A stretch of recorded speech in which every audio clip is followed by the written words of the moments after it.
abundance is within me. The success I desire is coming to me.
Todd, good morning, Todd. Shout out to you, brother.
Good morning, team.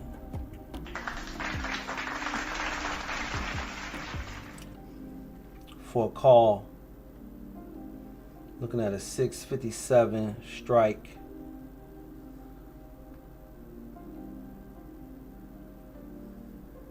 Looking at a 659 entry, break, and retest of the 659. Putting my alarm at 658.5.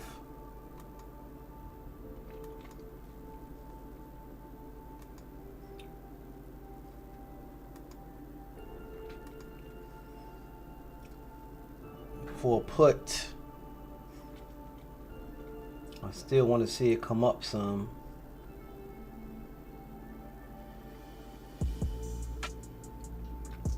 No, I like to catch it when it comes back down.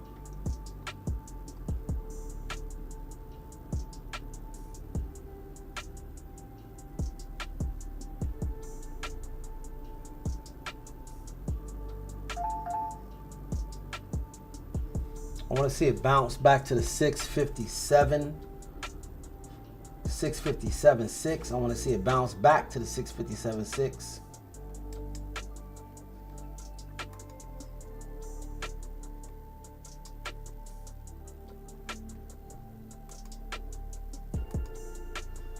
And then if it bounces back to the 657.6, I like to catch it coming back down. At the bottom of the overall algo at 655.9. She breaks that. It'll take us down to the 653. I don't know why I got 654 right here. 654.2 maybe. Let's see.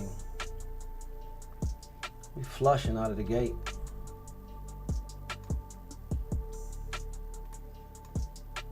We are flushing right out of the gate.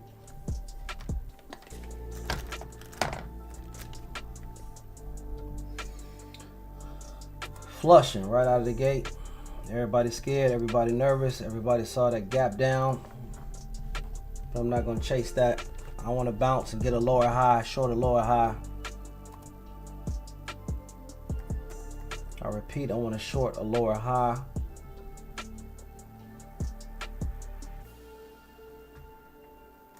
Very interesting.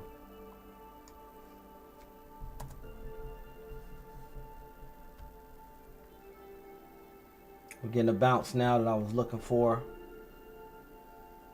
We're going to bounce back.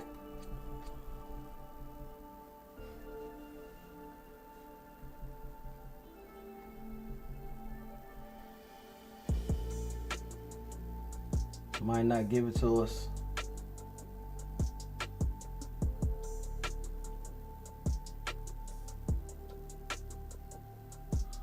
There it goes.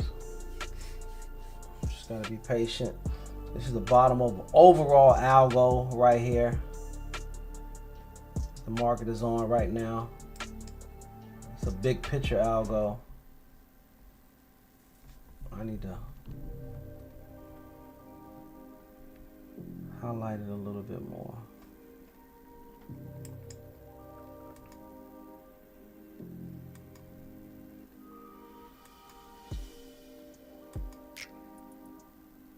Okay.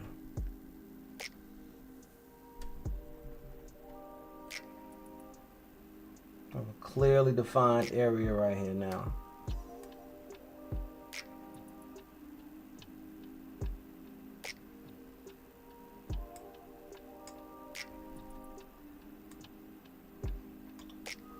Doesn't matter how the market moves, we can still find profit in the charts.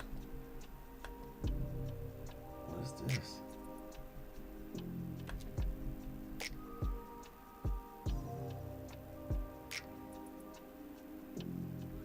We will still find profits in the charts. Doesn't matter if it goes up, down, and all around. At the end of the day, every day trades are made either by buying or selling.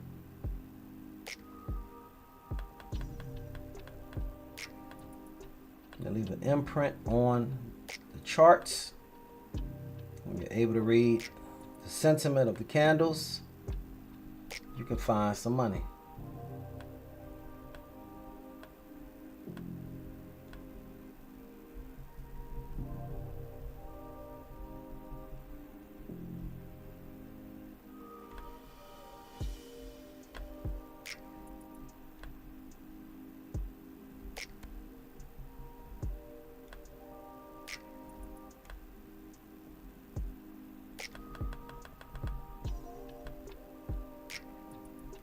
First 5 minutes, very volatile.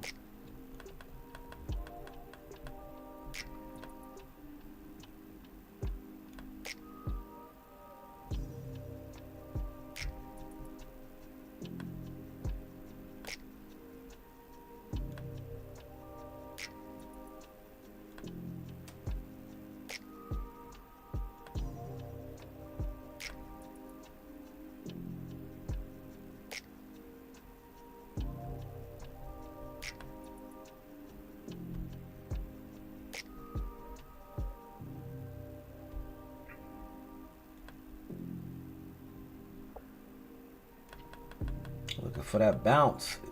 Might not get it. If this market starts chewing up its tail, then I will get in at the 655. If the market starts chewing up its tail,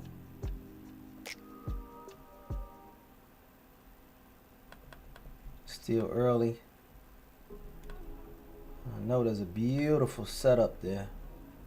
We just have to wait for it.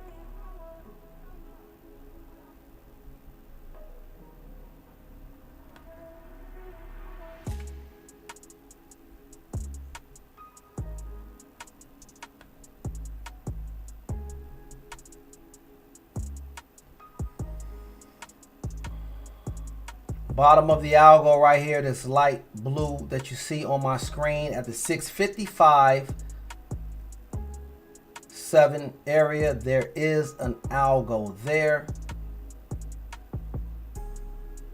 An overall algo, which is why the market is bouncing there, which is why we take the time out to identify the high-speed computer algorithmic trading to see approximately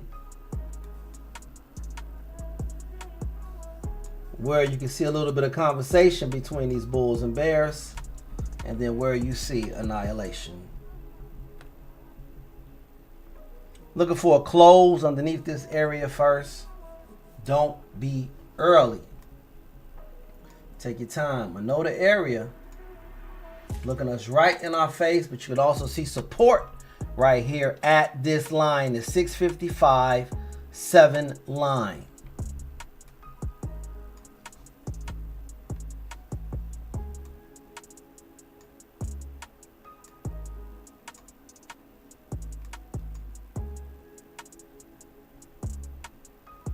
Not gonna bite early.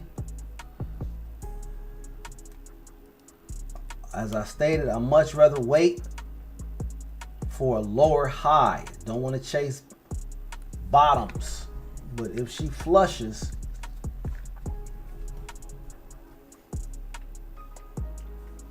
so grateful that we're able to identify that 655.7. How many people identified that 655.7 line as the overall area of support? How many people have this 655.7 line on their chart? If so, put it in the chat. Congratulations to you if you do. Those of you who tuned in early, watch me draw these lines, watch me identify this algo. And this is where we are at right now.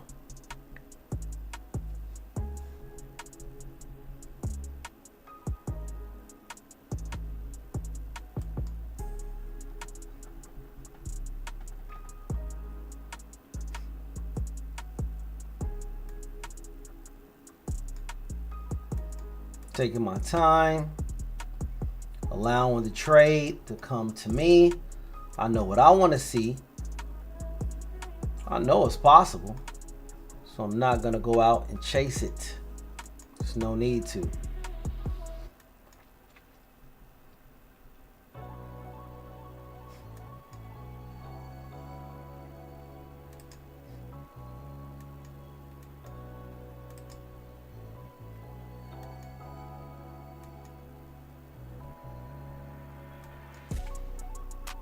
You can see the bounce right there very clearly taking place right now, which is why we did not chase that put. Shout out to you for those of you who didn't chase that put.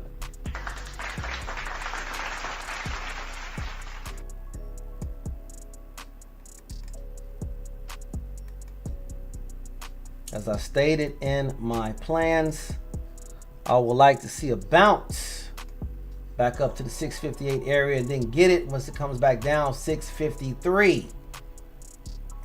However, this is a very solid area to 655.7. If we get a close underneath it with a continuation, the shot will be taken.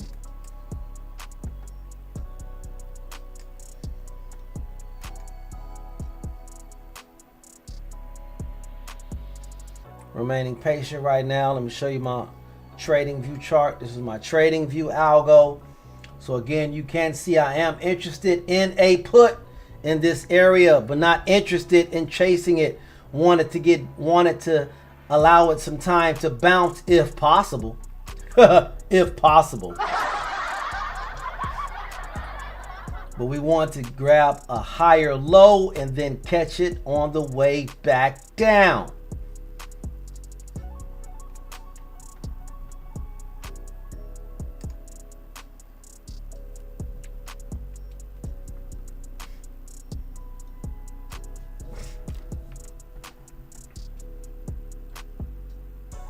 Looking for a clear setup. This is what I want to see. That's right. Come on up, baby girl. Come on up, baby girl. Do the best you can, but the Bulls are having a hard time with the Bears this morning. First candle, Hangman. Second candle, Doji. So effort put forth by this Hangman was neutralized by the very second 5-minute candle. This Doji neutralized the Bulls' effort. This third candle right now is still forming. Just started forming. 4 minutes on that. Let's back it up. Look at the 2-minute over here.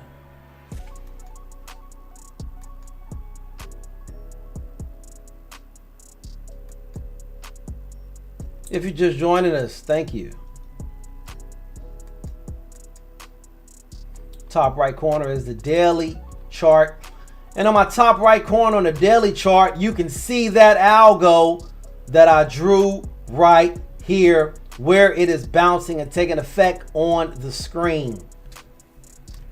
You can see that very clearly here, top right corner, which is why we do a top-down analysis from the month to the week to the daily to come up with all our lines, to see the algos, the high-speed algorithmic trading, and to be able to take advantage of that. Big shout out to those of you who are joining us, and that's exactly why we did not chase. There's that what I was looking for. That move back up to that 657 area. And here is potentially, I still want to get a clear view here.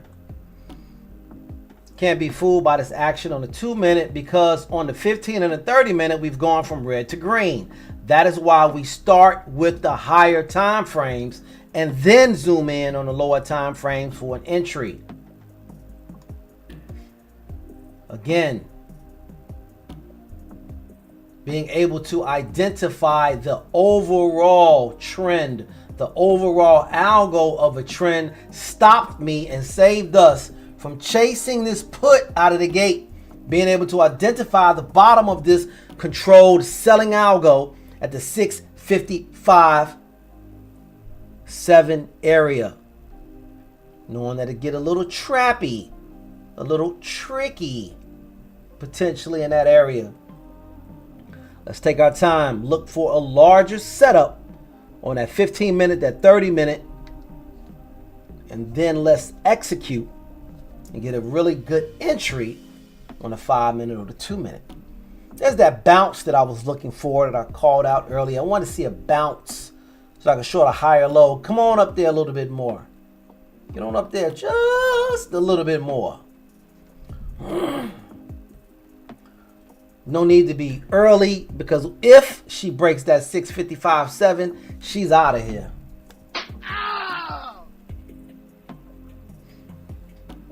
So I'd much rather grab this higher low. And we still have to be careful, because this higher low could turn into a bear squeeze, which is why I'm interested in a call at the 658 area, grabbing one at 659. Plenty of liquidity, and I mean plenty of liquidity available.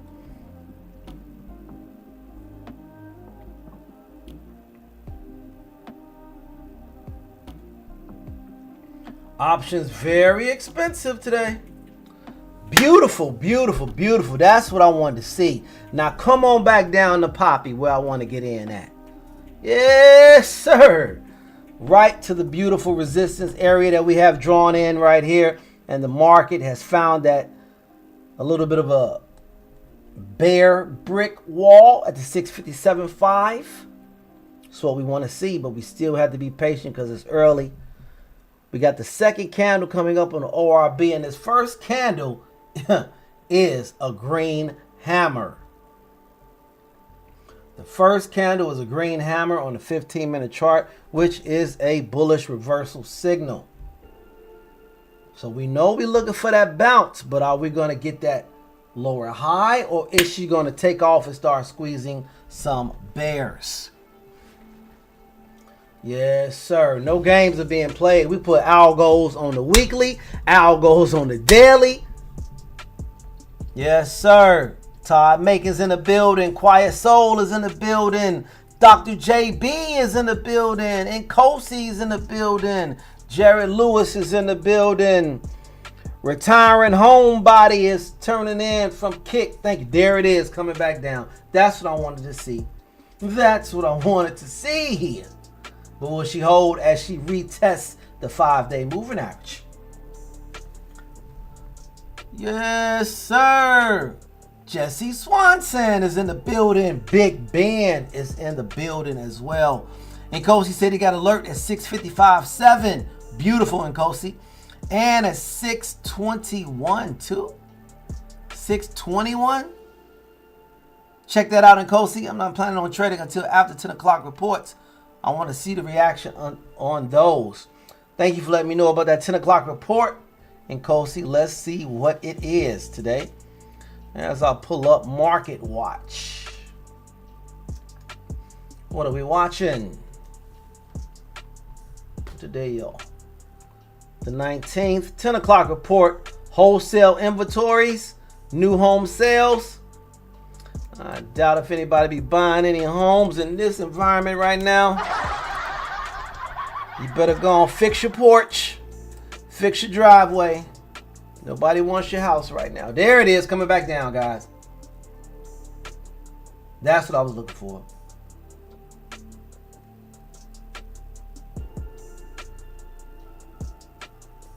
Everything is expensive. Everything is expensive. It is what it is. Remaining patient. No need to be early. No need to be early.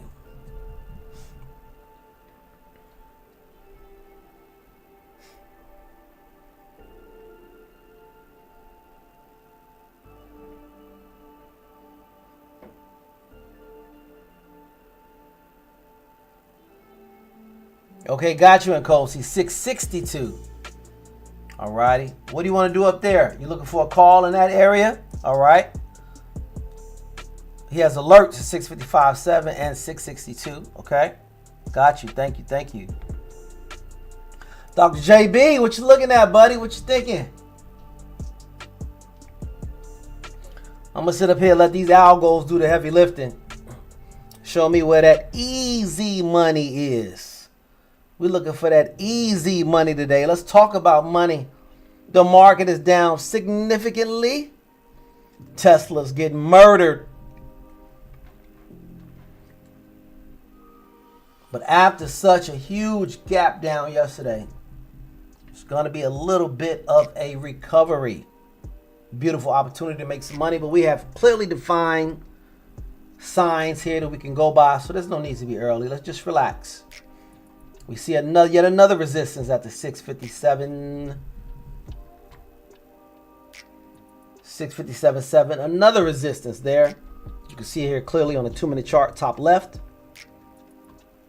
Clear resistance at that area.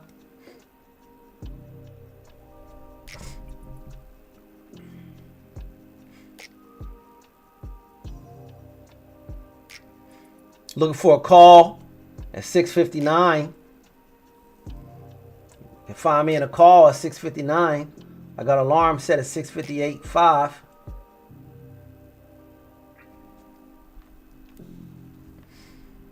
We also have an algo coming out of pre-market, a controlled selling algo coming out of pre-market. That's purple. That's different from this blue overall selling algo. Okay. There we go. Right here to the top of it now. Come on, let's break on out of it. And show me that you want to go up today.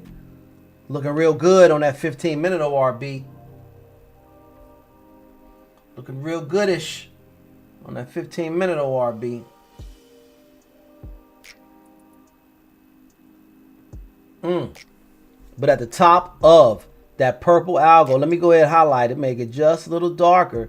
This is the selling algo coming from pre-market. At the top of the algos, everybody say it with me. What happens? Bears step back in. Bulls just broke it. That's what I wanted to see. That's the type of bullish action I want to see. That is the kind of action I want to see.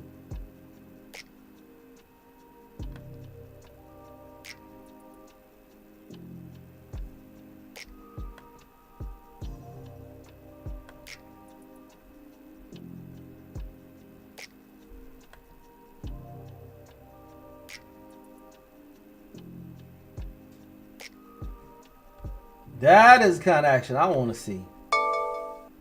Yes, sir.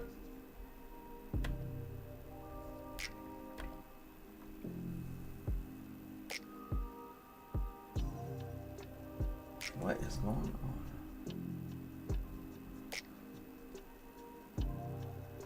Now let's come on back down if we're going to do so. If not, I will be taking this call at the 659 if we cross over the 659 area.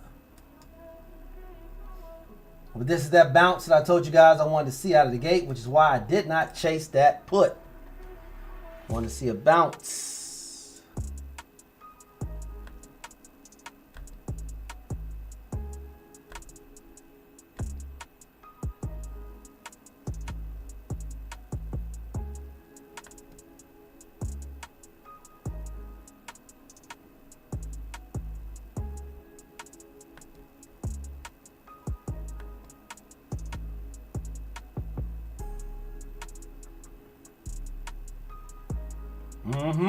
Oh yeah.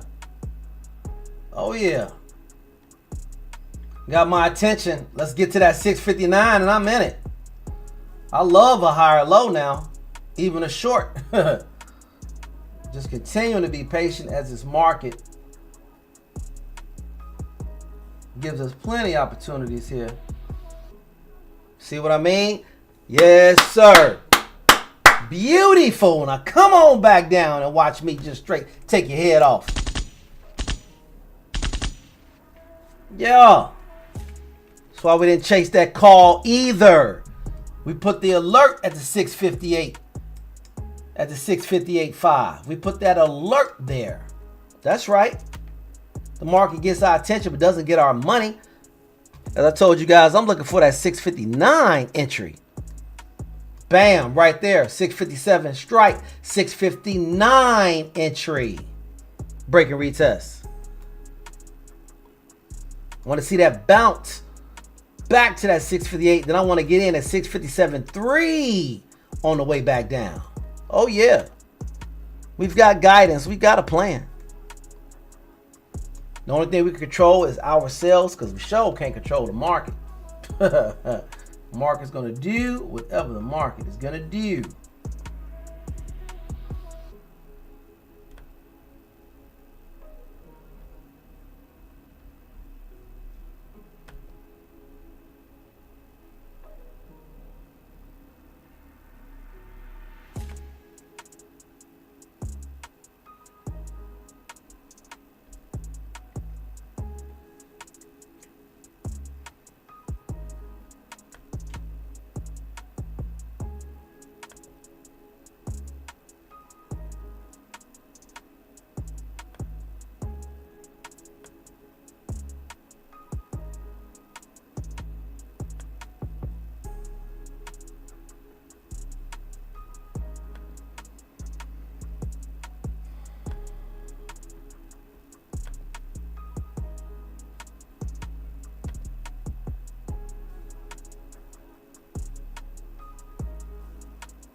Yes, sir.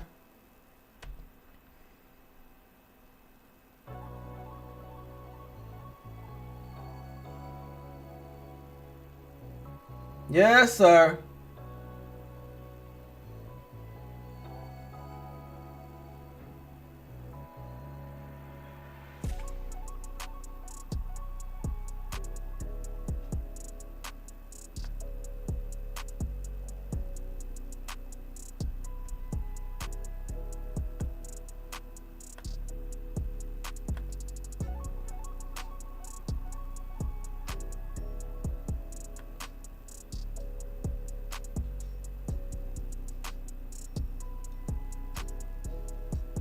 Again, which is why I said 659.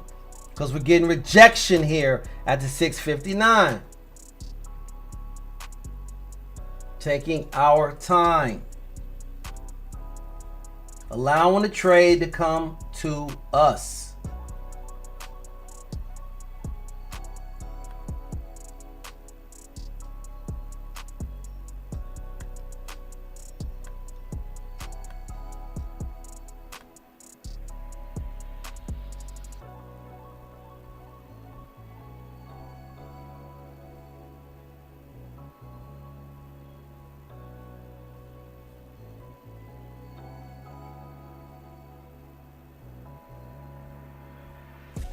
Yes, sir.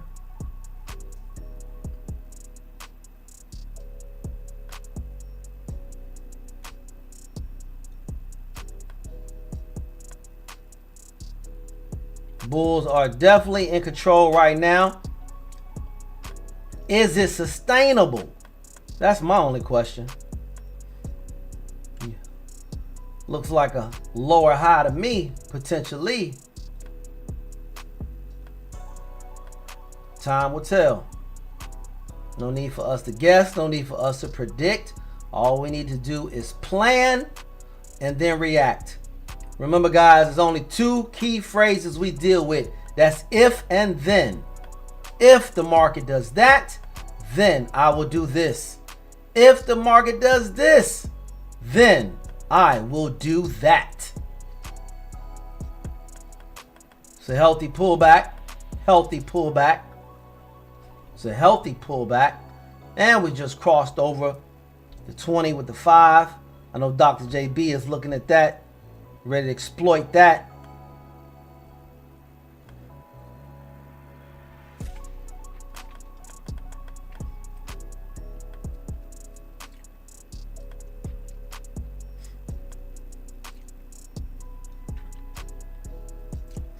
Let the market come to us.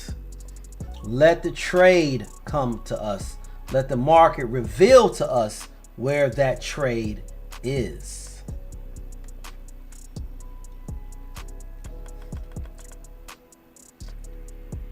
First 30-minute candle. Now, if you look at the 30-minute candle, okay, what do you see? A doji. Okay, that is why I stated we're going to start looking at the higher time frames first and then break it on down and find that shot on the 5 or the 2-minute. Yes, sir. Yeah, come on down. Come on down. Yasa. Or go back up. Whatever you want to do. I don't care. Either way, I'm going to get you. Either way.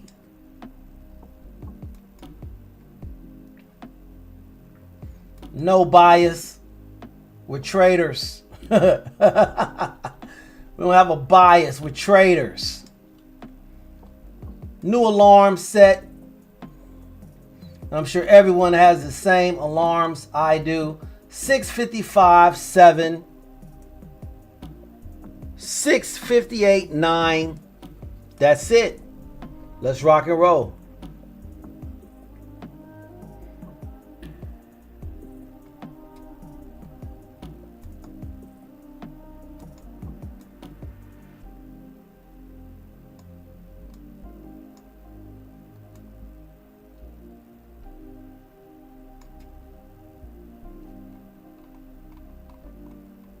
Potential higher low set right here at the 6:59. Again, a potential higher low set at the 6:59, but we're gonna have to refer to the higher time frame. Let's take a look at this 30-minute and see what happens next. I will be taking a call with a break and retest of 6:59.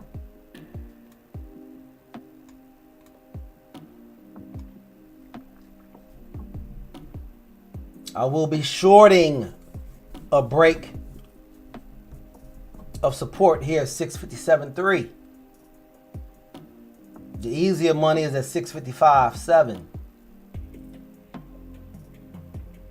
5 is crossed over to 20. It is having a bullish sentiment right now.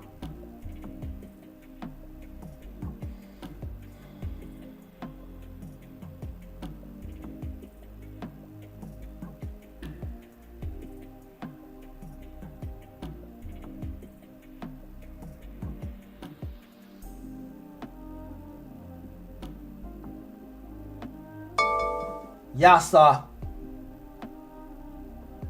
Ooh, these are expensive. These are expensive. Again, I said a break and retest. You know what we need to see? We need to see the market close above the 659, and the following candle will be our continuation move.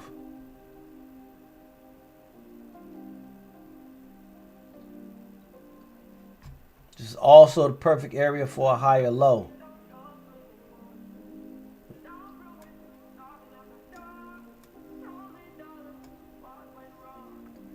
For those of you who are advanced options traders, I know you guys are thinking about straddling right now.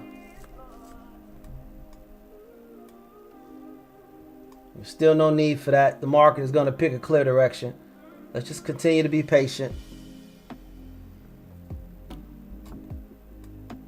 Beautiful control buying algo from market open. Oh yeah, we'll give you that. You're looking lovely. You're looking lovely with that buying algo. Yeah, you're looking lovely. But could that be used as liquidity by the bears to take the market lower? That is the question.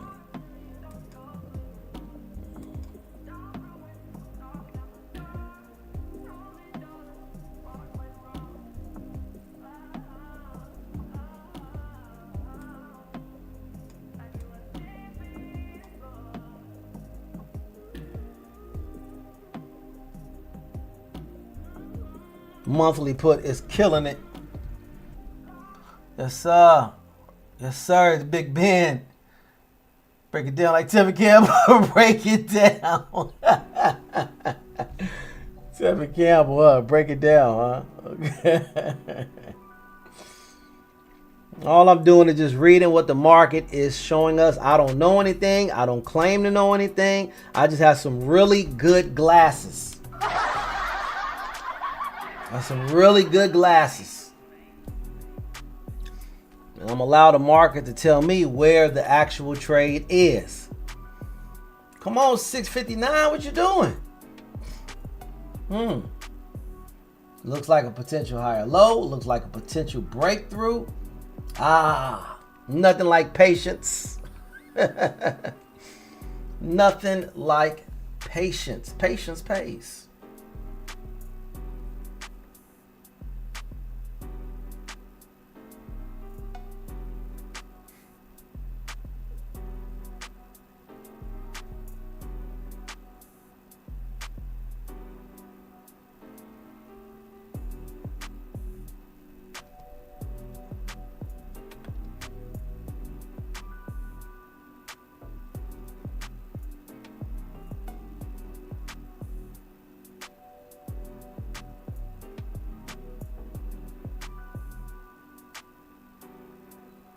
Ooh, what an area. What an area.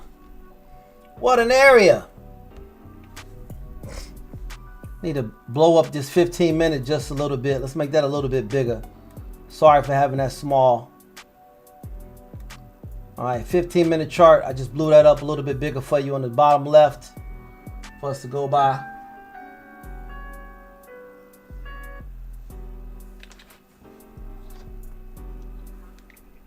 Domino's Pizza, will this be pickup or delivery?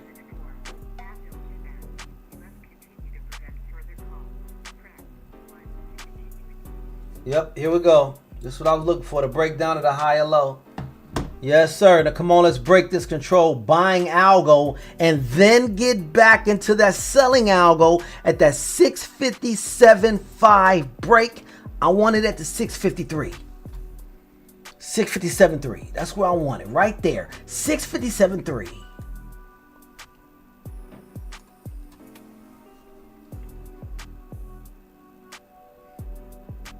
If not, the action on this 5-minute chart with this hangman and this shooting star, with both of those failing, that will make this bullish move even stronger. But the bears have a line in the sand, man. Let's go to some level 2.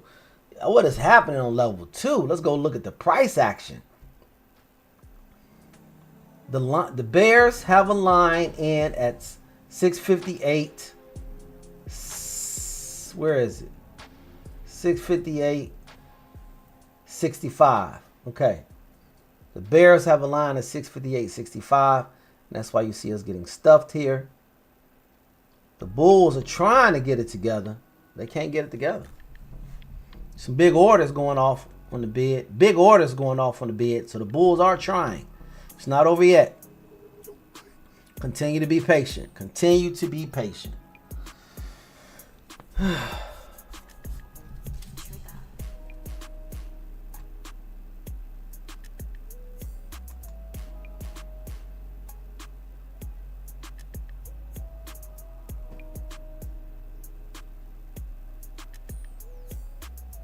The bears have moved that line down from the 658.6. Now it's down to the 658.5. There's a real tug of war going on right here. It's definitely good to be on the sidelines.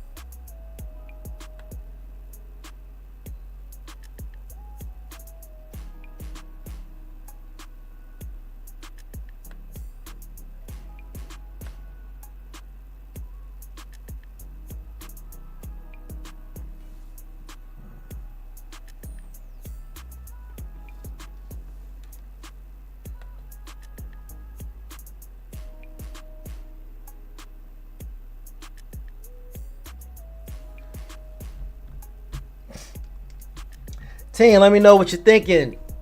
If you don't mind, put it in the chat. Thank you guys for hitting the like button. I do appreciate it. I don't know if you could tell, but I'm very excited to be here. Yes, sir. Very excited. It's about the most lines you've seen on my chart in a while. I got lines going this way, that way, and every way. But you better believe every last one of them means something. You better believe that. Every last one of them means something. You better believe that.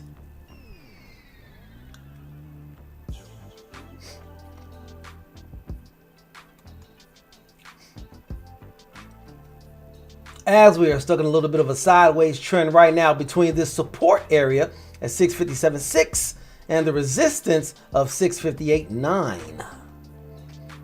It's also the area that I was looking for a lower high, just waiting to see if the market comes back down. If the market comes back down below 657.6, then I will take a put, as this will be shorting an overall lower high.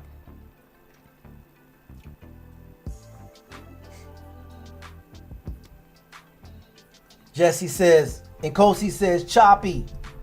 Jesse Swanson said, hate to be someone else's liquidity. I'll hold out. That's what I'm thinking. Big Ben said, let's be patient. Man, I'm with you. I'm ready to sit on my hands as well. Oh, yeah. A lot of wonderful things happen below that 655.7.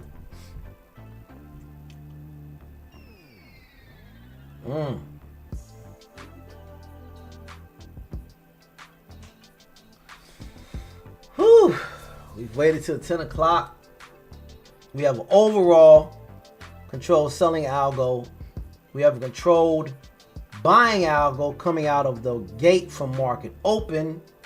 But we do have a controlled selling algo coming from pre-market as well. Just a lot going on. Let me pull it up here to show you guys just a little more.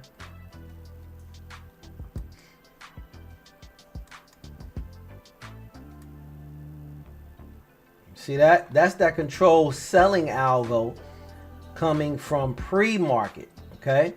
That ran into a controlled buying algo at market open. That is now going sideways between support and resistance.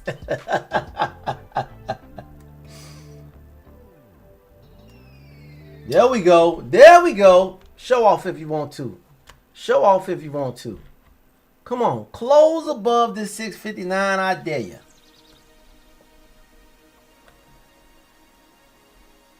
Contracts very expensive today.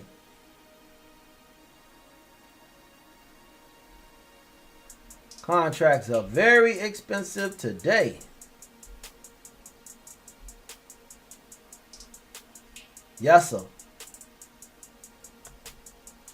I'm in. I'm in a call. I'm in a call.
Retesting at 659.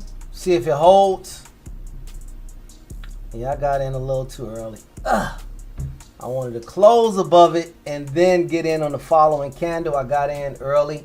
I'm going to see if the algo holds up. As long as the algo holds, I'm fine. If the algo breaks, I'll get out.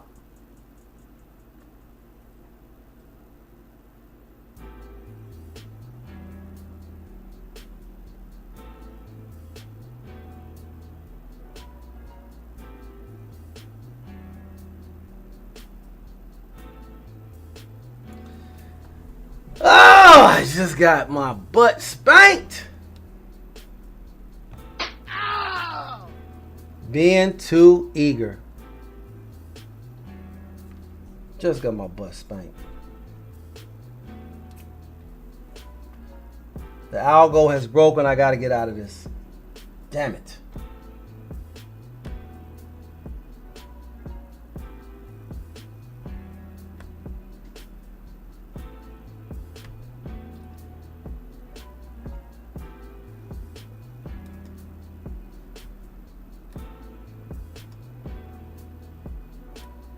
We got the break above it and I jumped. Damn it, Jim. Sir, night.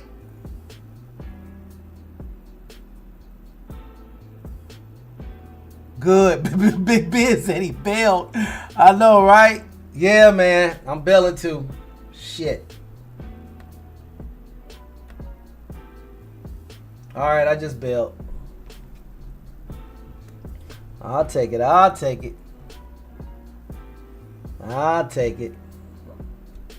Alrighty. Nice little paper cut. But again, that was me being, ooh, man, see? Boy, did I fool myself. Looking at this 2-minute chart. If you look on the 5-minute chart, it's giving us that lower high that we want to see. It never closed over the 5-minute chart. I got fooled on this 2-minute chart action because I had blew the 2-minute chart up to show you guys where I wanted to get in at. No problem. You already know I'm interested in this put at the 657.3. You already know that. Man, now as I analyze what happened, I was saying that there was a lot of different algos. So I had pulled up the 2-minute chart to show you all the different algos. I was showing you the pre-market controlled selling algo. Then I started showing you the market open controlled buying algos, putting in higher highs, higher lows, higher highs, higher lows. Then I said we started going sideways here between support and resistance. Then on this 10-10 candle, she popped up over that 659 and very eagerly I got in and got washed like I was supposed to. But I won't mess up on this put. I tell you that. If it gives us. But that's what happened. I was on the 2-minute chart showing you the algos when that move happened at 10-10 and I jumped in it. Even then it was wrong because we wanted to close above it and then a continuation candle. We don't just trade off confirmation, we trade on continuation. Now, looking at the 5-minute chart, you can clearly see that there was no move. As we always say, what Dan the Man says, let the candle close. On the 5-minute chart, we did not even get a close above my area. So that call was completely invalid. That call was not a good trade. And in fact, I was looking at the wrong chart. So let me put my hand out. I deserve that. No problem. No problem. As long as I understand why I took that loss. I don't have a problem taking losses. Losses are part of the game. But I do have a problem if I don't understand why I took the loss or if I try to turn trading into hoping. We don't do that. It doesn't go right, you get out. Big shout out to you, Big Ben, for bailing early.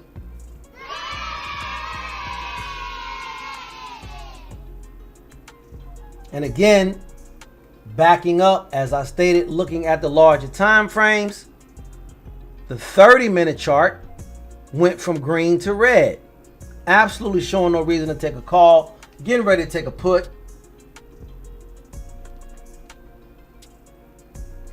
I'm not going to do the same mistake here.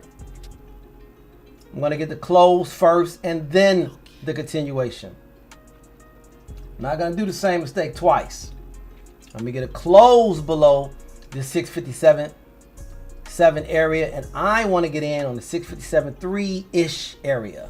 But I want to close below and then get in continuation. Less than 1 minute left on this 5-minute candle to see if we get a close below this area of support, or will we continue with this sideways action. Doesn't just matter if the price trades above it. No, it needs to close above it.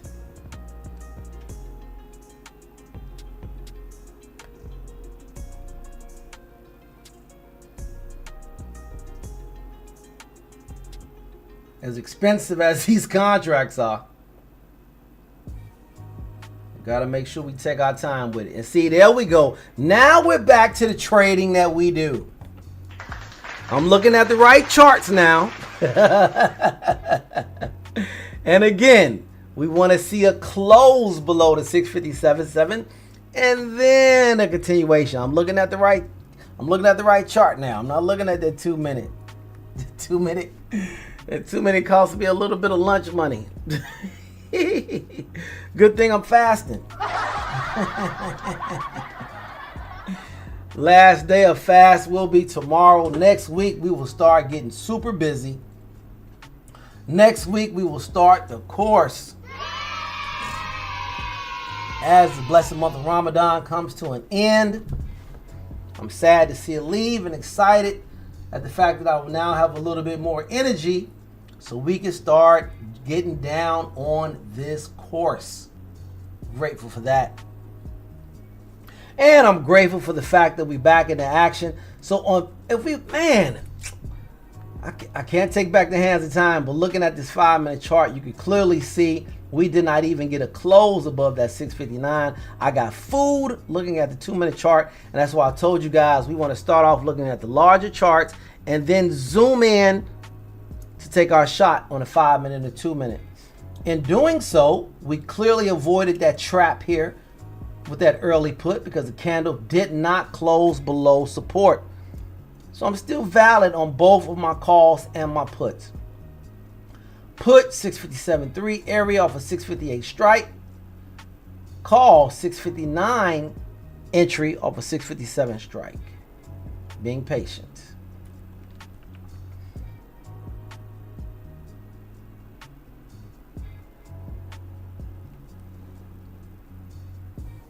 Thank you. Yes, sir. So even lessons in the losses. And I am getting in a put right now.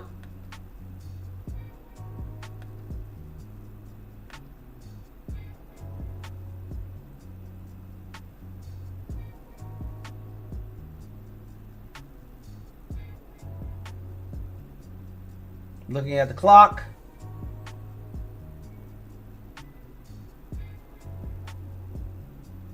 Looking at the clock.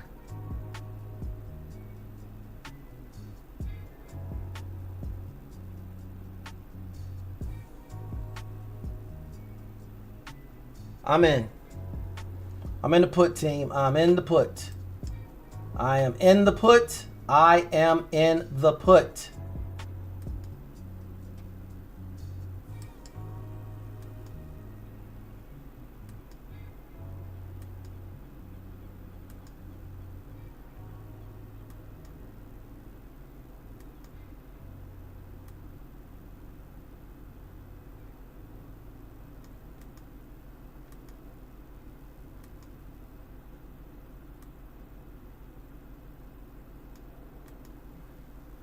I'm in that put. According to my plans, I am in this put. Now let's make it do what it do, baby. Getting ready to attack these 930 bulls. Looking for my money to come from these 940 bulls right here. Get them in an uncomfortable position as we attempt to break back into this larger controlled selling algo.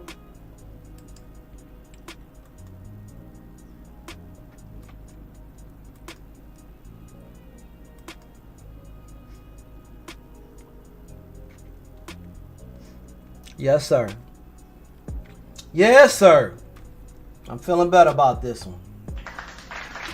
Going according to plan. Also on the daily chart, if you look at the daily, we're trying to go from green to red on the daily. The daily chart is attempting to go from green to red.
And Kosi said no trade for me today. I probably shouldn't have traded any this week.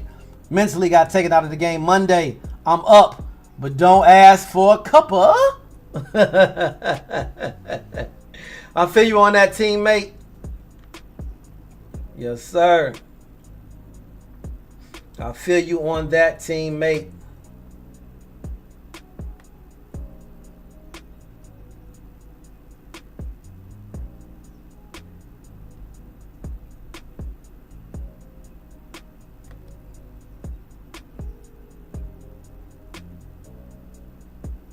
I'm in this put as I called out, team.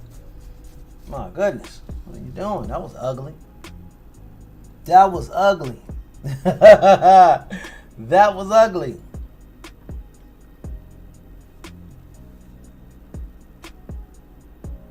My stop is going to be above 657.6 if she go back and turn which was support, which is now resistance, back into support. It's the only thing that made me get out of this trade.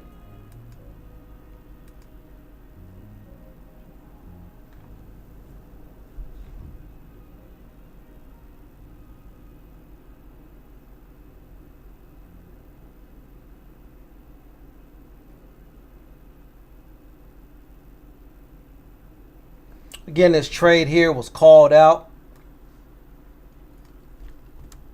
Where'd it go? This trade was called out this morning. 658 strike, 657.3 entry. Looking for a 654 first profit target. But I know we're going to have a conversation potentially here at the 655.7. So I might want to consider taking some profit here. If the market comes down there, then I might consider taking some profit because this is the bottom of that algo and we bounced here the last time we visited that area.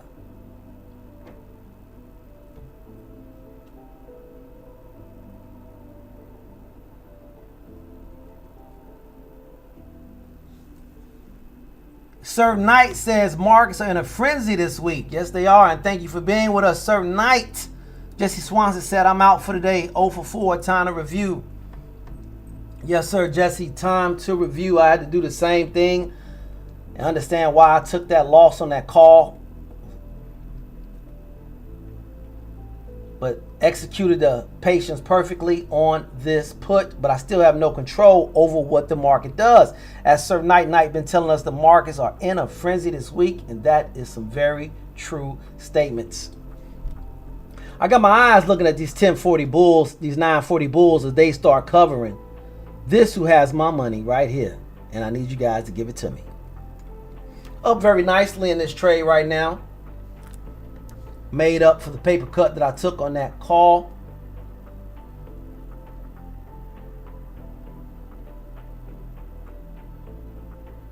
Yes, sir. If the market does come down to 655.7, then I will take half of my position off just to put that money in my pocket because it looks so good in my pocket.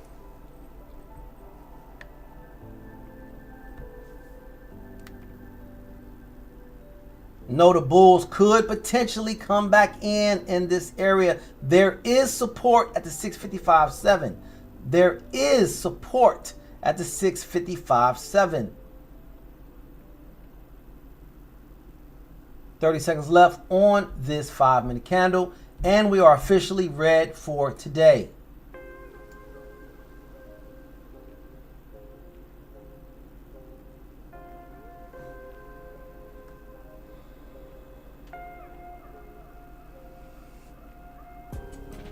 New candle coming up. New 30-minute candle, very important. New 15-minute candle, very important.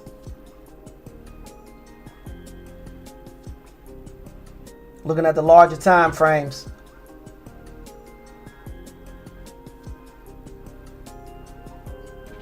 And we are now back into that controlled selling algo. The one off from pre-market. We're back into it now.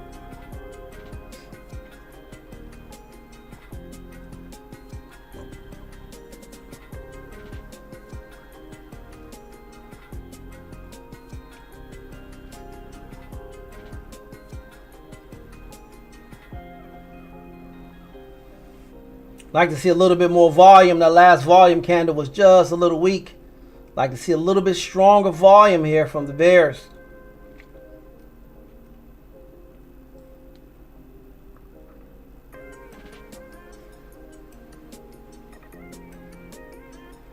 A bounce back to the top of the algo is expected. Not a problem with that.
Ishmael.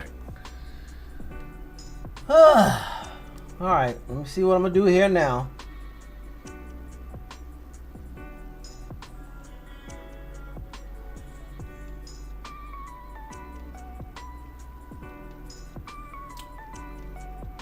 Will not be doing no hoping and wishing. I'm cutting it. No hoping and wishing be done here. Cutting it.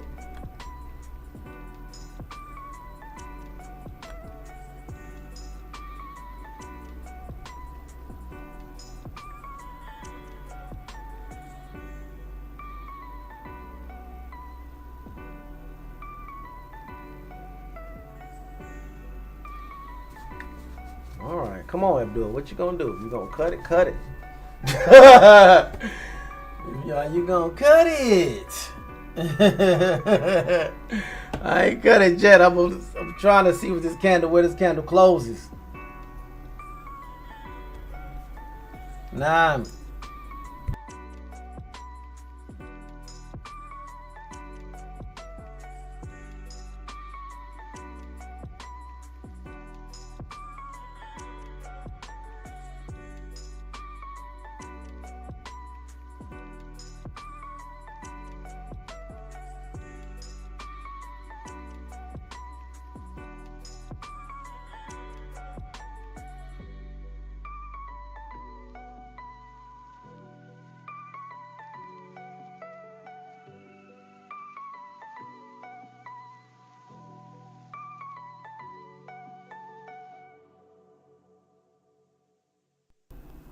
My mechanic is about to come over and change my brake pad. I'm cutting it, team. I'm cutting it.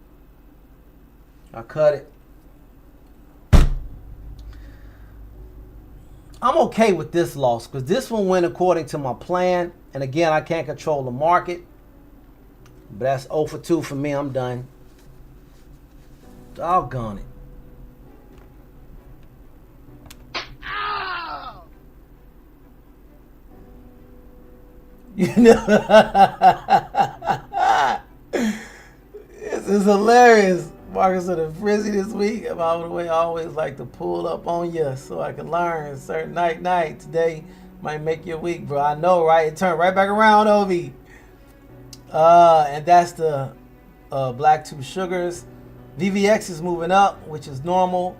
And Confluence for a down move. I'll be back tomorrow. And Kosi says, Sir Knight said, you keep saying you premature exit, but you never stay late. Yo, but how about me getting out on this, huh? Woo, man, I'm glad I got out on that. Yes, sir. Again, everybody wins. Everybody wins. The key to being a profitable trader is how much do you lose? How much do you give back? I don't give back much. I don't give back much at all. That is the key. Everybody wins. But how much do you give back when you take a loss will determine if you are a profitable trader or not. Nice move, man. Nice move. Nice move.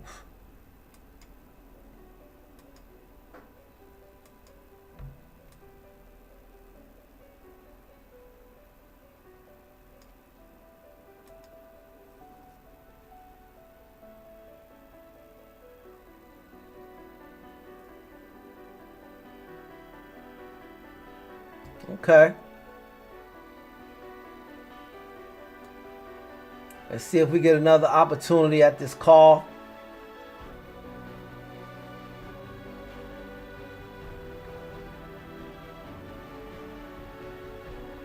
Man. Look at this here on my trading view chart. I took the put according to my plan. It just didn't work out. And there's no problem with that.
Another stuff at the 659. However, in order for me to think about taking another put, we would have to completely eliminate the 1030 candle. It has to be completely wiped out.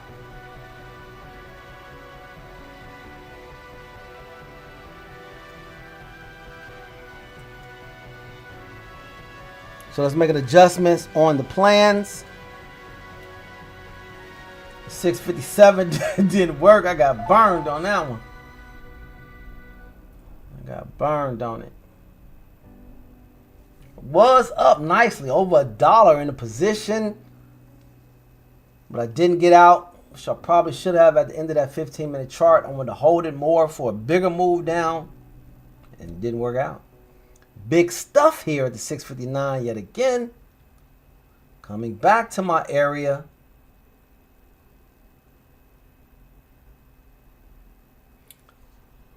I'm gonna try it again. I'm gonna go at it again. Let's go with the same doggone trade. Let's go with the same trade. Let's go with the same trade.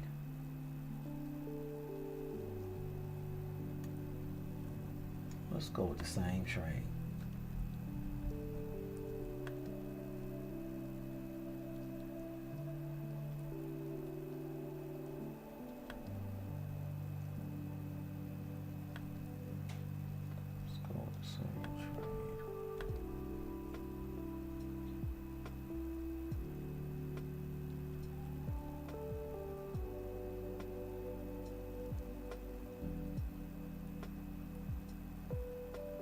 Wait to see if we get a close over this area first.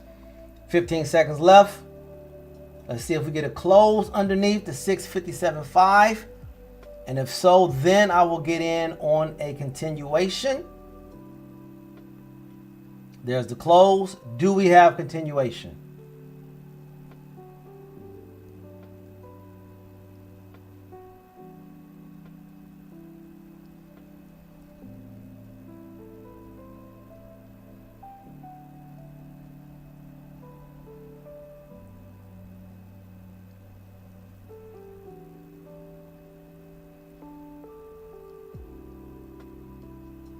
No, we don't. So I will not be getting in.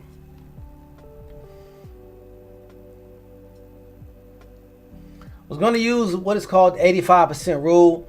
If you get stopped out of your position and the market comes back to your position a second time, 85% of the time, that trade will work. It didn't. This time we instituted a discipline as far as waiting for the trade to come. It got the close underneath it, but it did not get the continuation candle. Therefore, we are not in it. We are back on the sidelines.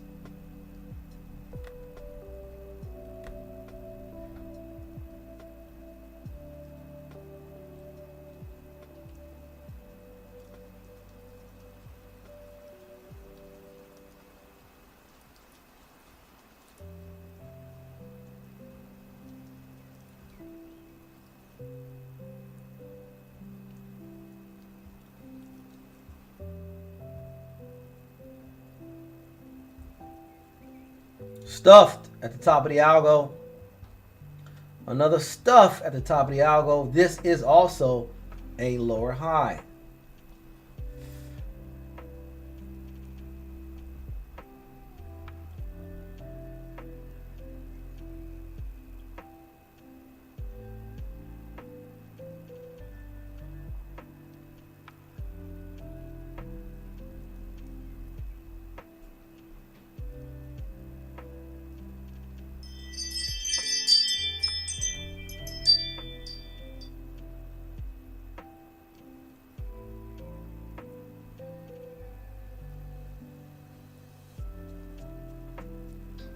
Thank you so much. I appreciate you.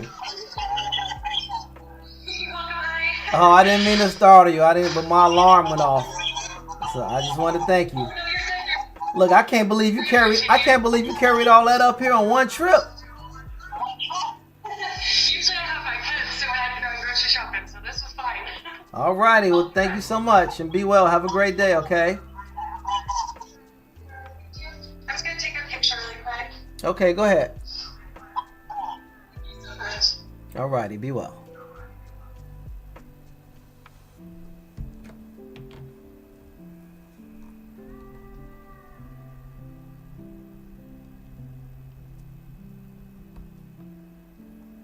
Yeah, come on back down and see if I won't blast you. Yeah. Big rejection. Lower high.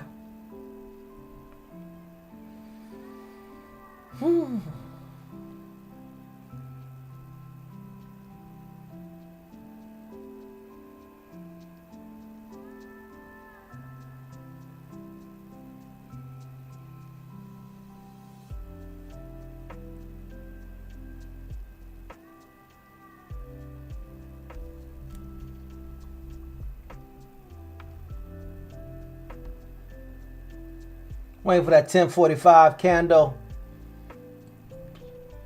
Nice green to red move. Waiting for 1045. Waiting for the 1045 candle. Now we're only looking at quarters. 1045, 11.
Look, Slum, you see that Advanced Auto Parts you just passed on Hampton Boulevard? Okay. I need to come up there so I can get it.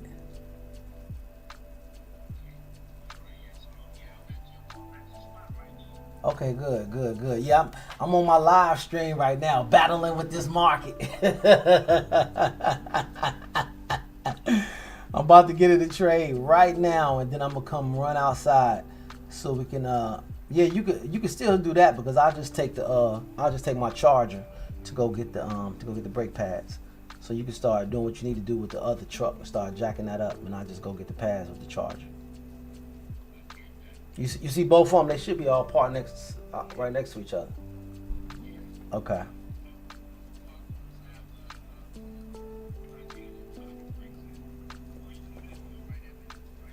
No, wherever you want me to, you can move the car. It don't matter to me either. Whatever's comfortable for you.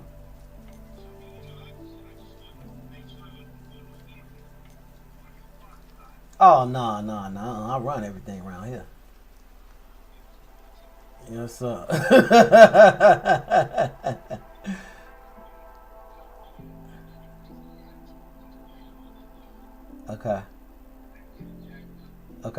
Okay. I'm coming down right now. Trying to, all right, see if it's gonna give me an opportunity to get in this trade or not. You gonna give me an opportunity or not?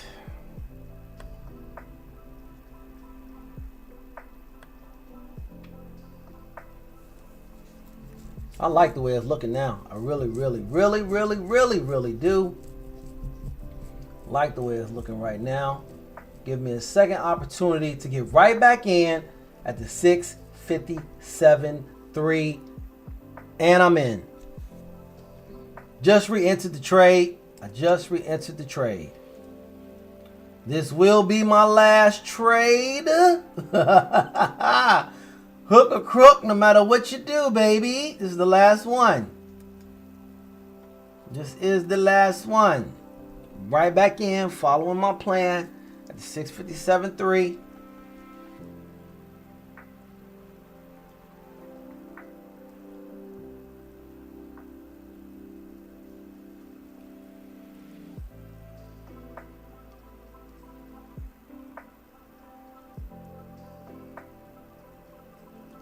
My stop will be if we break the algo.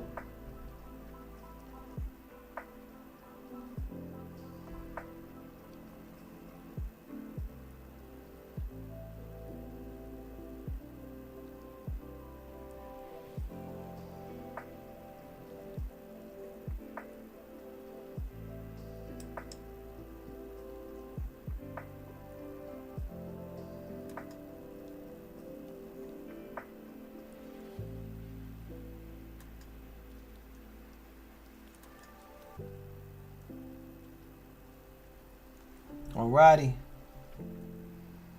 Free 409, thank you for tuning in on Kick.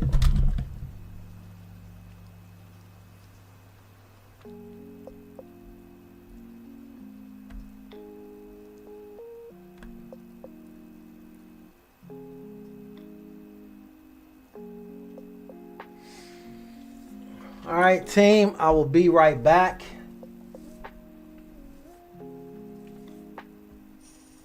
My brother, my mechanic brother, is outside, ready to replace my pads. I have a heavy foot.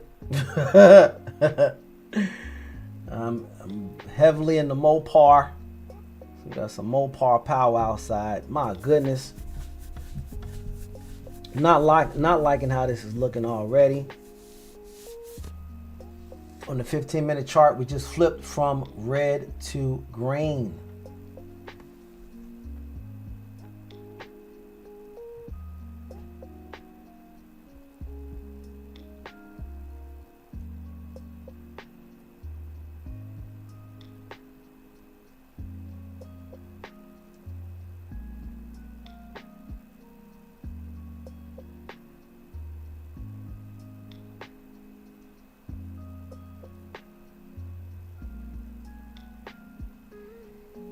It almost took me out there.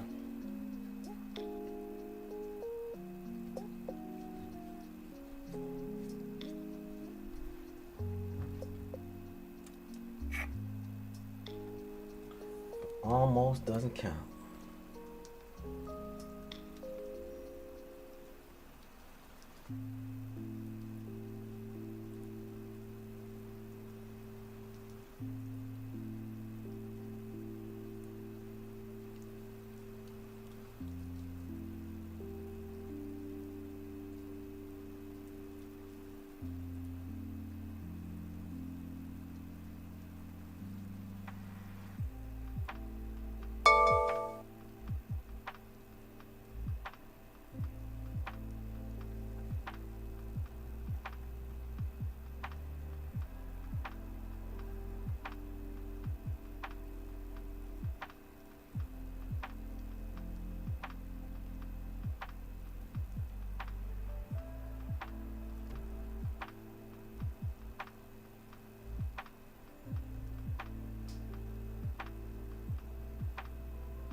I'm out.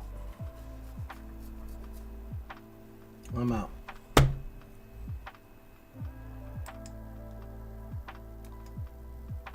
Oh for 3. First one was a mistake. Second one went according to plan. It didn't work. Tried 85% on the third trade. That didn't work. I'm done.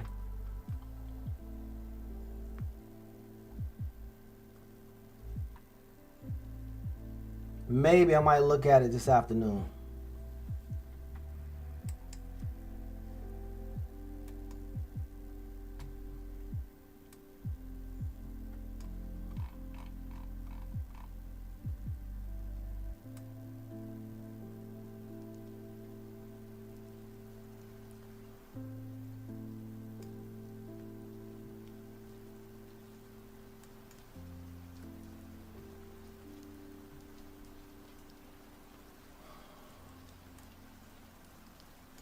Well, I can't say it didn't work because the first put that I took, it did work. I just wanted more. And as a result, I gave those profits back and took a small loss.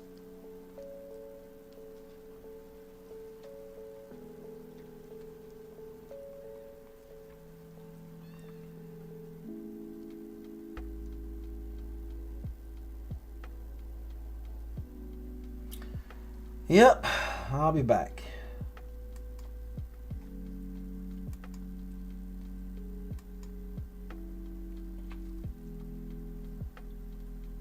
Investors have fund some of these rare diseases, because by definition, you're talking about very small audiences, marketable, tangible, marketable audiences patients will be receiving these drugs.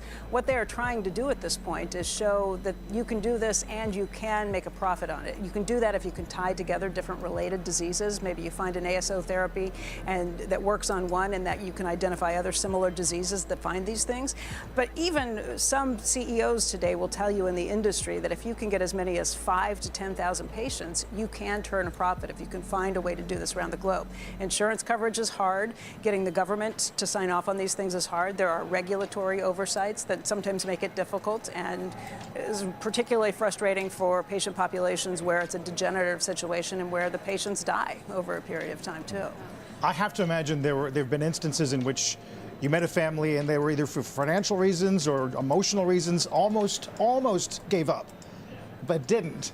And then now you sort of graduated, as you say, into this new era of opportunity because of what AI has brought us. Yeah, certainly. I mean, there have been friends that I've made along the way over the last 6.5 years since our daughter's diagnosis. Some people who have been waiting for medications, some who have gotten potential cures that are coming down the road, and sometimes they're not working as well as they were at one point because we're still tweaking this, still trying to learn this along the way. The one thing I will tell you, though, these family groups, the advocates, are the ones who are pushing change on every level. And it's inspiring. When you meet a family like the Muldoon family, when you meet others who are at the forefront for this, it's really incredible. But I do think one thing about rare disease, there's 10,000 rare diseases. Many of them have tiny populations. You add them all up, there's 30 million Americans. And what I will say is so many of these family groups are walking the similar path. If we can figure out how to solve for one, you can pick up best practices and maybe not have to reinvent the wheel for every one of these families that come together. And that's part of what we're trying to do with Cures, is bring together communities so that we can learn from each other. I will tell you, I know of another family group, another organization that's been working on Angelman, right? And we had them at the CNBC Cures conference, and they talked about how far they have come with their ASO therapy. They ran into some problems along the way where some of the kids wound up because of the ASO therapy itself in the hospital and couldn't walk. But these kids were also able to talk and think better at the same time. And so these patients, these families were faced with this horrible decision of, is it more important for me to be able to talk to my daughter and have them do this, or be able to walk?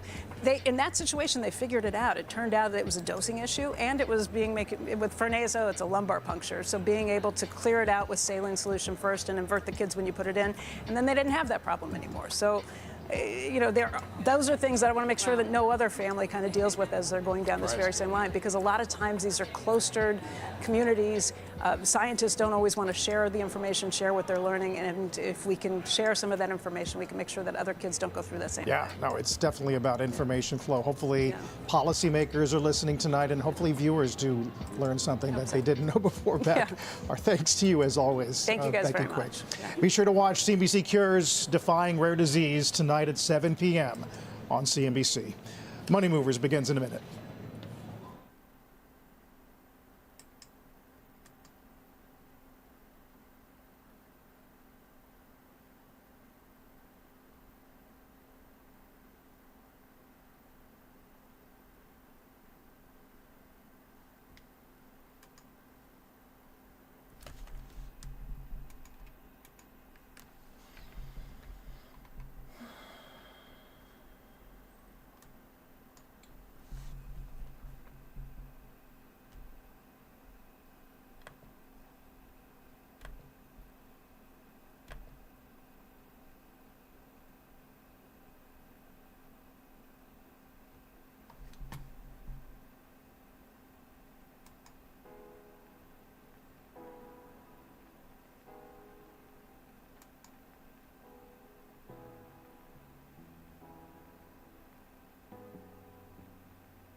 Jody. Jody. Have your phone on standby. I gotta go to the store around the corner. Grab some red pads. I'll go outside and get you a red pad. Gotta go find it.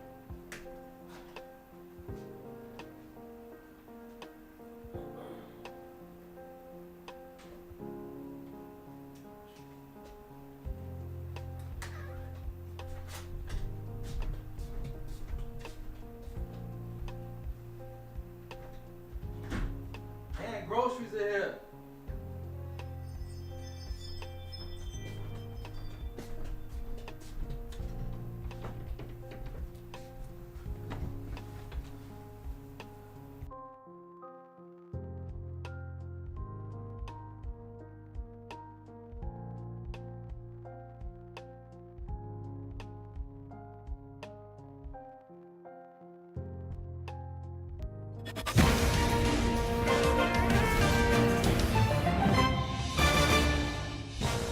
Good Thursday morning. Welcome to Money Movers. I'm Carl Quintanilla with Seema Modi live at Post 9 of the New York Stock Exchange. Sarah Eisen is off. This hour, the president hosts the Japanese prime minister at the White House.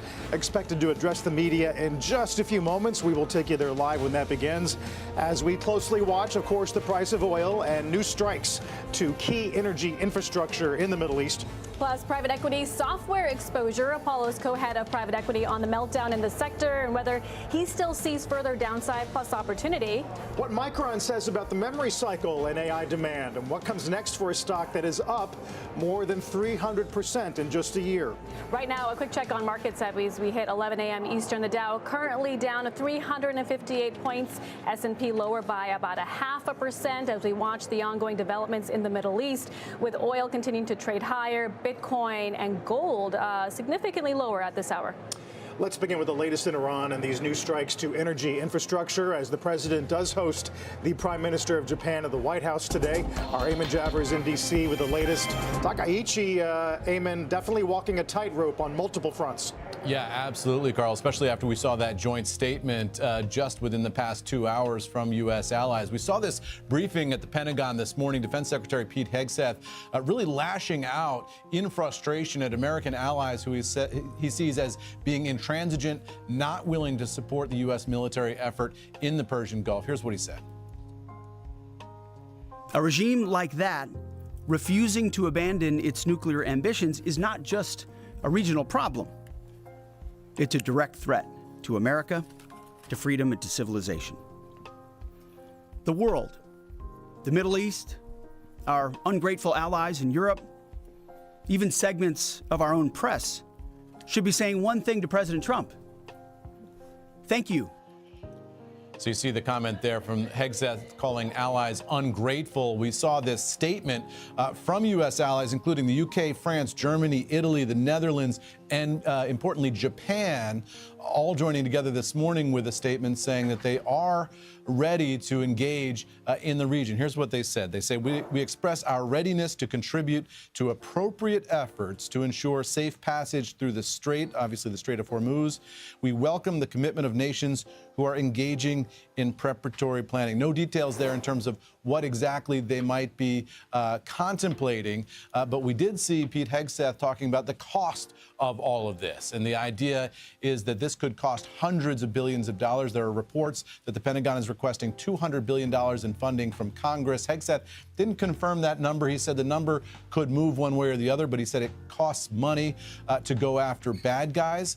So we'll watch all of that as the president gets ready to greet the Japanese prime minister here at the White House in just a couple of minutes' time. She, obviously coming off of that joint statement, will be in a position to engage in conversations with the president about what that potential European and allied joint force might be willing and able to do in the Strait of Hormuz. Carl.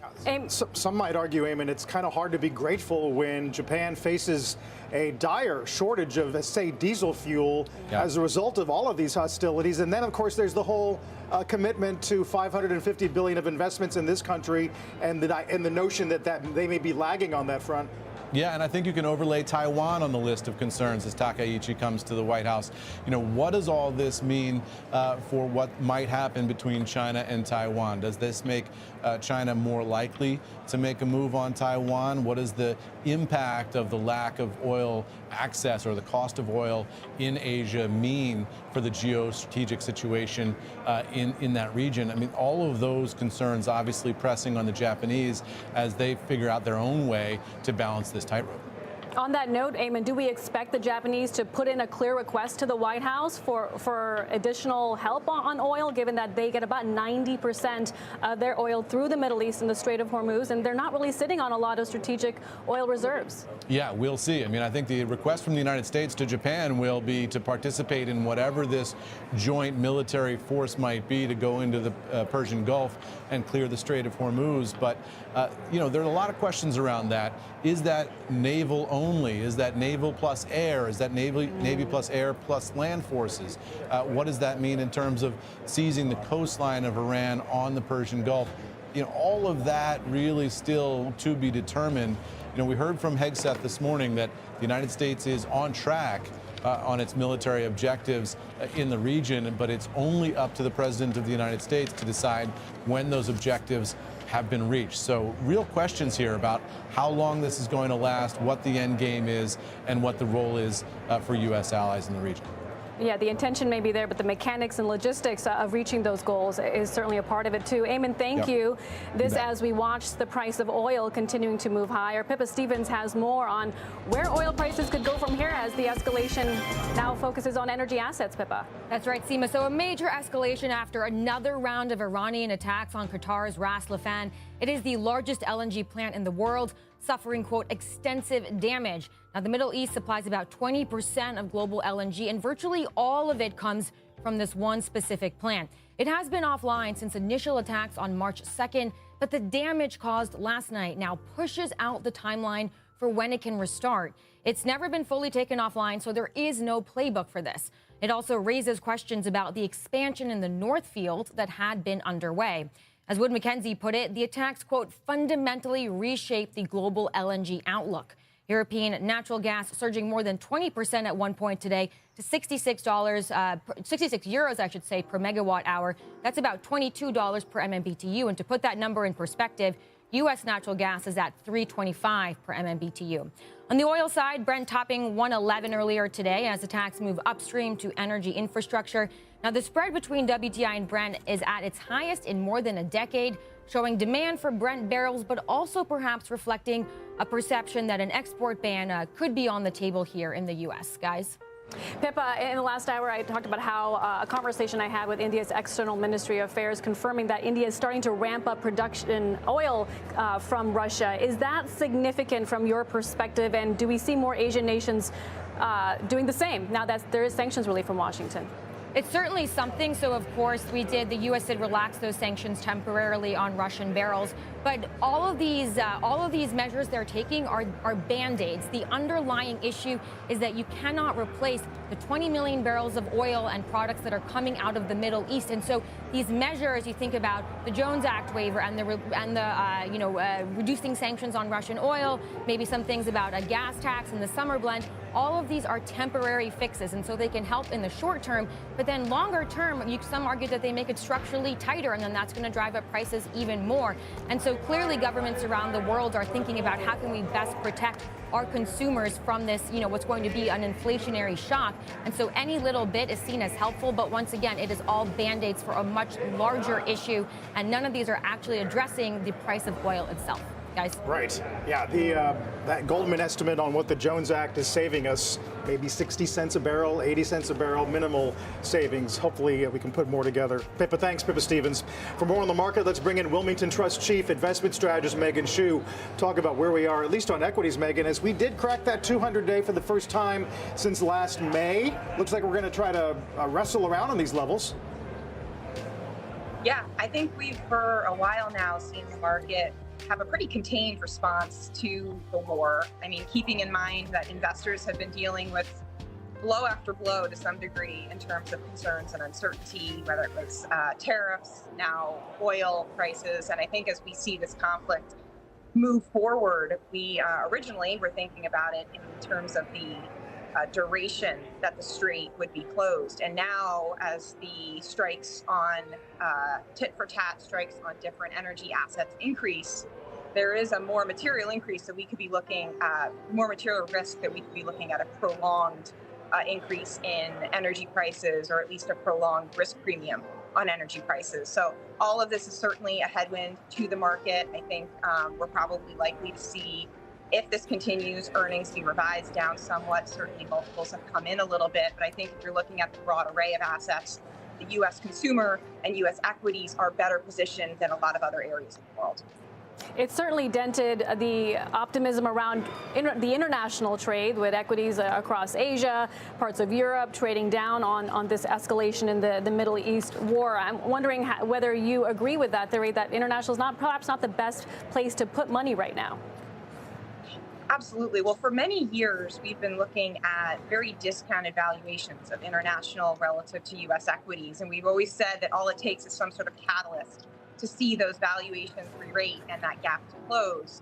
We got that catalyst last year in the form of tariffs and a significant depreciation of the U.S. dollar, but that is reversing.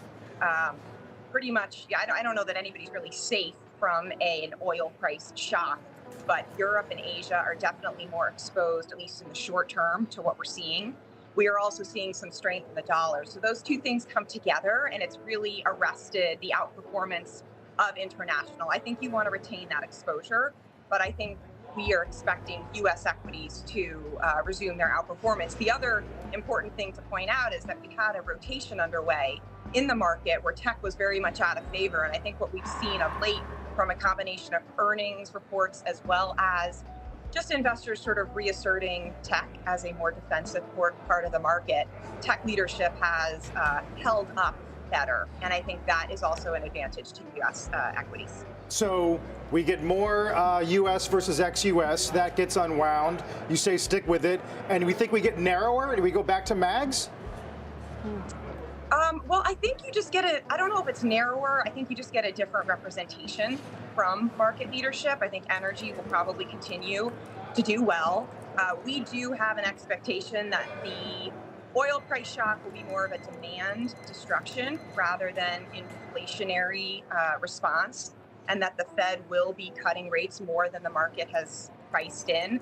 I think the combination of private credit concerns and the flattening yield curve has been a hit to financials, but that could resume if we get more rate cuts priced back in.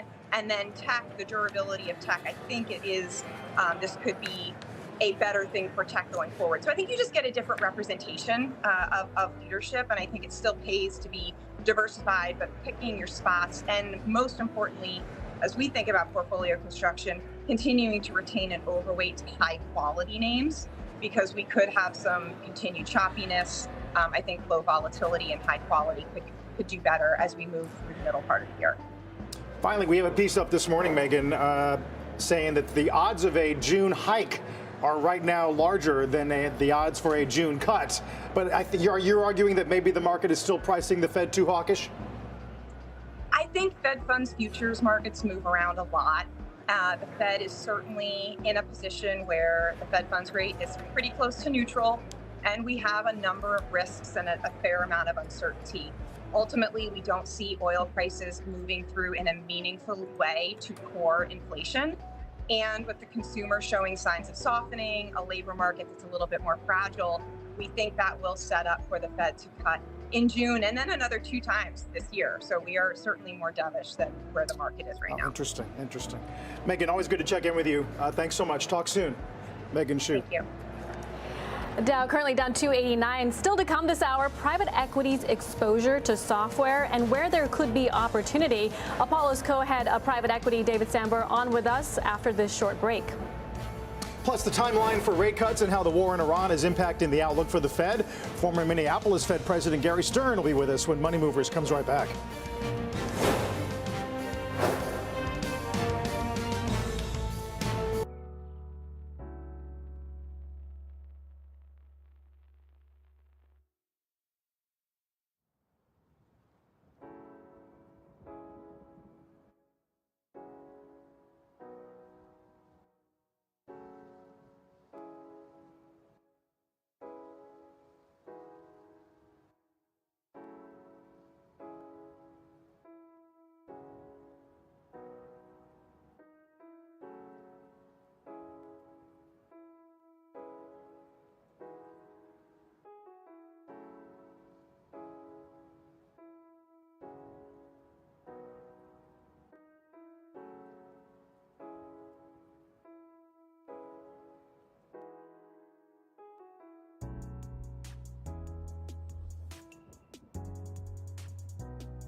Welcome back. We're continuing to monitor the sell-off in software with the IGV ETF down about 20% this year. What's the impact on private equity and where are they looking for opportunity? Joining me now is Apollo co-head of private equity and head of equity, David Sambor. David, a pleasure to have you on today. Hey, Seema, good to be here. Thanks for having me. It's great to have you on. Apollo has historically played a role in providing capital to companies that are undergoing some type of seismic change. I think back to leisure and hospitality during the pandemic, and now within software, the question is, how private equity may play a more meaningful role. Where are you looking for opportunity across the sector? You know, it's funny. Volatility is not something people look for, and it's really something a lot of managers try to avoid. Volatile times create, I think, the best investing opportunities. You talked about leisure and hospitality. I happen to be sitting in a suite at the Venetian Hotel in Las Vegas, which we bought in the middle of COVID. I think software is going to be like that, but it's going to take a little bit longer to play out. I think if you look at what's going on, particularly in the private markets, it's hard to look at this and say it just hasn't been a total failure of risk management. Anytime you have 30 or 40% of an entire industry invested in any type of sector, you're basically setting yourself up for disappointment. What's going on now is not a referendum on the quality of software or the importance of software in the modern economy. It's simply put just a reassessment of things that people thought were true that maybe aren't true anymore, and an adjustment in valuations. And when you've got so much capital in one sector, it's great on the way up. It's really hard on the way down. So have we hit the floor, or do you think there could be more carnage to come as you look at just the health of software companies and the different metrics that they're providing on annual recurring revenue and also monetization model, those that can evolve from seat-based to maybe more to one that is more value-based? I unfortunately think it's very early. I know everyone would love just to know what the answer is. What's happened now is people have questioned three things that were critical to the valuation of software companies, both public and private, for much of the last 10 years. They're questioning the revenue model, like you said. These were thought to be growing annuities with sticky revenue, the gross margin profile, the competitive environment, and therefore the valuations. And unfortunately, I think all four of those things are up for debate right now, and that's not changing. I know the markets are moving up and they've rebounded a little bit, but I don't see any of those four things changing because of the real question mark about what the impact of AI lowering the cost to compete and therefore increasing the level of competition. And with this volatility, there's going to be dispersion and there's going to be opportunities to invest. But where we are right now, unfortunately, I have a lot of friends that are invested in software companies. They're telling me just what you said. The revenues are good. Last quarter's numbers were good. That's kind of not the point. The question is what's going to happen in 1 year, 3 years, and 5 years. And the answer is no one knows. But when you're entering at 10 times revenue, it gives you very little margin for safety. So people are now recalibrating the valuations and baking in more margin of safety for very large unknowns. Do you have software companies calling you up right now saying we could do some type of take private or an equity financing? What are the conversations taking place right now? You're seeing across the spectrum. I think in the early days, public companies are going to have the most opportunities, I think, to do something. So you're seeing some public companies announce large stock buybacks. Some of them are partnering with private capital to finance those. Those could be interesting opportunities. I do think if you have a point of view and you're willing to make a bet, you could potentially buy a software company that's public, that's traded down. And if you think it's traded down for the wrong reasons, there could be opportunities. In private software, and if you look at private equity, again, 30 to 40% of deal flow over the last decade was in software. 5 times as many companies bought as sold. Think about that. So there's a huge inventory of unsold companies. And you have basically every private equity manager saying, this is wrong. I don't agree with the public markets. So you have to believe they're going to sit on these assets and they're not going to be inclined to sell them because there's going to be a fundamental disconnect between what the owner and the potential buyer believe the asset's worth. The other sort of story around all of this, David, is the growth path to a broader investor base, retail, 401ks, whether or not that's been really arrested for private equity and credit. Do you think so? I think clearly there's going to be a slowdown because of this, and you've seen this, and I think that's okay.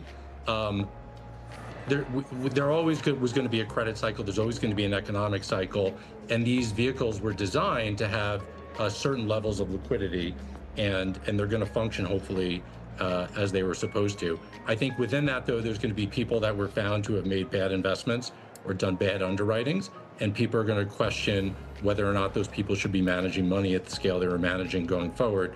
I think all that remains to be seen. How about the notion that it might be a bigger problem for some European banks than it is for domestic banks? We keep reading about high-profile pitches from various firms that here's a way to short some European exposures. Is that a fair assessment? I think it's too early to tell whether it's U.S. banks, European banks, public credit, private credit. What I do know is if you look back over the last decade or even the last 50 years, anytime there's been a major cycle, it starts one place and then it spreads. I'm not saying that's what this is going to be, but we've also had mini sector focused cycles as well over the last decade, whether it was energy, whether it was in commercial real estate, certainly telecom during the dot-com bust. So we're going to see who's been too exposed to these sectors that are undergoing volatility. You said it's too early to tell. Any type of color on when we'll have a better timeline on when this disruption could really play out, understanding or quantifying the impact of the Anthropic and OpenAIs as they work on their enterprise offering, and also when the pickup in M&A could be. So many industry experts have been talking about it. Is it a 2026 story or something beyond that? There's no doubt that disruption's here. I think the question is, what is the impact of the disruption on each and every company in America? The level of change is faster than I've ever seen at any point in my career. I think it's faster than almost anyone watching this show right now has seen. We could all feel it. We could feel it in our lives. You could feel it in companies. Software's ground zero, but there's other companies that I think will be impacted as well. I think the big opportunity for AI is how do you use it as a tool, as a lever, and make sure you're avoiding it from a disruption perspective. So that's why, I think physical assets, heavy asset, low volatility, low obsolescence, I think is a great place to be. Investing in things that are not going to be disrupted by the ever-present change in technology, I think is where you need to focus. Those are the areas that I think we're excited about taking equity risk. On the credit side, there's huge needs for infrastructure in America, whether it's in energy, power, AI, chips, you name it. And I don't see those demands going down. If anything, I think those demands are going up. What's so challenging about software is that it's thought of as being high tech, and the demand is there. But what's going on now is simply put just a reassessment of the appropriate valuations and the assumptions that people made investments on prior to 2022. Yeah, a lot happening all at the same time. And then to your point, the investment in AI infrastructure, hard assets, something that Apollo's been playing a big role there. David, we appreciate your time walking us through how you're thinking about this broader landscape. That's David Sambor of Apollo. Later on this hour, software not the only industry seeing a pullback. Investors also rushing out of private credit. Where's all that capital going? We'll look at one industry that might be benefiting. Then, is this an inflection point for Micron, with last night's earnings results failing to lift the stock, which has still had a great run, up 330% over the past year? We're back in 2 minutes.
Our Christina Partsenevelos looks at that in today's Tech Check. Morning, Christina. Good morning. Man, I was sitting here talking. Y'all ain't heard a word I said. Well, we haven't missed anything. Right back to where we were. The market, okay, came down to that 656.2 area, right where I have an alarm at. I was very interested in taking a put below that. The bulls stepped right back in with authority to the top of the algo. The bears came back in as well. Then took us to the 659, where I would like that call. And you have another example of the importance of the market closing above your desired area and then continuing. We did not get a close on the 11 o'clock candle. The 11:10 candle, we did get the close, but the following candle was not a continuation. It actually reversed the move. And that's why it's so important that you don't just have the confirmation, but you also have continuation.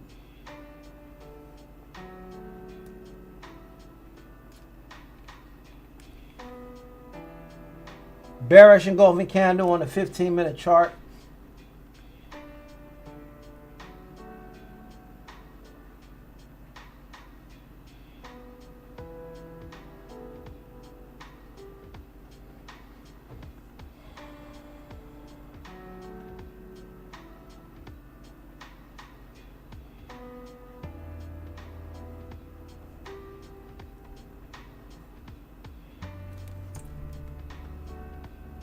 Market volume is low now, very low. You see that big 930 candle has been dropping off ever since.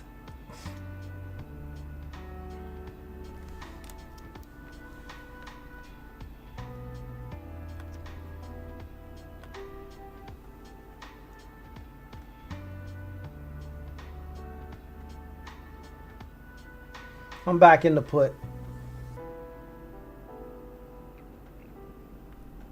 I am back in this put.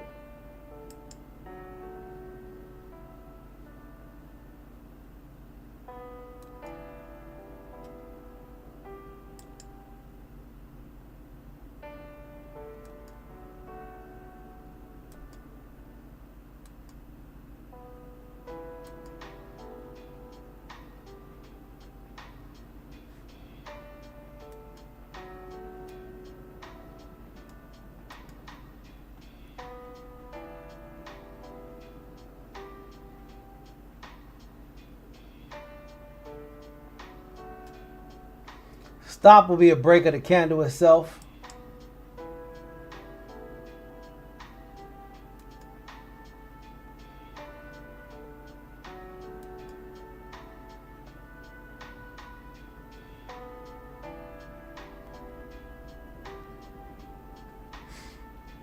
Targeting 656.2.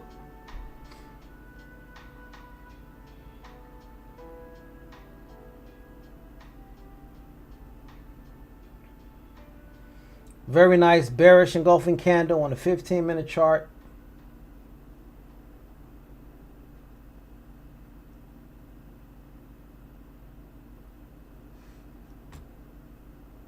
The reason why I brought up some of those semi-cap names, I just mentioned ASML, but there's also like KLA. There's a few others too. With that Wells Fargo note, I think even the concern was the moment you start putting it in the ground, that becomes peak for memory. But they're still arguing that memory has at least 2 years to grow because one, these customers are only getting maybe 50 to 60% of their demand.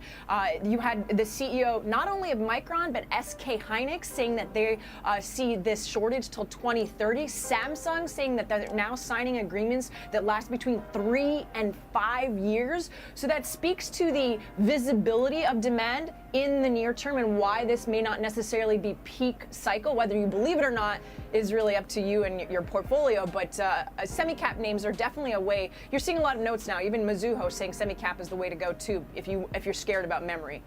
Interesting to see how investors are sort of positioned and now watching Micron down 4% on the day. Christina, thanks. It's Christina Partsenevelos. Time now for a CNBC News update. Pippa Stevens back with that. Hi, Pippa. Hey, Seema. The FBI is investigating former intelligence official Joe Kent, who resigned Tuesday over objections about the Iran war. Semaphore first reported the investigation, which reportedly predates the resignation and is focused on whether Kent leaked classified information.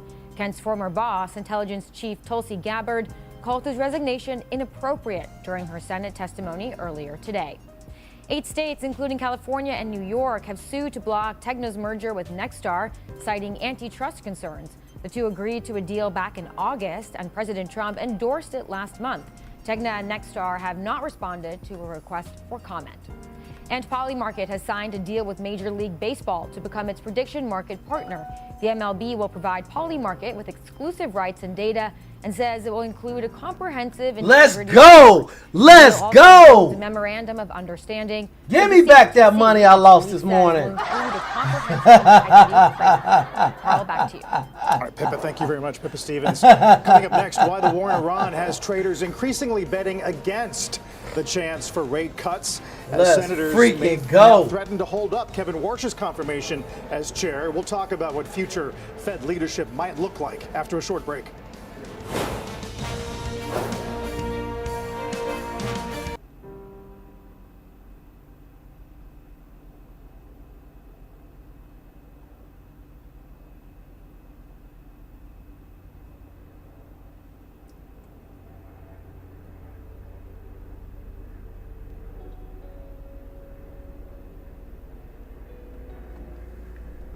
The market is attempting to go red on the day. The market is attempting to go red on the day.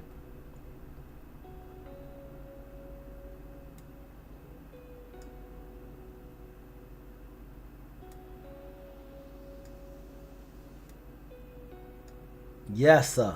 Let's do this. Give me that 656 too. Let's put some pressure on these 1030 bulls.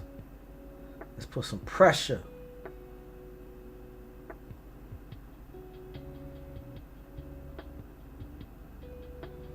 Back in that control selling algo. Let's keep putting pressure on them. Let's keep putting pressure. Yes, sir.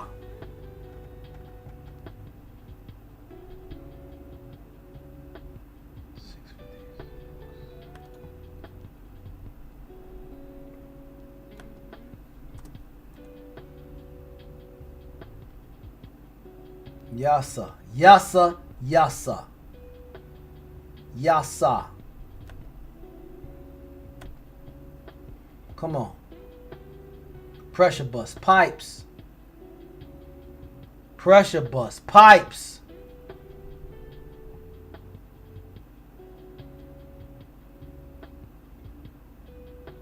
Come on, 656. Let's bust these pipes.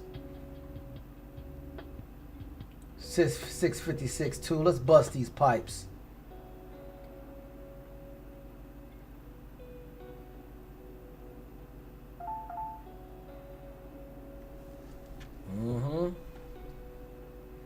Watching the clock very so closely. I will be getting out at the 10:45 mark. Boy, we get below the 656 too.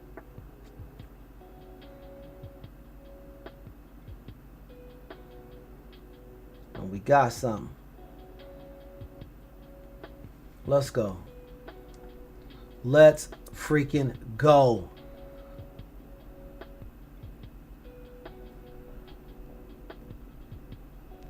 Trying my original plan now for the third time.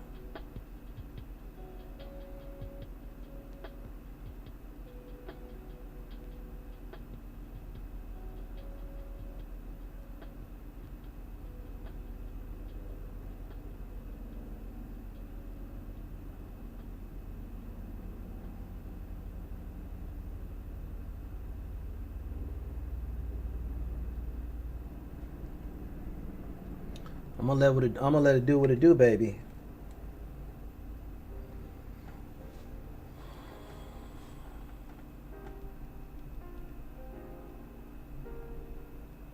The implications of events in the Middle East for the U.S. economy are uncertain.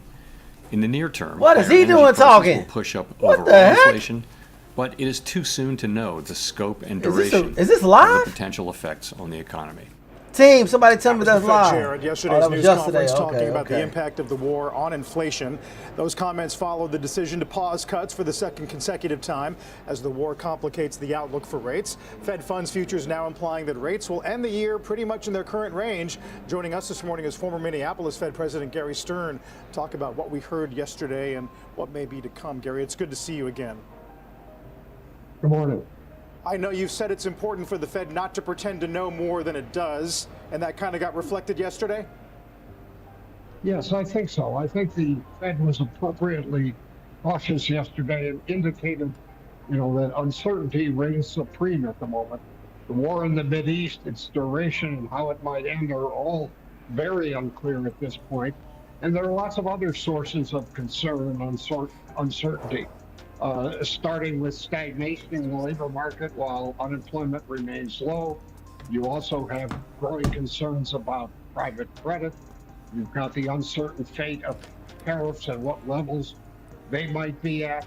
You have the persistent stubbornness of inflation above the Fed's target, even without the impact of higher energy prices. So there's just a huge amount of uncertainty swirling around, and I think in those circumstances, the Fed was wise to take a stand-pat approach and not to claim that they know the path forward at this point. Right. When you assess the dots, are you more surprised by their median on unemployment or their median on CPI? I wasn't really surprised by either one, Carl. I think they've been very clear that, the situation they're in is a tough one because the impact of energy prices and recent data suggests that the labor market is stagnating, maybe weakening. But inflation, if anything, now I was at the bank. As a consequence of what's going on in the energy markets. Double back and grab one. That's certainly true of headline inflation. Core measures will be affected as well, at least temporarily, as some of that filters into core measures. So that the Fed isn't in a position. Oh, I ain't worried about that. Lean one way or the other when it looks. I get it taken off at the tire shop, which is of course high employment. Yeah, that tire shop will take it off. Inflation target.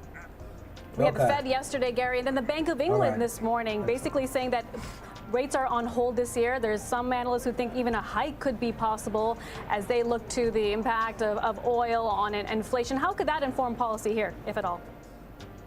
Well, I would be surprised if foreign central banks did anything terribly dramatic in the near or intermediate term.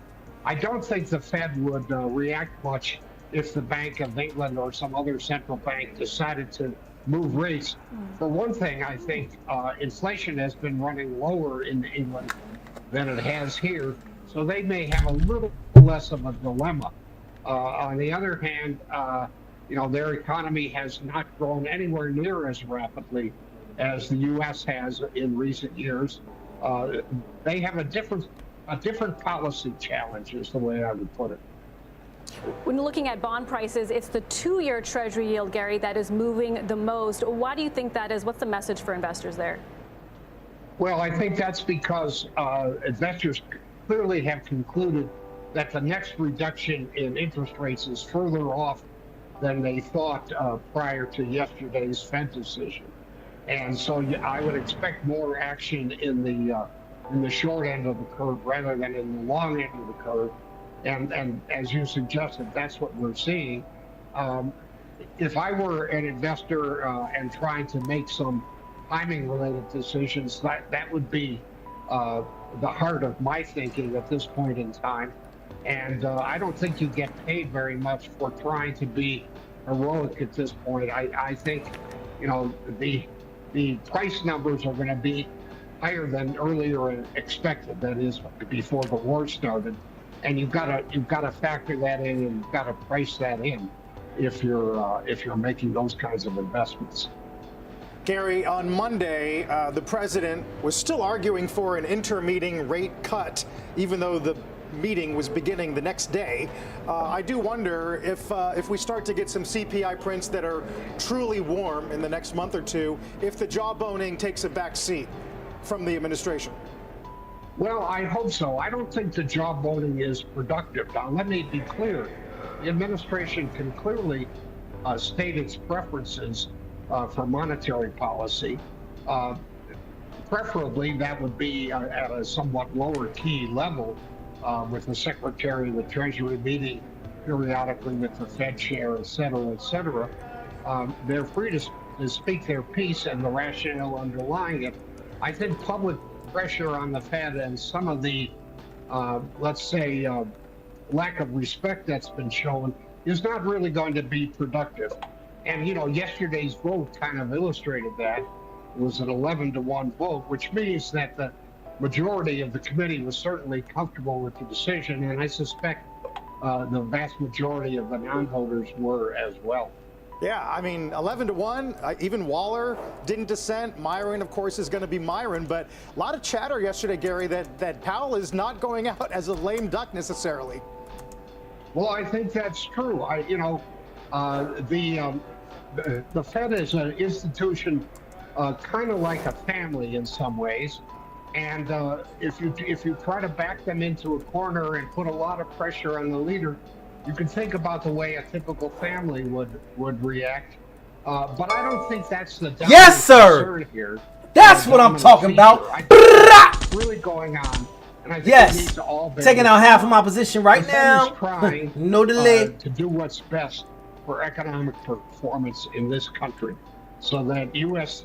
residents benefit from economic performance. Man, it's not should've always took out all easy of it. to make a decision about what that ought to be. Should've took it all out. In terms of where they're trying to go, Okay. the We'll be beneficiary patient. should be Still got another the little piece on residents here. of the United Still got another little States. piece. And the Fed, as I know it, that's always been the case. Gary, we always look to you for insight and understanding behind the meeting and the decisions. Thanks for joining us. Come by set sometime soon. Gary Stern. Thank you. See you soon. Coming up on Money Movers, with investors pulling funds from private credit, there's one industry that could prove to be a beneficiary. We'll tell you what that is after this break.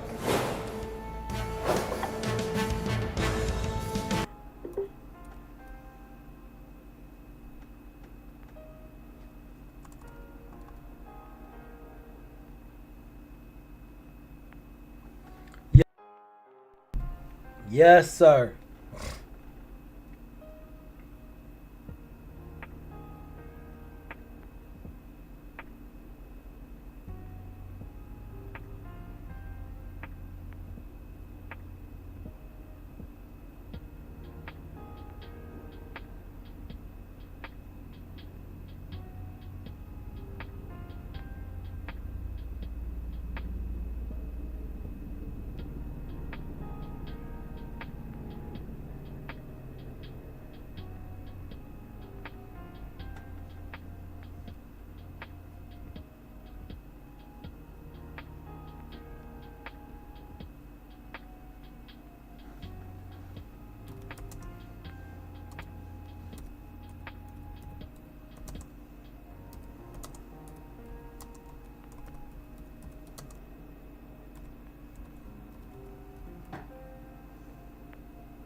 Nice test at the top of the algo. Being patient with my other little piece.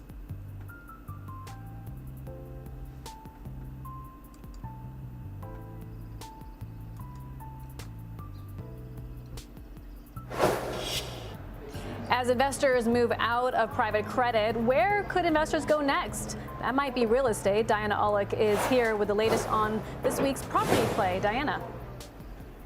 Well, Seema, barely 4 years after investors fled commercial real estate funds due to fast rising interest rates, some are now piling back in as they rotate out of the once hot private credit play. Investments in non-traded REITs plunged from $33 billion in 2022 to just $5.7 billion in 2025. But gains the last few months are indicative of a turnaround. These REITs raised $593 million from investors in January, an increase from $467 million in December and $416 in November. That all according to tracking from Stanger Investment Banking. Now, additional data from CoStar shows investments in non-traded REITs have seen gains over the third and fourth quarters of last year. Some expect that as more money comes out of private credit, it will end up in real estate. Blackstone's B-REIT had its best inflows since 2022 in the first quarter of this year. The fund reportedly raised roughly $1 billion more in capital than it paid out in redemptions. Its focus is on data centers, multifamily, and industrial. I also spoke with JLL's CEO Christian Ulbrich, who said he's already talking with his colleagues about this. Specifically, he said the private credit situation is literally driving people more into the real assets. So yes, potentially that could be something where real estate or real assets are beneficiaries. Now, for more on what Ulbrich had to say, it's in the full podcast and the newsletter coming up Tuesday. Go to it, cnbc.com/propertyplay. Back to you guys. It's sort of playing out in the market already, Diana, and it brings me back to the conversation we just had with Apollo's head of private equity, this sort of pivot from the intangible to hard assets, AI, picks and shovels trade. I guess the question to you is whether that space is starting to get more crowded. Well, it's absolutely getting more crowded, but not crowded enough. Look, commercial real estate took a huge hit when interest rates started to rise in 2022. I showed you those really astounding numbers. So there's a lot of space for money to move in. There is a lot of distress in there. So there are some assets that people can get at discount prices. There are conversions to be done from office to residential, but mostly that money is moving to the more secure assets, you know, the high quality office assets, multifamily, and of course data centers, which everybody loves. Meantime, Diana, if the rate backdrop remains tough, and with the 10-year at 4.3, it looks like it's incrementally getting tougher. Do you think the pressure on institutional real estate ownership persists out of the administration? It does. But when I talked to all these experts on expect someone from Stanger, I asked him that very question. I said, we thought rates would be lower than they were now. And he said it will still happen. It will just happen more slowly and more measured, and again, go into those safer real estate assets rather than the more risky ones. But they do still believe that as money comes out of private credit, it's got to go somewhere, right? Why not real estate? And the idea is that this is a U.S. AI infrastructure story, or does it go beyond our borders? Oh, absolutely. I mean, look, I don't have numbers on that specifically because we had those U.S. numbers, but the money could go into real estate overseas. A lot of these major real estate companies are, of course, global. So when you look at data centers like Digital Realty or something like that, that's a publicly traded REIT, but they're all over the world. So people are going to put their money where they think the best real estate assets are, and that may be in the U.S. or it may be overseas. Finally, Diana, on new homes, I know you brought us the number earlier this morning, but can you put into some perspective that month-on-month drop? Is that the worst in a decade? It was the drop put it at the slowest pace since 2022. And Carl, I had to look at that number twice when it first came out because I couldn't believe the drop, over 17%. A lot of folks are blaming it on the weather, which we tend to do, and I will not deny it was a pretty rough January in much of the country. But sales were also down very significantly in the West, where you don't see that weather impact. And so it was baffling because it didn't have much to do with mortgage rates. Mortgage rates were actually lower than they are today. They were in the 6 to 6.2% range. So again, it's that uncertainty in the economy. It's those higher prices.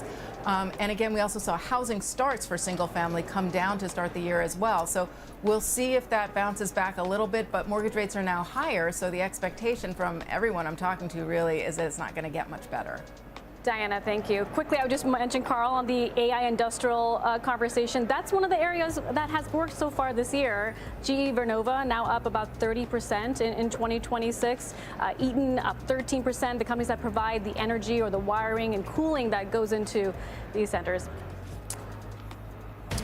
Let's get to the president hosting the Prime Minister of Japan. Two economies stronger moving forward. Thank you very much. Thank you very much, and you're doing a great job. Again, congratulations on the biggest win in the history of Japan. That's not bad. That's a pretty long history. That's a large nation with with a great reputation, but it's a tremendous victory. Congratulations to everybody. Very proud of you. Very proud of you. We've become friends. The job you've done. It's not easy. Any questions, please? Mr. President, are you fully satisfied with the level of support that you're getting from Japan on Iran, including around the minesweepers? Well, we're going to be speaking about it today. Go ahead, you can go. 日本から、平井邸などの支援に関して、その点について今の状況に満足していらっしゃいますか? We're going to be speaking about it today. We've had tremendous support and relationship with Japan on everything, and I believe that based on statements that were given to us yesterday, the day before yesterday, having to do with Japan, they are really stepping up to the plate. Yes. 非常に日本から素晴らしい支援を受けていると思います。おとといのコメントから、日本からはそれに対して非常に力強いメッセージを得ていると私は思っています。Unlike NATO. NATO とは全く違いますね。Please. Mr. President, do you intend to lift sanctions on Iranian oil, and do you intend to potentially put U.S. troops or more troops in the region? No, I'm not putting troops anywhere.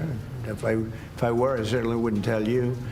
But I'm not putting troops, and we will do whatever is necessary to keep the price as low. I actually thought when I did this, look, the Dow just hit 50,000 a couple of weeks ago. They said that couldn't happen for 4 years. It wouldn't happen in my term. It's such an outrageous thing because I said it would happen. I didn't know it was going to happen that fast, but it just hit 50,000, and we did that in 1 year, not 4. S&P had just hit 7,000. They said that was even more impossible than the Dow hitting 50, and we did that in 1 year. So it's all done.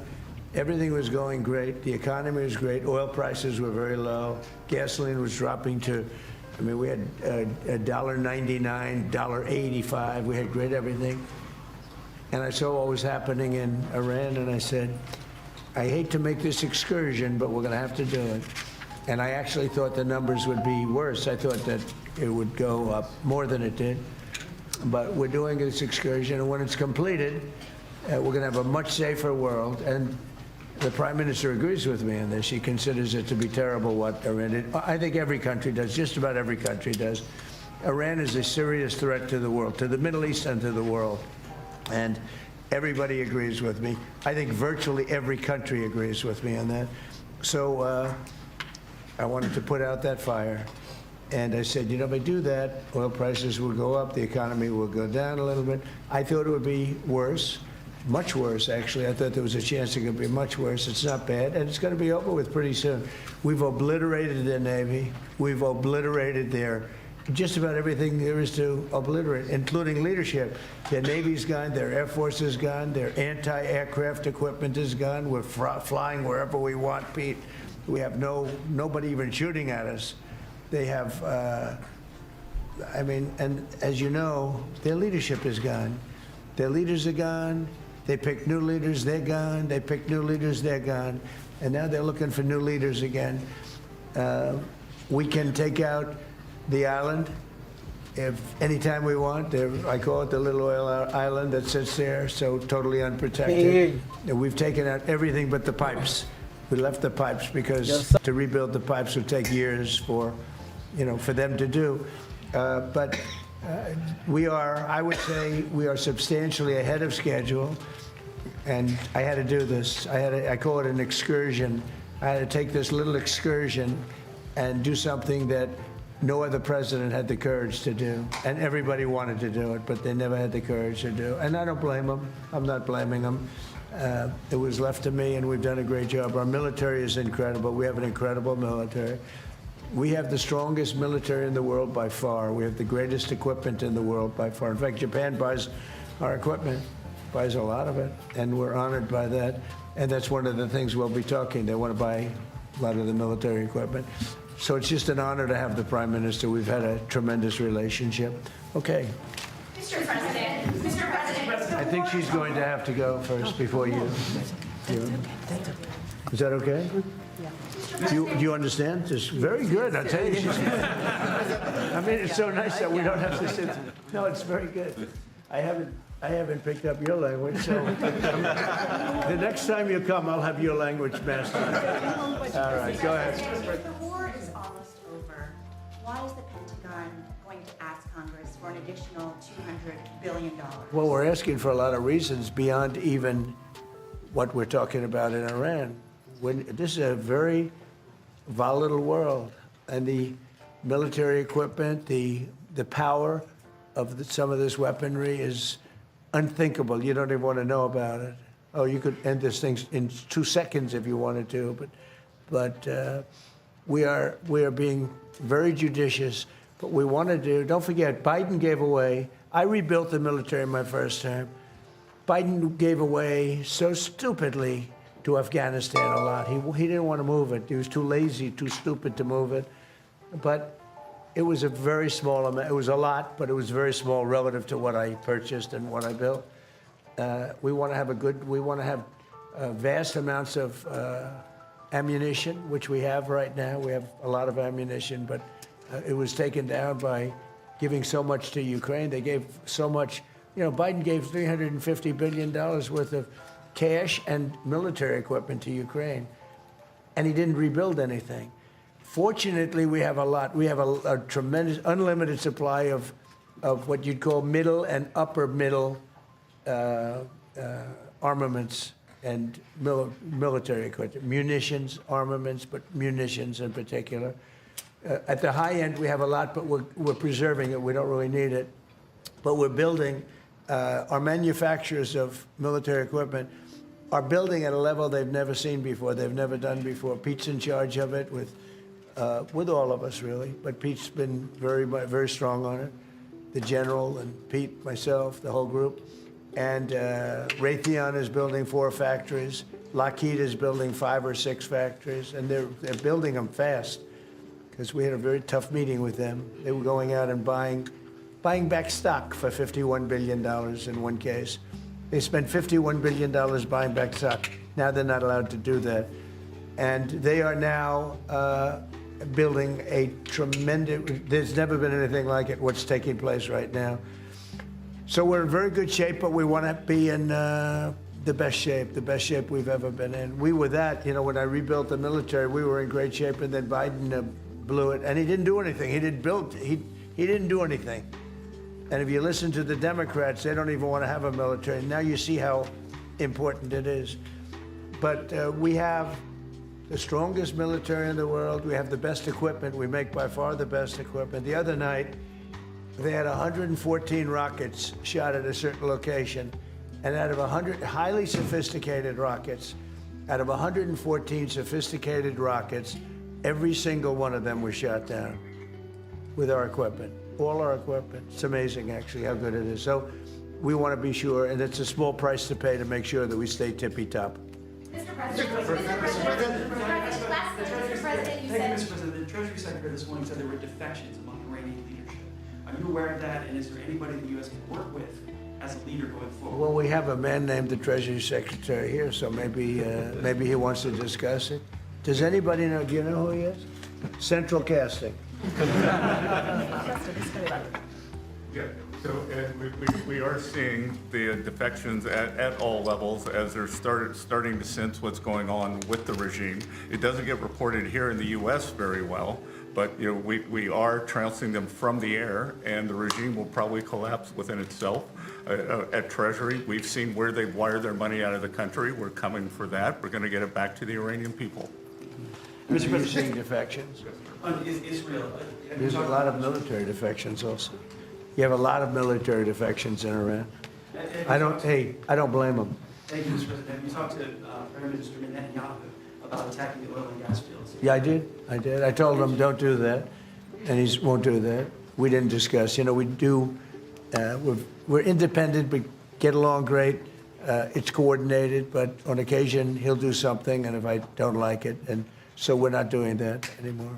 And the last one, if I could, the Fed chairman told me yesterday that he plans to stay until a new Fed chairman is confirmed, and he also plans to stay on the board until the investigation of the Federal Reserve is done. Well, he's under investigation because he's building a building for hundreds of billions of dollars more than it's supposed to cost.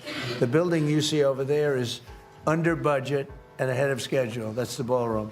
The ballroom is a much bigger building. It's a much more complex building than what he's doing, and it's at a fraction of the cost.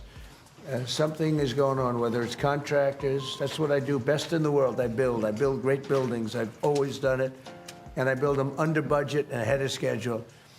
They could have $4 billion. This is a renovation job for $4 billion. And if you look at the building, it's not even, I don't know if Kevin Warsh is ever going to be able to move into it. It's been under construction for years. It's the most expensive building ever built. Now, I know it's gross incompetent because I happen to think he's grossly incompetent. Today, certainly you should be lowering interest rates, all right? Certainly, who would not lower them? But he's stubborn and he's got Trump derangement syndrome. But a lot of people have that, you know, it's not a curable disease. But he's also building, he should be lowering rates immediately. But he won't do that because he's a stubborn, incompetent person. And that's a bad thing. You know, when you're stubborn and incompetent, I think it's the worst combination. And he's also not a smart person. But he's building a complex over there that's under his jurisdiction. He started it, and it's out of control. It's billions of dollars for a little building. I could have done that building and made it beautiful for $25 million. $25 million, and it would have been beautiful. Look what I've done at the White House, fixing it up. And I mean, the place was in bad shape. You see the floors and everything. It was in bad shape. I could have made that building beautiful for $25 million. They're spending $4 billion. All right. So there is criminality. Maybe it's with the contractor, but because I know more about contractors than any human being maybe that's ever lived. But that contractor is a very rich man. Whoever the contractor is, and we know, but whoever the contractor is an extremely rich man. He's going to make, I mean, he could make millions of dollars. I'm hearing numbers from $3 to $4 billion. That would make it the most expensive building on a square foot basis ever built in history. And you're not even building a building, it's a renovation. The exterior skin is staying, the steel is staying, the structure. So all I want to do is bring out to the public that this guy is incompetent. He's a very incompetent guy. And he may be a dishonest guy, but somebody's dishonest because there's no way that building can be $3 to $4 billion. Mr. President, on a straight of work, President. Thank you. Please. Mr. President, you just mentioned Japan. This looks like one of your people right here. Thank you. Is he good or bad? Good. Is he a good reporter or bad? Yes, you know? So. Not a, all right, looks like a nice guy. Go ahead. Mr. President, you just mentioned Japan is stepping up. What kind of support do you expect from Japan in the future? Look, I expect Japan to step up because, you know, we have that kind of relationship. And we step up for Japan. We have 45,000 soldiers in Japan. We spend a lot of money on Japan. And we've had that kind of a relationship. So I expect, I'm not surprised that they would step up. We don't need much. We don't need anything. I mean, honestly, we don't need anything from Japan or from anyone else. But I think it's appropriate that people step up. In the case of Japan, I hear they get more than 90% of their oil through the strait. So that's a big reason to step up. I mean, we've demolished, that country is close to demolished. The only thing is the strait. It's very hard. You could take two people and they could drop little bombs in the water and they're holding things up. We don't want that to happen. But honestly, Japan, China, Europe, parts of Europe, get a lot of their oil through the strait. We get none, practically. We're less than 1%. We don't have to be any percent. We don't even, I think we do it just to be nice. But we, think of it, we don't use the strait. We're defending the strait for everybody else. And then in the case of NATO, they don't want to help us defend the strait, and they're the ones that need it. But now they're getting much nicer because they're seeing my attitude. They're getting much nicer. But it's, as far as I'm concerned, it's too late. You know, UK wants to send aircraft carriers now. And I said, I want the aircraft carriers before the war. I don't want them after the war is won. They want to send me aircraft carriers after the war. There's practically nobody to shoot at them. You know, their missile count is down, Pete. Maybe you could discuss it by about 90-something%. The drones are way down, and the factories are being demolished. Maybe. Yes, sir. Our missiles being shot are down over 90% since the beginning. One-way attack drones down 90% since the beginning, which is a reflection of overwhelming firepower. But you mentioned the most important part, Mr. President. Their defense industrial base. If you can't make more of it in the future, then you have a limited supply. And so we're going after all of their defense contractors that make all of their exquisite weapons and ensuring that even if they wanted to rebuild more launchers or more missiles, they couldn't in the future. And that's a level of devastation for their military that they've never seen before. So we have, in literally 2 weeks, we've demolished their Navy, their Air Force. All technology is gone. All communication is gone. And all of the leaders are gone. Other than that, they're doing quite well. Okay, how about one more question for the Prime Minister? Let me pick a beautiful-looking person from Japan. A question for the Prime Minister. Go ahead. Me? Yeah, sure. Oh, he doesn't believe he's beautiful. Oh, okay. He's sounding shy. We Japanese people, of course, know Japan and US are very good friends. But one question: why didn't you tell US allies in Europe and Asia, like Japan, about the war before attacking Iran? So we are very confused about we Japanese citizens. Well, one thing, you don't want to signal too much. You know, when we go in, we went in very hard, and we didn't tell anybody about it because we wanted surprise. Who knows better about surprise than Japan? Okay? Why didn't you tell me about Pearl Harbor? Okay? Right? You know, he's asking me, no, you believe in surprise, I think much more so than us. And we had to surprise him, and we did. And because of that surprise, we knocked out, the first 2 days, we probably knocked out 50% of what we, and much more than we anticipated doing. So if I go and tell everybody about it, there's no longer a surprise, right? Okay, one more for the Prime Minister. Mr. President. Are you good for the Prime Minister? Yes, Go ahead, for the Prime Minister. Thank you very much. Japan's TJ Press. Japan's biggest concern is China. Now they are giving us export control and very harsh terms to criticize us. So could you? That's the president alongside the Japanese prime minister in the Oval Office, as you can clearly see, giving an update on the war, which he continues to call, as you heard numerous times, an excursion, a little excursion. Said he knew oil was going to go up, said he thought it would be worse.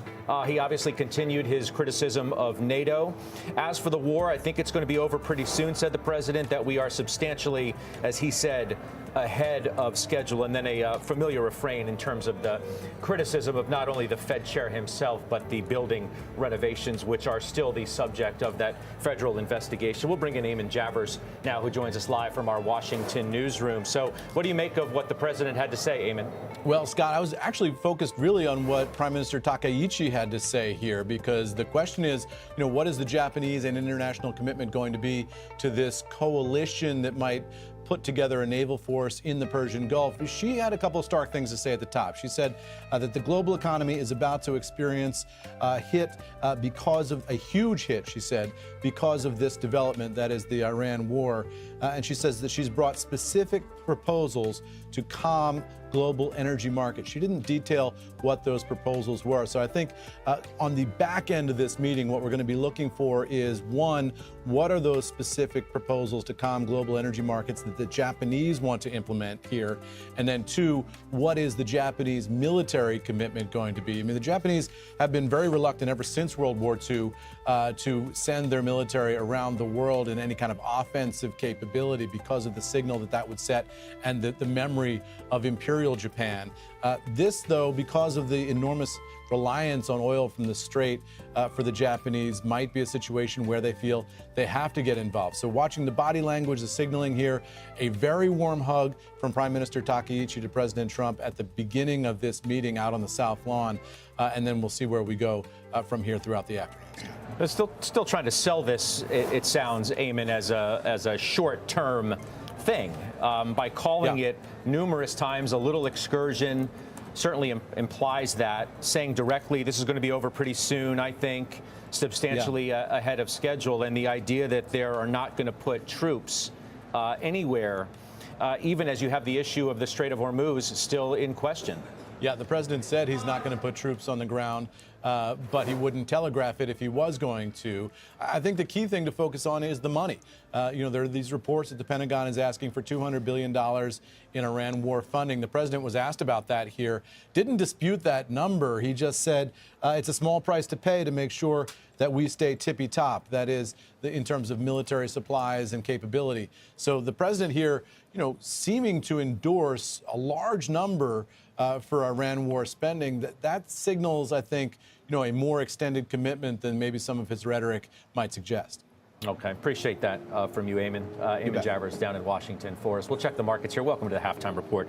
Of course, I'm Scott Wapner. We do have the investment committee with us today as well. Josh Brown, Shannon Sakosha, Malcolm Etheridge are all here at Post 9. Let's check the market for you, though, see where we are trading. We've been in this range for a bit now. Dow down almost 400 points. It's less than 1%.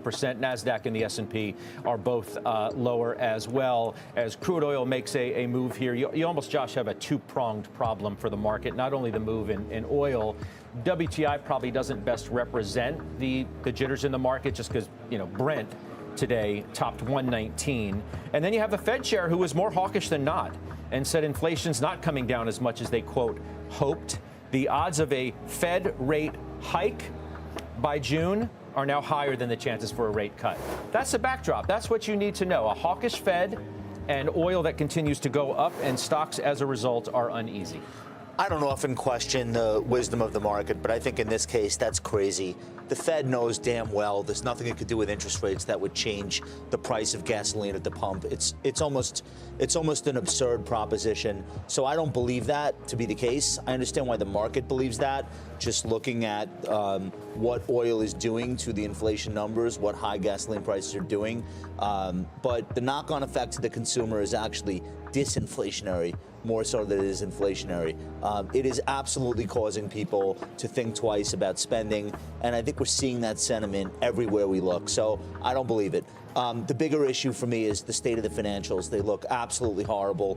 The 2-year is up the most on the curve right now. Sure. 385 was what it hit earlier today. We can look at it as Josh is talking. I didn't mean to interrupt, but just to give context to that, yields are definitely up, especially on the short end, on the back of what Powell had to say yesterday and where the Fed seems to be positioning. Yeah, no, Judge, it's the right interruption because that's really the most important thing. This is the highest we've seen the 2-year since August of 2025. And in the meanwhile, it almost feels like there's nowhere to hide the last couple of days. Gold just broke down below its 50-day moving average. Metals and mining on the whole are the stocks themselves are negative. The materials are down 2%. We've lost the home builders because mortgage rates are not coming down at the rate that we had hoped earlier this year. And now you've got 26% of the S&P 500 below the 50-day, which is the lowest reading since Liberation Day almost a year ago. That is a 2 standard deviation below the mean, and it's problematic. 52-week lows on the NYSE are now at 5%. That's the highest since November. So it's a risk-off tape, and we've lost a lot of the areas that we were using as sort of like all right, here's a little bit of a hedge, or here's a little bit of a non-correlated asset. People are just right now looking at a lot of these developments, looking at the bond market, looking at oil, and just saying, you know what? I don't need to figure out the next thing I want to invest in right away. Let me move some cash to the sidelines. Jan, it's, you know, the stats continue along the lines of what Josh was talking about. This was as of yesterday. Less than 30% of the S&P stocks are above their 50-day.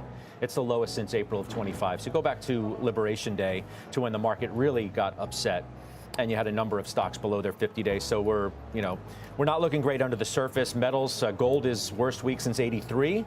And Jonathan Krinsky at BTIG says, buckle up, that the 200-day moving average of the S&P 500, which is 66.15, looks unlikely to hold. We're below it now, okay?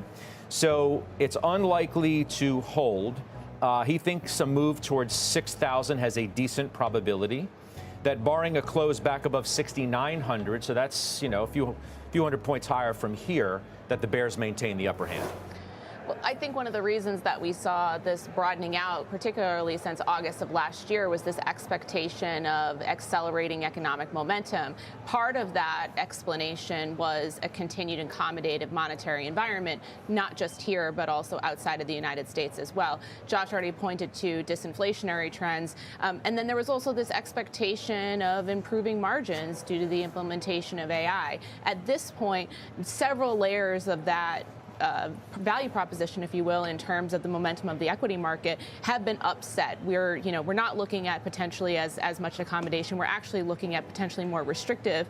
We're already seeing some tightening financial conditions, not just from yields, Scott, but from some of the carryover from what's happening in the private credit market. And then you look at the state of where to hide. I mean, with energy being the only sector that's positive this month, most investors are underexposed to the energy market based on its percentage in the S&P 500. And so where do you hide in this environment? You still have this bit of this hangover from the AI disintermediation obsolescence argument. Now you get potential challenges in the Middle East. And if you're sitting in cash, cash yields look, kind of attractive right now, especially if they're not going to be moving lower. And so if you're wanting to put money into a market that perhaps is reflecting more attractive valuations, you're feeling like maybe you have a little bit of time to do that, given where yields are. You got a choice of, Malcolm, wherever you want to go, because we've covered sort of everything that's moving around. Dubravko Lakos over at JP Morgan's cut his S&P target to 7,200 from 75, just to, represent where sort of the risk factors are now and where sentiment seems to be, and that the market in his mind is continuing to price in a short term, a quick end to what's happening in the Middle East. And he's not so sure, and nor are, other investors too. How do you see it? I think those two things run together. I think you made a really good point about the 50-day moving average when you harken back to Liberation Day, but the 200-day moving average, which we've now fallen below, we haven't seen us breach that level since May of 2025, which was sort of the backswing from Liberation Day. And so I think that's meaningful here too, because it shows just how much pessimism has just kind of come into the markets all of a sudden. I think it's also a little bit disappointing to the point that Shan's making about where we are, because earnings were actually really strong in the first quarter. We blew out expectations by a wide margin for the majority of stocks that reported. And I think that's disappointing moving into a market that now is being uprooted by oil shock concerns. We're being uprooted by now private credit concerns that already existed. Now there's even real conversation happening, whether Josh likes it or not, about interest rate moves upward instead of downward. Like, that's all meaningful for a market that was coming into the year celebrating how strong things look from a fundamental perspective. Hey, I mean, the kind of market we're in right now, look at Micron. Need you a better example than Micron today, which had a blowout quarter. There's no other way to say it. Now, the chart's been a blowout for the last several months, so maybe that has more to do with this than anything else. But they had a blowout quarter, and the stock is down. So in this kind of tape, similar to Nvidia a couple weeks back, and this is in a huge high flyer, and the stock's down 5% on what I said was a blowout quarter by any estimation. Yeah. So I alluded to the financials for a reason. I think that structurally they were extremely important to the bull market that we experienced in 2025. And I think from a sentiment standpoint, we can't afford to lose them to the extent that we are. They're not as big as tech. They're not as big as consumer discretionary, but when traders, when investors think about the lack of follow-through from the financials, it just makes them second guess all of the other rallies that we have been seeing. And now that lagging performance has actually turned into detracting performance. These stocks are very important. Capital One Financial is down 26% year to date. That very rarely happens outside a much bigger disturbance in the financial system. Wells Fargo's in a 20% bear market, Prudential not far behind. The breadth of poor performance in the financials is 100% creating a psychology problem amongst the bulls. Out of 70 financial stocks that are in the S&P 500, literally only 5 of them are up this year. Only 5. And they're not necessarily the 5 that you want to see. CME and CBOE, which are 2 companies that thrive on market volatility. Interactive Brokers up 5%. Then you've got CB and Travelers, and that's it. All of the other financials are in the red, and many of them substantially so. How do we get a bull market going with these companies so deep in the hole? We've discussed this so many times that until you get the big banks to stabilize in some respects, the market is going to be on shaky footing. Over the last month, all of the big banks, Citi, JPM, Citi and JPM down 6% and 7% respectively. I go down the list, and the losses are even greater than that. B of A, Goldman, and Wells, 12%, 13%, and 14% respectively there. Jonathan Krinsky, again, Malcolm, opining on this, says there's little evidence that the downtrend is over. So what do I do with that? I don't disagree with that, but I do think we're in an environment now where net interest margin matters less for the big 3, Goldman, JP Morgan, and Morgan Stanley. I think that we're in an environment that is ripe for IPO activity. We've got 3 blockbuster IPOs set to happen at some point this year, presumably, between SpaceX, Anthropic, and OpenAI. I think all of those will be additive to the overall system, and I think regardless of how interest rates move throughout this year, those 3 are going to participate in just about every single big M&A transaction that we see this year. So there's still opportunity for them to finish the year strong, even if the entire sector doesn't actually go in that direction. You bought Goldman. I did. Is that a new buy? Yeah, it's a brand new buy for me. I'd been wanting to complete that trifecta I just mentioned for some time. Okay. But Goldman was the strongest one among the 3, and the price really wouldn't come down from the 9s. Well, it did. And so finally, around $7.85, I got an opportunity and decided to start buying. I like the move. Because I don't think things are falling apart, and if they don't, capital markets and investment banking, M&A, all the things that Goldman does literally better than anyone else should continue to shine. I'll show you the anti-Goldman. Give me a chart of Robinhood right now. This stock is literally sitting on a breakdown level. You got to give me longer than that, guys. This is in a 50% drawdown. You want to talk about an indicator of investor sentiment. And I know there's a lot of crypto in here. Look at this level of support that Robinhood has been sitting on top of basically since the beginning of February. You don't want to see what happens if this breaks down. You could be looking at a $50 stock relatively quickly. That's concerning because I think that stock, more than most others, speaks to the risk appetite of the regular investor. The other name that... Hold on real quick. Let me just... Okay. I don't want you to get off that yet, because this plays perfectly off of what you're just talking about. According to JP Morgan, retail money invested is down about 15% week over week, and in total, 43%. Retail money invested down 43% more or less since the start of the conflict. It turns out people really love instant gratification when they put money to work, and when they don't get it, the trend weakens or goes in reverse. I think that's what we're seeing here. We've had a very long run of people getting that instant gratification. I put $10,000 into the market. It's worth $11,000 a week later. Look what a genius I am. When that goes into reverse and 10 becomes 8, obviously, you start to see that enthusiasm slow a little bit. I don't want to get off the banks. I want to give Shannon a chance to comment on it, because you're the same day that you get a big win for the banks, the new regulatory recommendations, the requirements under so-called Basel III are a huge win for the industry. You're going to have much more lenient capital requirements. Presumably, you can lend more, you can give more money back to your shareholders. It's undoubtedly a huge win on something that the industry has been lobbying heavily for a long, long time. How do you see that? This last year, this is all we talked about was Basel III endgame and the fact that we were moving away from that. And Scott, to your point, and to Josh's point, you get a reversal here in terms of the rate outlook, and you go from even, expectations of flat to a hike for the Fed, and you price back in one interest rate hike or one interest rate cut, excuse me. You also start to see Freudian slip. Freudian slip. You watched that news conference a little too closely yesterday, Sam. The other thing that I really think that Malcolm just mentioned is that there's a significant amount of capital market activity that's going to come in the second half of this year. We're already seeing a pickup in M&A transaction deal flow. Those haven't closed yet, Scott, but that is not going to last forever. And so these catalysts for the financials, I don't think we can put them to the side for this year. And I think that this could be an excellent opportunity if you're underweight in this sector to start dollar cost averaging into positioning based on the fact that there are some of these things that I think will become tailwinds once again, coming from headwinds right now. What do you think?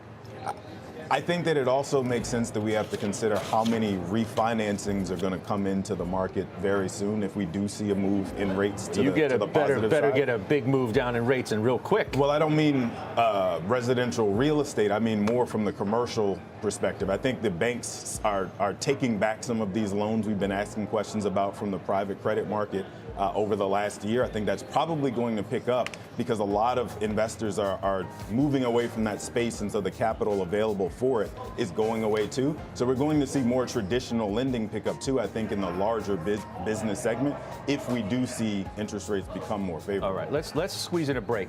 We've had some breaking news, obviously, off the top. We're 30 minutes in. Dow's down a little more than 300 still, and we have a gutsy call today. For our call today, it's from Morgan Stanley, and it is in one name that has been beaten down since this war started. We'll discuss that and more. Josh Brown's best stocks in the market, too, just ahead.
welcome back. I thought we would highlight what I think can be described as a call of the day, even with no direct ownership on the desk. It's nonetheless feels like a gutsy call today from Morgan Stanley on Carnival Corp, the cruise line. They upgraded it today to overweight.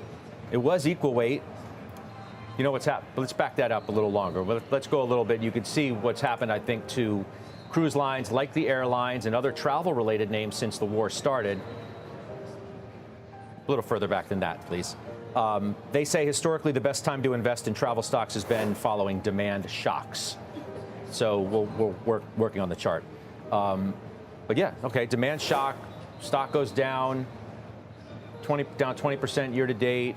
Obviously, the slide's been a little more dramatic since the war started. So buy it. What do you think?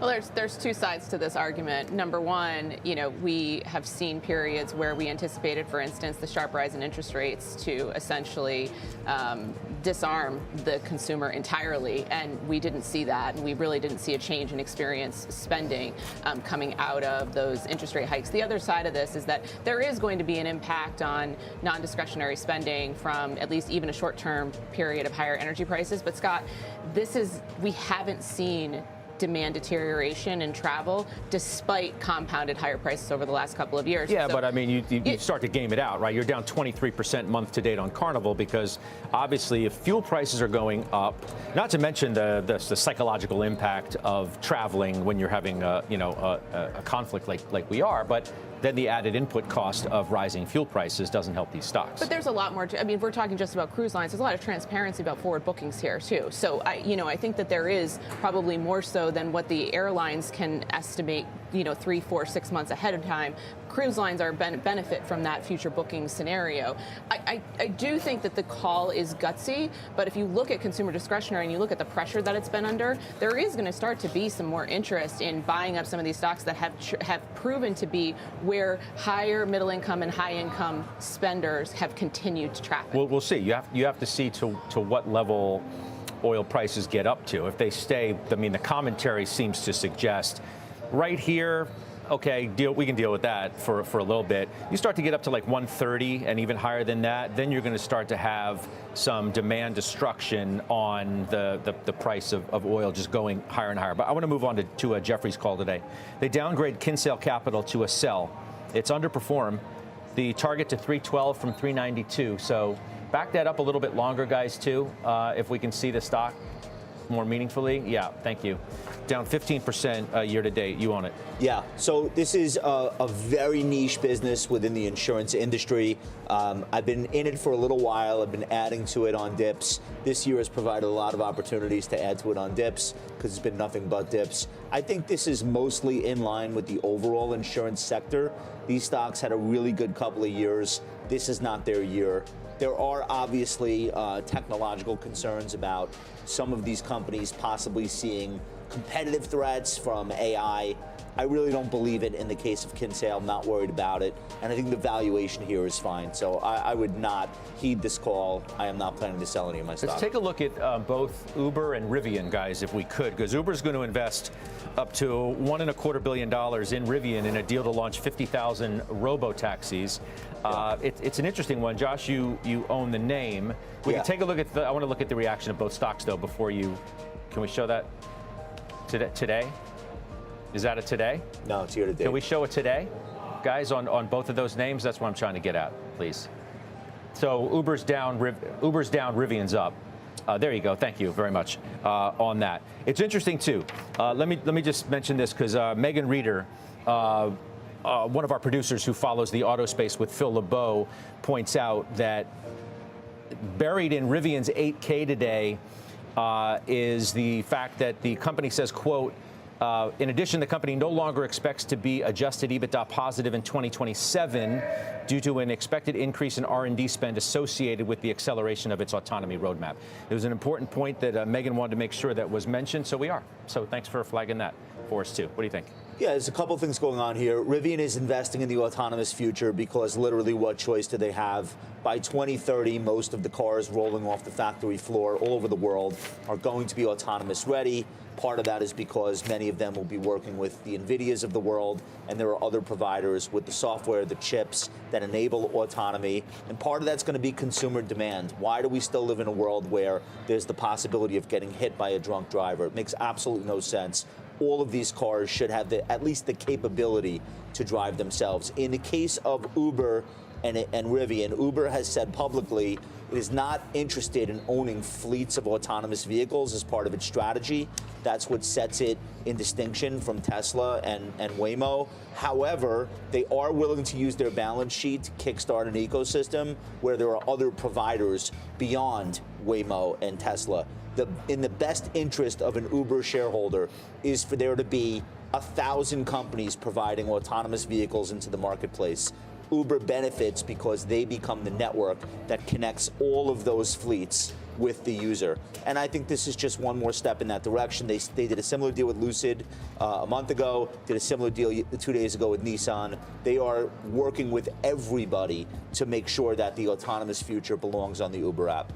I would just add to that really quickly that Rivian is also already set to be helped out by the R2 rolling off the line, right? It's going to be the lower cost option that gets to compete against like the Ford Explorer, the Jeep Grand Cherokee, things like that. So at a time when oil is spiking and there's probably going to be renewed interest in EVs, it's probably already a stock that's going to be on the move. All right, let's go to Pippa Stevens now with a CNBC News update. Hi there, Pips. Hey, Scott. Director of National Intelligence Tulsi Gabbard said that the United States has high confidence that it knows where Iran is storing highly enriched uranium. Gabbard testified publicly in front of the House Intel Committee this morning before moving to a closed-door session. The testimony comes as Iranian attacks on energy infrastructure continue in retaliation to Israeli strikes Wednesday. Eli Lilly said its next-generation obesity drug has cleared its first late-stage trial on type 2 diabetes patients. The injectable drug helps patients lower a key measure of blood sugar levels across different doses at 40 weeks compared with the placebo. And it appeared to be more effective than other popular diabetes drugs in helping type 2 diabetes patients lose weight. And the 2026 John F. Kennedy Profile and Courage Award will be presented to Fed Chair Jerome Powell. The John F. Kennedy Center said Powell will receive the award for protecting the independence of the Federal Reserve. The people of the Twin Cities, Minnesota, will also be honored this year. Scott, back to you. All right, Pippa, thank you. That's Pippa Stevens. Coming up, Josh Brown's best stocks in the market. He is focused today on an under-the-radar way to play the rise in gas prices. We'll reveal it coming up.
All right, Josh Brown, the best stocks in the market today with the spotlight on what? Well, we're going to talk about a store that I have never set foot in my life. It's called Casey's General Store. Shannon is from New England. You've never been to a Casey's, have you? Probably not. Malcolm, Mid-Atlantic region, you've never set foot. Okay, me either. Not important. This is a convenience store with a gas station. Bottom line is when gasoline prices go from $3 to $4, that is a 33% de facto uptick in revenue for the gasoline sales at Casey's. And this is a growth company even beyond that more recent catalyst that I think has been driving some accumulation into the stock. They're going to open 80 new stores this year on a net basis. They say they'll grow 8 to 10% in terms of cash flow this year as well. And I'm looking at this technically. Guys, give me something a little bit. Yeah. So this is very simple. I think $600 is a pretty decent line in the sand from a risk-reward standpoint for investors. That's where I would set my initial stop, and then I would trail it. I would check back every Friday for the closing weekly price. So long as she stays above, I think this thing has potential to continue on this beautiful, almost pristine uptrend. You see how well it's obeyed that 200-day in the recent past. No reason to think that that won't continue. And so long as we see these higher prices at the pump, and I'm not hoping that they'll last long, this will be one of the names that I think remains in favor. There are a few others, but this is a niche type of situation. Not many companies in the market beyond the energy sector actually benefit from higher prices, but this one does. You actually have your eyes on another consumer-facing name. Yeah. Which hit a 52-week high just this Tuesday. Yeah. And it is QSR. Yeah. Which is Restaurant Brands. So I haven't had a chance to write this one up, but I probably will at some point. I want to give the viewers a little bit of a sneak preview on why it's on our radar. This name joined the best stocks in the markets list over the last couple of days. This one I've done a ton of due diligence on. It's Burger King, Firehouse Subs, Tim Hortons. Stop laughing, Shannon. Tim Hortons, which is the coffee chain. Yeah, and it's also got Popeyes, just in case anybody still had room left over. Strong buy at Josh Brown Capital Management. So, so this is a $25 billion market cap. Scott, I'll always remember what you just said. And you're talking about $10 billion in revenue. They drop about $1 billion and change to the bottom line. But this stock is under accumulation, institutional accumulation, if you follow the 13F. It's not hard to understand why. This is the type of stock that hasn't gotten that much attention in recent years, but it has been part of that rotation. Pershing Square is in here. Seth Klarman is in here. A lot of big names in the hedge fund world own the name. And the reality is that, look, this is a QSR business. The ticker symbol is literally QSR. It's the type of stock that people are seeking refuge in so long as it's in this uptrend, and that's how it hit the best stocks in the market list. I'm going to do some work on this. We'll probably end up writing it. Last thing I want to say, there's a 3.5% dividend yield here.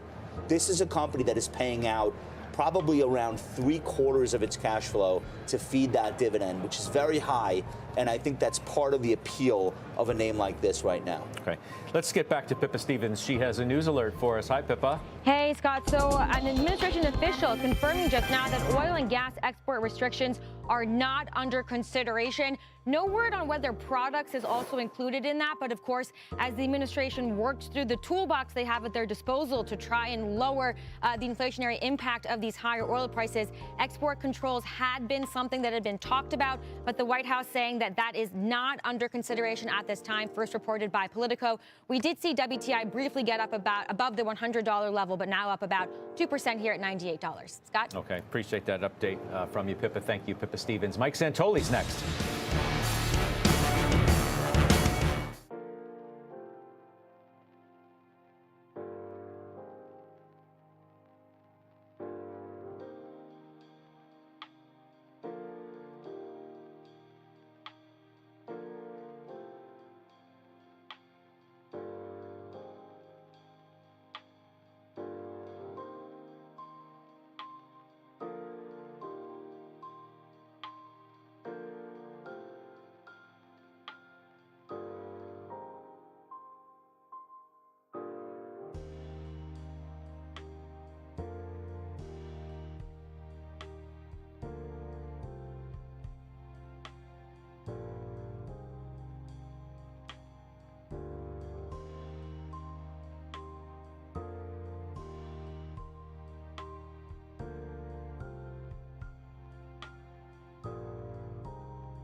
senior markets commentator, Overtime co-anchor, Michael Santoli is here at the desk.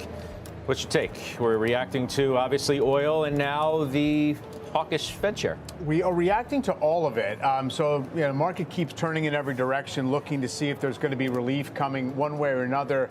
And I think the Fed basically said, look away. It's not us. We can't save the situation. On the other hand, the market continues to kind of absorb the pressure in an orderly way. And I think the debate right now is, would you like to see it get a little messier, a little more extreme, get one of those situations where it's kind of like you don't even have to know what the headlines are. You just close your eyes and buy because it's gotten so washed out. We're short of that type of thing, but it's still, things are lining up in that direction. A couple things I would observe. I mean, you talk about the weakness in gold and silver. That's a kind of would-be haven that's basically getting liquidated on some level here. Now, it got memed. It was sort of telling you a different story. It was a risk-on asset on the way up, and it's behaving that way now. But I think it's part of the process. So you can step back and say, we're down 2.5, 3 S&P PE multiple points in a few months. We're down toward the bottom end of the range. If earnings hold up, maybe you can make a case right here. I just think, you have to break this downtrend. You have to show that we're not just going to sell this down every day, even when we, quote, should be rallying. Well, to Josh's point at the beginning of the program, and one that we've been talking about quite often, the banks. Yeah, for sure. Until the banks stop going down or trading in the lousy way that they have, for lack of a better description, the market is not going to be able to stabilize itself. No, because you could never answer the what's going on there question. Yeah. The what are we worried about there question. The credit card stocks. That to yesterday me got destroyed. That is the worst part of the bank sell-off. I'm not worried about the alternative asset managers. They'll take care of themselves. And yesterday, that was pretty dramatic. And actually, in the early going, I mean, first of all, when Visa and MasterCard get caught up in that, it's silly. They don't have lending. But they did. They got pounded yesterday. They were leading on the upside today. So I agree that that's where to look. Big banks are not really underperforming that much today, but they still can't quite, muster any strength. Well, even with really favorable Basel III headlines that would, in any other time, probably move these things higher. Yeah. Not so much. No, today. I mean the curve is flattening and all the rest. So, but no, that's one of the things you want to have on the checklist. I'll see you later this afternoon. That's Mike Santoli. We'll do finals after this break.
All right, let's do some final trades. Mr. Etheridge, you're first. I'm going Okta. In a world run by AI agents, identity security is even more important. All right, we are green there, about 2%. Shannon Sakosha. Healthcare sold off pretty significantly this month, and there's some upcoming catalysts with MA reimbursement. Just an update on PSX. If you're still long this from the best stocks list, this is where you roll your stop up. Get tighter. Okay. I will see you this afternoon, just a couple hours on the closing bell at 3.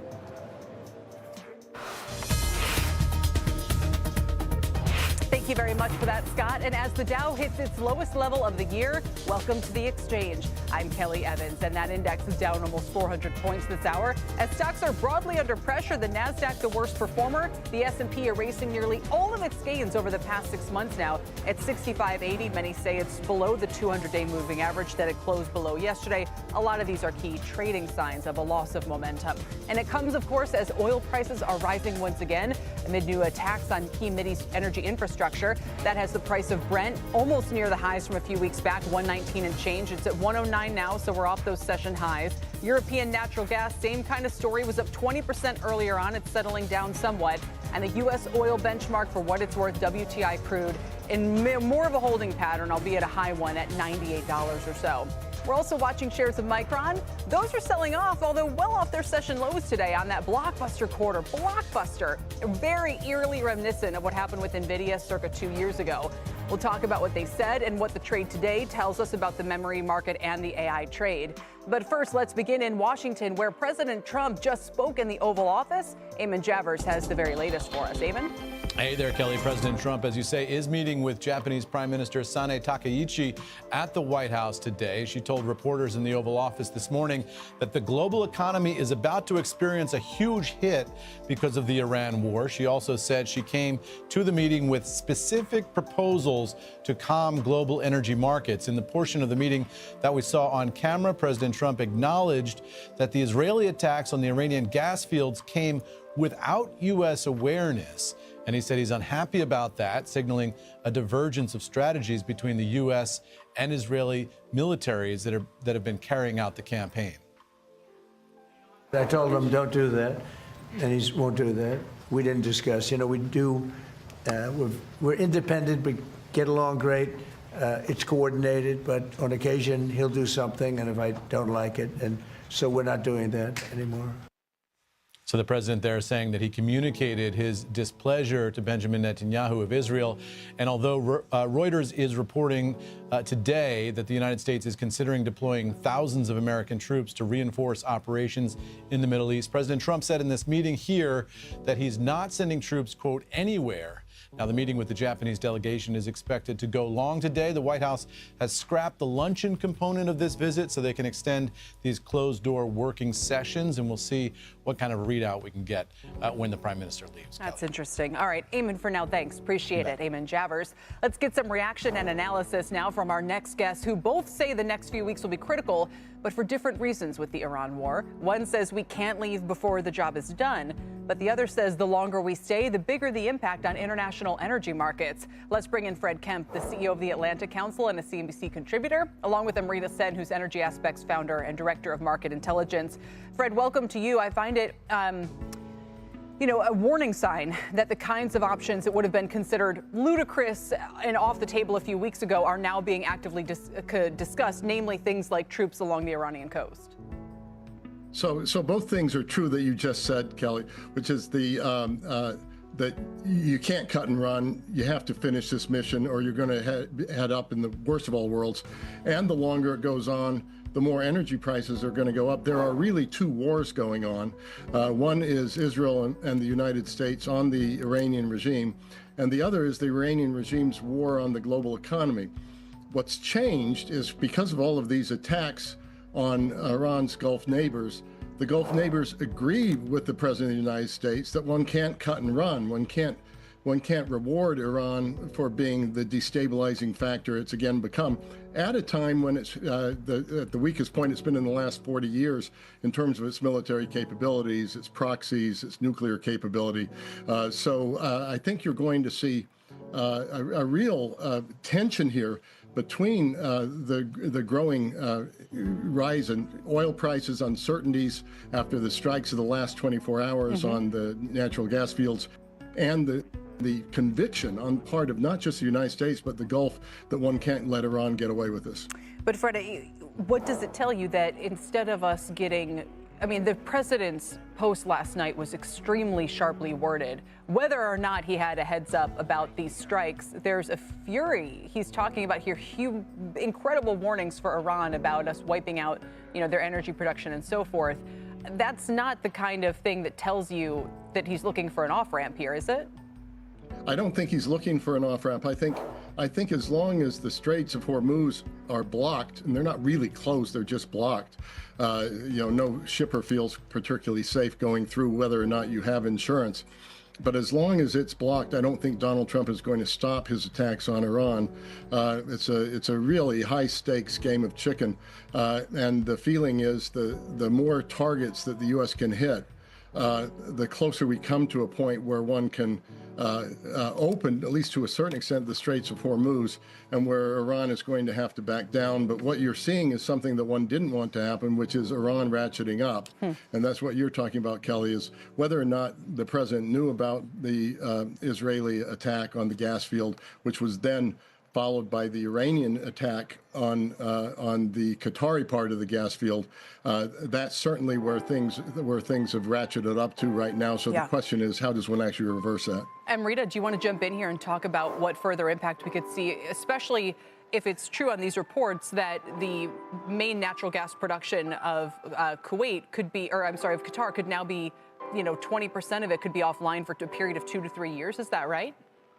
So we don't think the timeline is necessarily accurate. And look, this is all new information. We've got satellite data that shows definitely kind of some damage on one train. The other one right now is inconclusive because of cloud cover, but fair to say 2 trains have been damaged. Yesterday, we had also seen an attack on the gas to liquids plant, which would have also reduced LNG production. Clearly, there's damage that's going to take a while, could be months, even over a year to fix this. That will only be certain once we know the extent of the damage. Whether it's 3 to 5 years, I think that's too soon to say. Having said that, I think it's probably fair that, the market's been expecting an oversupplied gas market. And if that's the case, why pay up for, equipment at a time when prices were going to be lower, right? So the repair works could be slow as a result of that. But taking a step back, no doubt about the fact that what started with just shipping, some infrastructure or like tanks has now become an outright attack on energy infrastructure across the board. And oil prices, if you ask me, are still way too low to reflect the true extent of what is going on and how much production we are shutting. Why do you think that? It's interesting to hear you say that, because it's not, I remember you being much more measured and cautious about oil prices. I just want our audience, they know, but you're not the first person to jump on here and say oil prices are going to shoot higher. So when I hear you say that they're maybe too low, I'm struck by that. And what is your feel for what a more appropriate level would be? Because the Wall Street Journal asked a bunch of economists, and they said if oil goes to 135 and stays there for a few months, then you're probably talking about recession. So look, it gets complicated with regards to financial markets, right? Like it's a price discovery problem. What I will say is look at the price of Dubai, right? We're talking about West Texas Intermediate, WTI, which is for the US, but Dubai is your benchmark for Asia. That has been trading above $150 for the last few sessions. Today is about, I think, 165. That is reflecting what is really going on in the market. In the US, the reason prices for WTI haven't caught up is the market is just fearing some form of a US intervention. Export bans, which we don't think are likely for crude at all. But that's why there's a fear, and that's why people are not kind of pushing prices higher for that. And that's why the disconnect between US prices and benchmark prices in Asia is about $60 right now. Right. But where we are seeing the impact is in product prices. Diesel, jet, gasoline is starting to go up. On our numbers, you get to about 185 and you stay there for product prices, not crude end product prices, and for a few months. And then, yes, you are going to be in demand destruction or recessionary territory. All right, Fred, hearing all of that, what would you tell us about we're not at the weekend yet, although are cooler heads going to prevail here? Is this going to come to some bigger fever pitch first? Well, I think you have to watch the Iran side of this. I don't think the president is going to back off at this moment. There are 2 to 3 weeks, although there are people in his administration that think that perhaps one needs to because of domestic political issues. But I don't think he's going to. So you've got 2 to 3 weeks, we hear from senior military officials, 2 to 3 weeks worth of targets yet to hit in Iran. If the straits remain essentially closed for 5 or 6 weeks, you could see Brent going up to $150. That really does get into global recession territory if it hangs on for that period of time. And so it really is a question of, can they hit enough over time in Iran that the Iranian calculus ends? Let's not forget there are 3 key officials that were killed this week by Israeli attacks in Iran. So the pressure continues on Iran.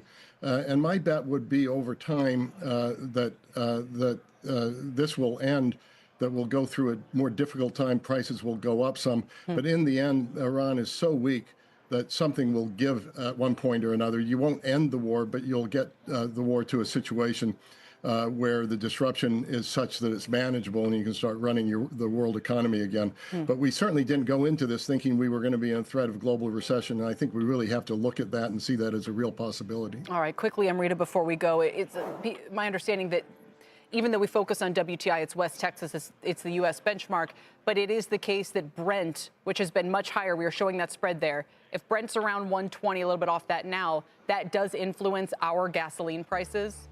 Absolutely. 70% of a product price in the U.S., particularly on the coast, is basically linked to Brent prices. It's a global market. And I was just in D.C., just got back to New York today, and I've been saying this to everybody I've been meeting there, that it is not about the U.S. crude price. It is about the Brent price that impacts products. Right now, we have over 10 million barrels per day of production upstream shut in, over 4.5 to 5 million barrels per day of refinery runs, which is what products are. By the end of this month, we will have created 100 million barrels of product losses just across gasoline, diesel, and jet. Wow. So imagine if that keeps going on, that number just kind of becomes cumulatively larger. That's the biggest shock. It's the products market rather than the crude market. All right. Thank you both. Really appreciate it. Amrita Sen joining us there, along with the Atlantic Council's Fred Kemp. Now, those oil prices and the possibility of a longer conflict are putting pressure on the market again. The S&P is back to its lowest level since November, so that's wiping out nearly 6 months of gains. But our next guest says, look, these tensions are nothing new. These pullbacks are still likely an entry point for longtime buyers. Joining me now is Nancy Tangler, the CEO and CIO at Laffer Tangler Investments. Nancy, welcome. I was struck by, we wake up this morning and gold selling off and silver selling off, and some would have expected those to be more a flight to safety. But the commentary I've read is that people are basically piling out of everything else to pile into the energy space for the very reasons maybe that you just heard Amrita laying out. What would you say to investors who are looking at the flip side of this, which is we want to herd into energy and energy-related names, maybe get out of some of those other areas of the market right now? Well, Kelly, thanks for having me. I think one of the things the long-term student of the market knows is that there is a momentum trade that chases what has just worked. And I'm not saying you shouldn't be in energy. We're overweight energy. We have been there for a long time. It's hurt us. It's helped us. But we're more inclined in this environment to take some gains, because I think what we know from previous oil shocks is that this will get right-sized. I mean, it was just 2022 when we were above $120 a barrel. Yep, we saw, it hit the market and it added to inflationary pressures. But the fact is that in a slowing growth environment, the last place you want to be is in cyclical stocks. The right place to be is in the steady growers. And so that's what we've been adding to over recent weeks. Another example is, the Citrini piece, since that was published in the software space, and again, I give them credit. As a piece of writing, wonderful. As an investment advice, well, sign of a top, maybe the software names are up 11% since then. Do you have a comment on that? I mean, I think, again, what the market was discounting was that that software was being eaten by AI. And in fact, what we've since learned and what many of us knew was that there will be winners and those companies will become stronger. And so if you look at a Microsoft, which we've been adding to in recent months, that's a company that will be able to pivot, increase margins, embed AI in every aspect of their business. And there are a dozen others. There are also going going to be losers. And those are names like Adobe that we exited a while ago, not because we're super smart, but we just didn't see a CEO that was pivoting to the new technologies. So eventually they'll probably get it right too. But in the meantime, these present, I don't want to say once in a generation, but certainly once in a few year buying opportunities, just like DeepSeek did. And I was on the air with you at that time, on that day, and we were buying then too, and it's paid off handsomely. Right. I mean, look at, we're going to talk more about this in the next block, but the reaction to Micron is that understandable profit taking. I just want our audience to know as well, one of your biggest holdings across your different strategies is Lam Research. If I look across, you've got some defense, you've got Walmart and Tesla still, but you've got Lam, Broadcom, NVIDIA, Google. I mean, they're sort of the way it sounds like that you're playing the AI trade. Yeah, well, different strategies. So the growth strategies own the high growth octane names. But in our value strategy, which is also our ETF TGLR, we bought Google about 18 months ago when it was a member of the Russell 2000 value and was left for dead. So sometimes the market's right about those things, but oftentimes in this new world of algorithms reading the headlines, hedge funds jumping in, what you see are these distortions that could present opportunities for long-term investors. So that's where we're focused. We own a number of consumer discretionary names like TJ Maxx and Ulta as well. But amongst our top holdings, you're absolutely right. We are overweight technology in that portion of our portfolios. Yeah. So let me then, if Gemini's right that you're a chess player, always looking 10 moves ahead, Nancy, please enlighten us. Maybe again, just going back to. So big picture for this year, we come in, everyone's overweight, everyone's got high price targets, everyone's going international. Now we're calling all of that into question. Now we have an energy issue that's affecting consumer demand. We are talking about recession. The U.S. now looks like the best place to be relative to some of these other markets. So what's the next 10 moves look like? Yeah. Well, we never left the U.S. I felt like Europe was a trade. It hurt somewhat in the short term, but I think long term, this is the best house on the block. And so what you want to be thinking about, and let's also remember that these stagflationary comments, this is not the 70s. I was not investing money then, but I was alive living through it. The average home was spending more than 5% of their income on energy costs. In December, it was 1.8%. Energy was half again as much of a percentage of GDP as it is now. So I think what we have to do is step back and say high-end consumer discretionary is probably going to be okay because the top 20% or 70% of spending, which is not to say I'm not empathetic to the lower 80% because I think energy costs will have to come down. But I think this administration is aware of that. I think the CEOs are aware of that. And if you look at productivity, which is something we've hung our hat on, there's no better place to measure it than in oil production, where we're using fewer rigs to produce more oil, and that should be able to continue. So I'm pretty optimistic that we will get hurt less by high energy prices and rest of world will get hurt more. And that will give us a chance to return to fundamentals as investors. And then the last thing I want to emphasize in your holdings here is you do have a number of defense names like L3, Raytheon, or RTX, I guess we're calling it now. You have some exposure on, again, to the kind of the energy pipeline, GEV. And Quanta, a name, one of your larger holdings that we don't talk as much about. So those are, I guess, the other larger narratives where you're placing your bets. Yeah, I guess I really didn't answer your question, Kelly. Those are places where we've been adding, and Raytheon and L3 Harris were names that we added 2 years ago. And that's how this works. We added to them somewhat, but we've been actually trimming RTX in recent months, and we will likely be trimming LHX. That is how you make money in the markets. You buy from from panic sellers, and you sell to greedy buyers. And so that's what we're doing. We're trimming back the winners, and we're adding to the names that have been clobbered that we think have potential. We launched a thematic portfolio at the end of September. That is also where we're making our bets: space, robotics, nuclear, and quantum computing. That's going to change the way we live in the next 10 to 15 years. All right. And by the way, Q4 earnings are pretty good. I was reading Yardeni this morning. I think what was the growth rate? Was it 13% or something? Yeah. Like 11 quarters in a row? Was good. It's crazy. The triple plays, Kelly, the ones that were, beat and raised, they got clobbered as well. So that's the opportunity. That's the dislocation in the market. It's not just earnings because they're backwards looking, but it's also guidance. All right. Nancy, appreciate it. Thanks so much. Thanks, Kelly. Nancy Tangler with Laffer Tangler. Coming up, Micron paring its 9% drop after that massive earnings beat where revenue nearly tripled as demand for memory soars. Our next guest now sees the stock climbing to 500, but says suppliers could now end up being the biggest winners. He'll join us next to make his case. Plus, JP Morgan still sees no rate cuts this year, even as Fed Chair Powell admitted it's too soon to know the precise economic fallout from the Iran war. What impact will Warsh have on the committee's thinking if he's confirmed by the June meeting? And now people are saying maybe he won't be.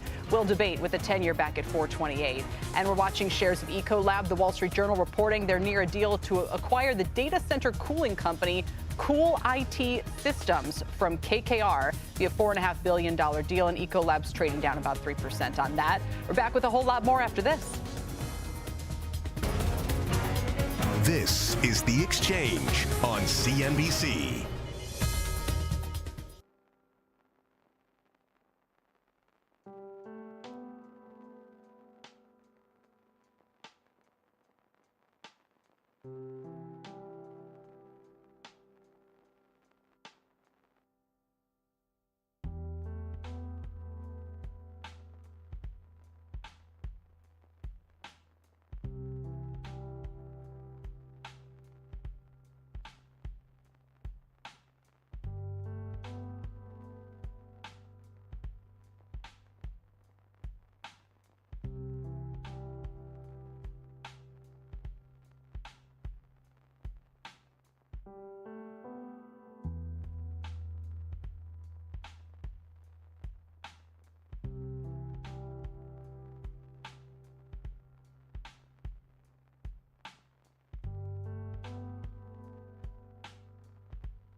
Welcome back. As we mentioned, shares of Micron are selling off about 4% today, despite blowout earnings last night. And it really doesn't get a whole lot better than this. For Micron, revenue tripled, nearly tripled, I should say. EPS beat by 31%. Guidance was 37% above consensus. And their $34 billion revenue guidance for next quarter now exceeds its full-year revenue for every year in its history through 2024. Here's what the CEO said about the chipmaker's role in the AI build-out this morning on Squawk on the Street. If you look at S&P 500 tech companies, Micron is among the top 10. Micron is the invisible layer powering AI today, and that's reflecting in our strong performance and strong outlook as well. Our next guest just raised his price target on the stock by $100 to $500 and reiterates his buy rating. Vivek Arya, senior semi-analyst at Bank of America. Vivek, so glad you could join us. Not to move past this, but, you know, people always want the next hot thing. And you know, what they just did isn't good enough. You're talking about the supply chain for Micron maybe being one of the next places to look. So I'd love to hear more about that. Great. Thank you, Kelly. First things first, memory is critical to AI. Right. There is no AI without a place to store all the data, the models, the weights. So if you believe in AI, you have got to believe in memory. I think what we are really debating in memory is when does incremental supply come on board to compress the margins that are well above prior peaks. I mean, Micron reported a quarter with 75% gross margins and guided to a quarter with 81% gross margins, which is higher than NVIDIA's gross margins. And the reason is phenomenal demand and literally no supply. So where I think today the debate is not about demand per se, it is about when that incremental supply comes on board. And our view is that it will probably take a year plus for that supply to come on board. And then the other point that you mentioned about suppliers, I think the reason they are perhaps more durable places to look for a multi-year investment horizon is because how do you create that incremental supply? You create that by adding clean rooms and then by putting a lot more tools in them. So names such as Applied Materials, Lam Research, I think are very well positioned for what is beyond when this supply starts to appear in memory and starts to inevitably compress the pricing environment. It's funny you say that because Nancy Tengler was just on, and one of her top holdings across all of her funds is Lam Research. So say that again, what you just said. In order to support the memory build out, you need more rooms that you're filling with more tools? Absolutely. Today, the reason memory pricing is so high is because there is not enough clean room capacity available.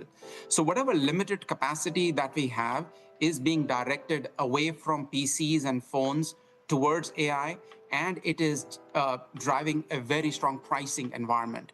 A year from now, as that clean room capacity starts becoming available, and even a Micron has invested in new fab capacity in the US, in Taiwan, we have the Korean memory makers who are investing in new capacity, but it is going to take another year.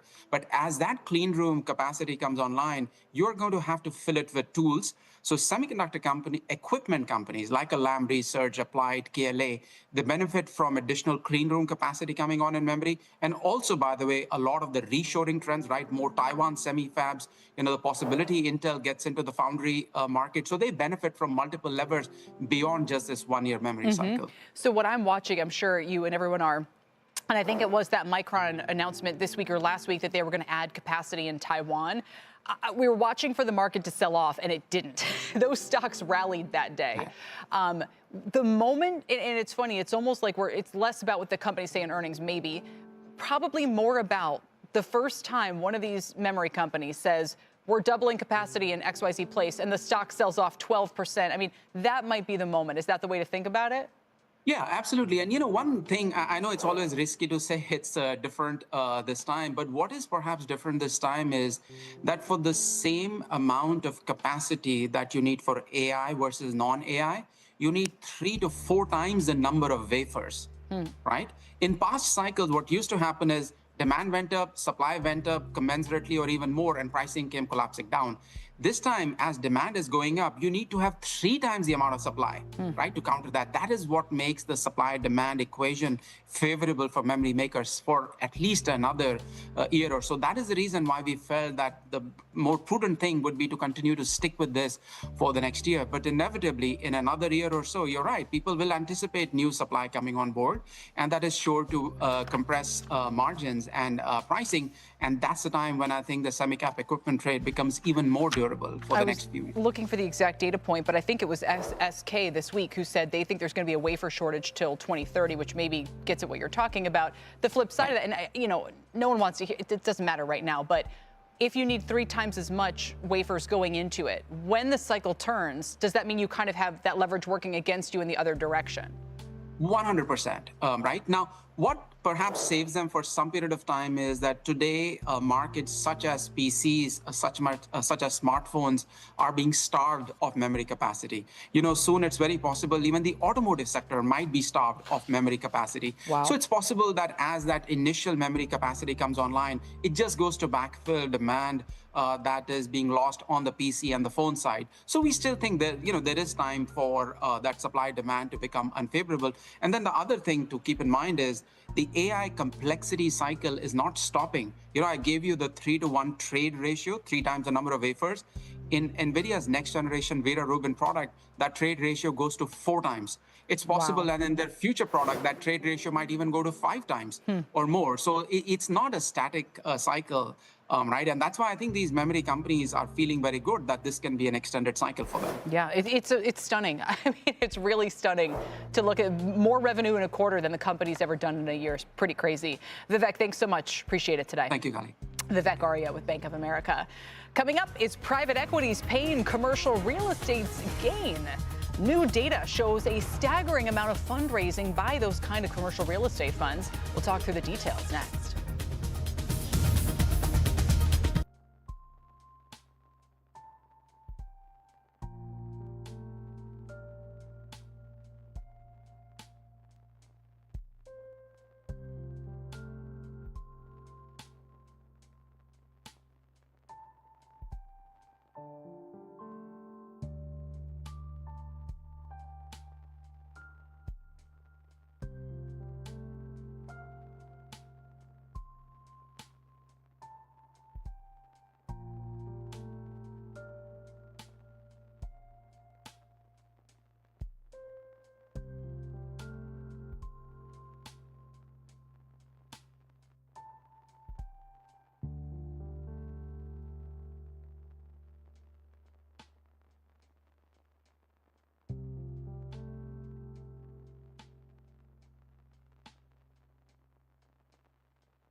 Private equity firms are under some pressure amid concerns over private credit and just the general performance of the asset class. But could their pain be commercial real estate's gain? Diana Olick has more in this week's Property Play. I hadn't thought about this one, Diana. Welcome. Thanks. Yeah, Kelly, it's hard to believe. It's only been 4 years since investors fled commercial real estate funds due to fast rising interest rates. And now some are piling back in as they rotate out of that once hot private credit play. Investments in non-traded REITs plunged from $33 billion in 2022 to just $5.7 billion last year. But they are seeing big gains in just the last few months. These REITs raised $593 million from investors in January. That's up from $467 million in December and $416 million in November. All of that according to Stanger Investment Banking. Now, additional data from CoStar shows investments in non-traded REITs have seen gains over the third and fourth quarters of last year. Blackstone's B-REIT reportedly had its best inflows since 2022 in the first quarter, the fund raising roughly $1 billion more in capital than it paid out in redemptions. When asked recently on CNBC's Squawk on the Street if it could be from private credit, Blackstone's Jonathan Gray did not dismiss the idea. I also spoke with JLL CEO Christian Ulbrich, who said he was already talking with his colleagues about just this. Now, for a lot more on this story, it's all in the Property Play newsletter. Go to it now. It's free, cnbc.com/Property Play. Thank you very much. It's funny, not funny, watching ping pong from one industry under pressure to the next, and maybe they'll be back to commercial real estate soon. But anyway, for now, thanks. Appreciate it, Diana Olick. To Dom Chu now for the CNBC News Update. Hi, Dom. All right, good afternoon, Kelly. Ferrari says it will temporarily suspend deliveries in the Middle East as the war in Iran continues. The luxury Italian car maker said it is monitoring developments and the potential implications to its business. Iran attacked more energy infrastructure sites on Thursday after Israel targeted a major Iranian gas field on Wednesday. Meta Platforms announced today that it is beginning to rely more on advanced AI systems to handle content enforcement and moderation-related tasks on its platforms. The company said AI will be used to do things like catch scams and remove illegal media. Meta said the process could take a few years, but noted they will not completely rely on AI for monitoring content. And Netflix is planning a K-pop Demon Hunters world tour. According to a source familiar with the talks, the streamer is looking to capitalize on the animated film's success by staging a live show with original songs from the film. Netflix's most popular movie took home 2 Oscars on Sunday. Bloomberg was first to report on the talks. Kelly, I know that my daughter has been seen humming Golden around the house. I'm sure she'll want tickets to that show if it does become a reality. Dom, thank you very much. Dom Chu. Coming up, the great rate cut debate. JP Morgan still sees 0 cuts this year. There was a call a while ago. They're betting February's weak jobs report was a one-off. Will the effects of the Iran war force the Fed to adjust? We'll check in with Mike Ferroli about that next. With the yield curve at 42 basis points, the lowest it's been in 11 months. We're back in a moment.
The Fed is still projecting 1 rate cut this year, despite stubborn inflation and the recent surge in oil prices. Though Chair Powell notes there was a meaningful amount of movement toward fewer rate cuts by people when talking about their projections. My next guest has said since January there will be no more rate cuts this year, and says yesterday's commentary only reinforces that. Let's welcome back Mike Ferroli, the chief U.S. economist at JP Morgan. Mike, it's good to see you. Yeah, I mean, at this point, the market is quickly coming around to where you guys are. So it's just a little weird to see the pipeline inflationary pressures. I mean, PPI yesterday was horrendous. The PCE core in January was 3.1. So I'm just curious for your take on that. Well, look, I mean, our position all along has been that growth looks okay and inflation is high. I mean, we're, as you mentioned, we're a full percentage point above where the Fed wants inflation to be. And in addition, we've also been thinking that the neutral interest rate is probably higher than the Fed thinks it is, and they're moving in that direction, as we saw yesterday, meaning that policy maybe isn't as restrictive as we thought. Now, obviously, the conflict in the Middle East adds a whole new wrinkle to that, but I think certainly the conditions that prevailed before the war, or whatever we're going to call it, you know, motivated a policy rate that's unchanged. One more before I get into a juicy issue regarding the chair, but the question would be, so could this be kind of should we view this as maybe a doubly good outcome or doubly bad? The doubly good outcome is inflation's not going to be that bad, growth is going to be okay, the labor market in 6 months from now we'll look back and everything's fine. The doubly bad one is we do have a lot of sticky inflation. Consumers are going to be really frustrated, gas prices are going to be a hit, and growth is more stagflationary. Which of the two camps are you in? Look, I mean, we have an inflation problem, but it's not that intractable, and I do think that Chair Powell, is mostly right when he says a good portion of the inflation that we're seeing or have been seeing is due to tariff pass-through, which should fade over time. That being said, I think the Fed probably has to adopt a pretty cautionary stance here, given that, as had been remarked several times yesterday, we've been running above target for 5 years, and so that really risks de-anchoring inflation expectations. But overall, I think the picture, even if it means less rate cuts, I think it's still a pretty favorable picture when we look at how resilient growth has been, and an inflation story that, probably should get better over time. Why do you think the labor market weakness is passing? This is one area where even those who don't think it's like a downturn would just say immigration's so low. What's going on there? If you're referring to the February jobs report, I think you have to average that with the January jobs report. And when you do that, you're looking at average job growth that's going to be, probably something that's the new normal, which is 0 to 25,000 per month. Now, around any month, they're going to have a lot of volatility, so we're going to probably see going forward a lot more negative payroll numbers. Back in the day, that was quite notable, but I think going forward, we should probably expect to see one of those every couple months.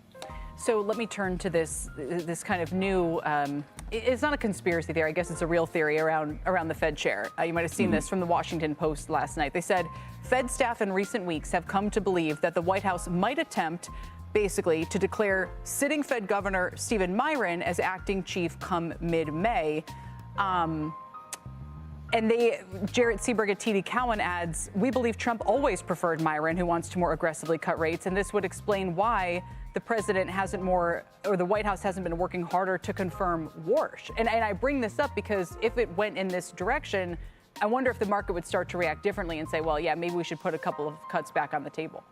Yeah, so my understanding of the law is that the president can't do that, make him either chair of the board without the Senate or chair of the committee without the consent of the members of the FOMC. So I suspect that's why Powell was and Powell's a trained lawyer, I'm not, he was pretty confident yesterday when he said that if a new chair isn't confirmed, he'll stay on board and continue to act as chair pro tem. It says the president believes he has the power on May 15th to elevate Fed Governor Steve Miron as acting chair rather than have Powell continue in that role. But you're right, it might work out that Powell's a lawyer here and would know exactly how to deal with this. But could this be an area where the action comes, and then as we've seen with other actions by the administration, they wait for the legal challenge, and in the meantime, he's de facto in charge? Well, I mean, they took action against Governor Lisa Cook, and she's still voting on the committee. So I suspect Powell, I think he's pretty secure in his job, certainly through June and potentially, if he chooses so, through 2028. I imagine that. Mike, thanks very much. Appreciate it today. Good to see you. Mike Feroli, JP Morgan, still in the zero cuts camp. Coming up, a very personal story. Squawk Box's Becky Quick joins me here on set to spotlight families dealing with rare diseases, including her own, and the scientists, advocates, and innovators who are fighting to change their futures. The Exchange, back with more after this.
Tonight, a deeply personal story from one of our own.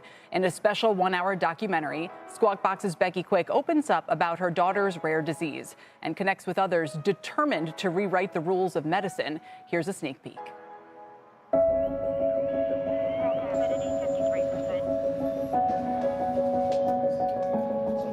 I've got a pretty thick skin, but the idea of putting my daughter out there was not a thrilling one. I'm Becky Quick. I'm a morning anchor at CNBC's Squawk Box, and I am the mom of Kaylee Quayle. She has a rare genetic disease. It was the first birthday party. There was something so wrong with it. She couldn't blow out the candle. You start rolling it back, and it's like, if she can just walk, if she can just talk, if she can just find a friend.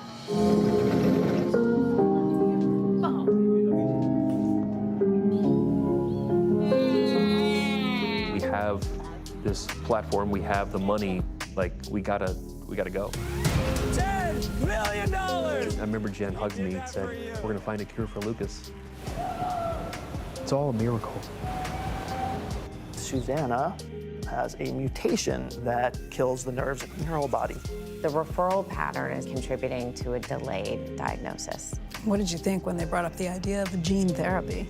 I had this feeling that there was something to it, even though it seemed so far-fetched. Did you hold your head up today? We finally pushed very hard to get genetic testing on Andrew. I'm so fortunate that I was able to hold him in my arms when he passed away. Thank you. What does it cost to save someone? $1.2 million. I hope I can get the cost down to somewhere around $700,000 a life. Harry chose to proceed, and that's a scary decision for any family to make in any clinical trial. The science, the technology is exploding. We're in the golden age of medicine. We're not on the cusp anymore. And the biggest challenges, Becky, are man-made. We're all kind of desperate. What can we possibly do to help our kids and help other people? I still deep down believe that Kaylee was put on this planet for a reason. I do think Kaylee would want to help her friends and people she hasn't met yet because she is a good, sweet girl. This makes the no crying thing pretty hard, Becky. So in doing, and you talk about how like it's a tough decision to kind of, but then look at all those other stories and all these people. Are these people now coming out of the world? We've had this big event. And there's so much to learn. Everything that you just described there, everyone is dealing with something so different and so expensive and so overwhelming. Yeah, I think John Crowley probably said it best when he said this is really the golden age. There have been developments for decades that people have been working on, and the science and the technology have finally gotten to the point where we understand so much more. Part of that is sequencing the genome, right, and understanding what the root causes of some of these things are instead of just seeing the surface level issues that are there. Understanding that there's something in the DNA that can be fixed potentially. The idea of gene therapy is huge, and you saw baby KJ and his family, the Muldoons, who are talking about a successful gene therapy that just took place at CHOP, the first child to undergo something like this. There are things called ASO therapies that are working to try and either upregulate or downregulate proteins to maybe, again, get at some of these root causes instead of just looking at the surface level issues on these things. And that's what's so exciting. And part of the reason that we're doing Cures is there's so much that's happening right now, but all of these fantastic things that science can do at this point, it takes a long time to get from the lab into the patients. And that's where you see these parent advocacy groups, because the parents are the ones who are advocating the most to try and make changes happen, to try and get the FDA to pay attention to what's happening, to try and get investors to say, hey, there is something that can really be done here. And guess what? The beauty of CNBC is you can show that this is investable. There are ways to actually make money while you're doing good with some of these things. Has the needle moved even since when you first found out about her diagnosis? Really? Definitely. It was 6.5 years ago when Kaylee was diagnosed. At that point, there were 700 people who had been, or almost 1,000 people, I take it back, who had been identified with SYNGAP.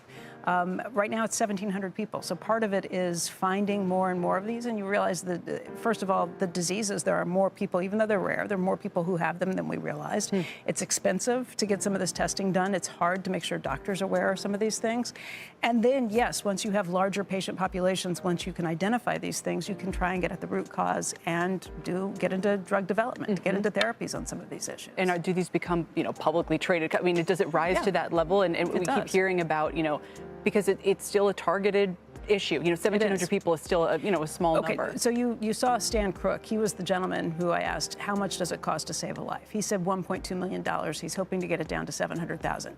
He runs Enlorum. It's a not-for-profit organization. But before that, he was running Ionis Pharmaceuticals, which is a major publicly traded company. So he was doing ASO therapies there. Had some parents come to him for very micro-rare diseases where there's 5 people, maybe 15 people who have a disease like that.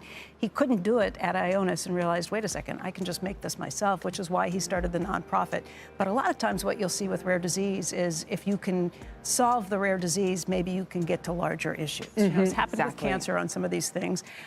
There are kind of like Alzheimer's diseases that start very young in children, and they're thinking if they can target it there, maybe they can get at a root cause to help Alzheimer's patients overall. So there are larger markets. The other thing is if you can resolve one issue, one rare disease that seems to stand alone, but if you find a way that's a platform, then you get several of them, you have a much larger audience. All the more reason for people to be aware of these communities, to connect and be talking to one another.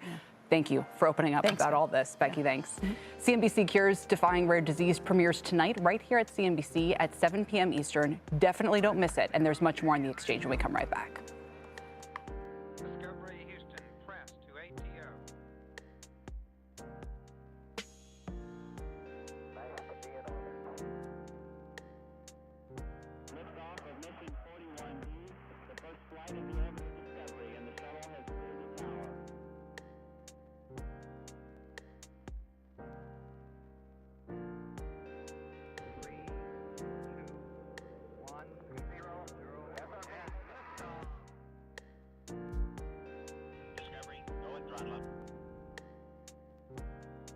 Discovery's 4 computers now have primary control of critical vehicle functions.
OpenAI wraps up its pilot project of running ads at the end of the month. Julia Borston has more on the ad industry's reaction so far. Julia? Well, Kelly, some ad industry insiders tell us they are frustrated with the slow pace of the rollout of OpenAI's ads. According to Sensor Tower estimates, ChatGPT ads have rolled out to about 5% of daily mobile app users, up from just 1% at the start of the month. But sources tell us OpenAI required an unusually high financial commitment for a test, as much as $250,000 per brand, and is deploying those investments so slowly they're unlikely to spend all of it.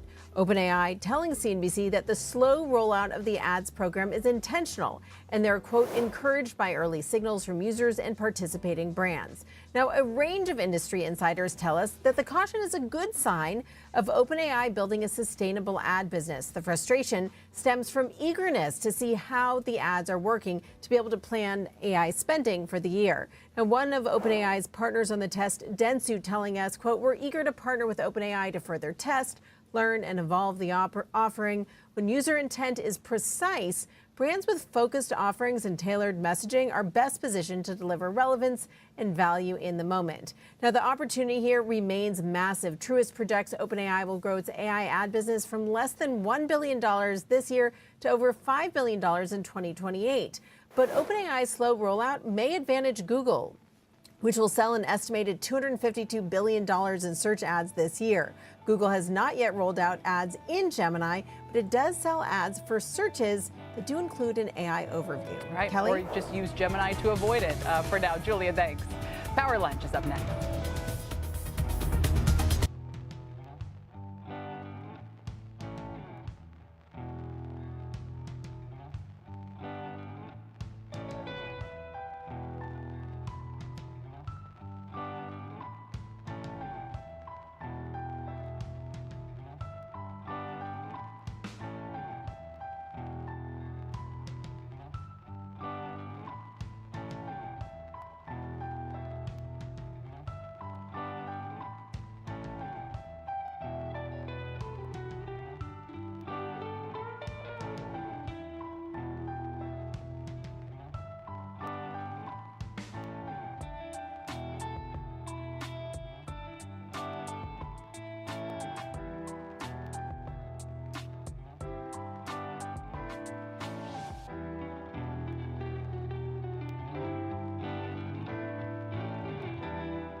Stocks and your money lower as energy prices around the world move higher. Welcome to Power Lunch, everybody. With Kelly, I am Brian. All three major averages, they are in the red. Not a huge drop, but with the move, the S&P 500 trading below its 200-day moving average for the first time since last May. And welcome back, Brian, by the way. Think your interviews had something to do with the move in oil price over the last several days. One of the biggest individual laggards of the day is Micron, although it's off the session lows after investors are apparently doing some profit taking when the chip maker posted that blockbuster second quarter result last night. And speaking of big bets, the CBOE is perhaps best known for its Chicago exchange and trading platforms. Now it's wading into the prediction markets. We're going to get a look at their new offerings, what it means for that whole landscape. All right, and that is where we begin. The global energy supply and price shock as the Iran war drags on. And there was a very important meeting in Washington, D.C. that just wrapped. That meeting included Vice President J.D. Vance, Energy Secretary Christopher Wright, Interior Secretary Doug Burgum, as well as several governors and others, and they all met with a number of oil executives at the American Petroleum Institute. One thing that was top of mind, the floated idea about a possible ban on oil exports, which the American oil industry, shall we say, is not a fan of, and says that could make prices actually go higher. So it is not likely to happen. Let's talk about that and more and other critical issues from that high-level meeting. In a first on CNBC interview, Mike Summers, President and CEO of API. A lot to discuss. Mike, first things first, that idea, the ban on oil exports, is it over, off the table? Well, fortunately, we had both Secretary Wright and Secretary Burgum with the American Petroleum Institute today, and they positively affirmed that an oil export ban is not on the table. In fact, I just saw that they actually publicly announced that as well. And that's good news. This was a long-fought battle in 2015 when we finally were able to export crude oil from our country to other countries all over the world. The result of that has been increased oil production in the United States. We've seen about a 2 million barrel a day increase as a consequence of being able to find new markets for American crude oil. The last thing we should be doing now during a time of energy crisis is to restrict those exports, because they provide energy security not just for the American consumers, but for the world as well. Okay, so that down, let's move on. The longer issue. Let's all hope that the war has a speedier end.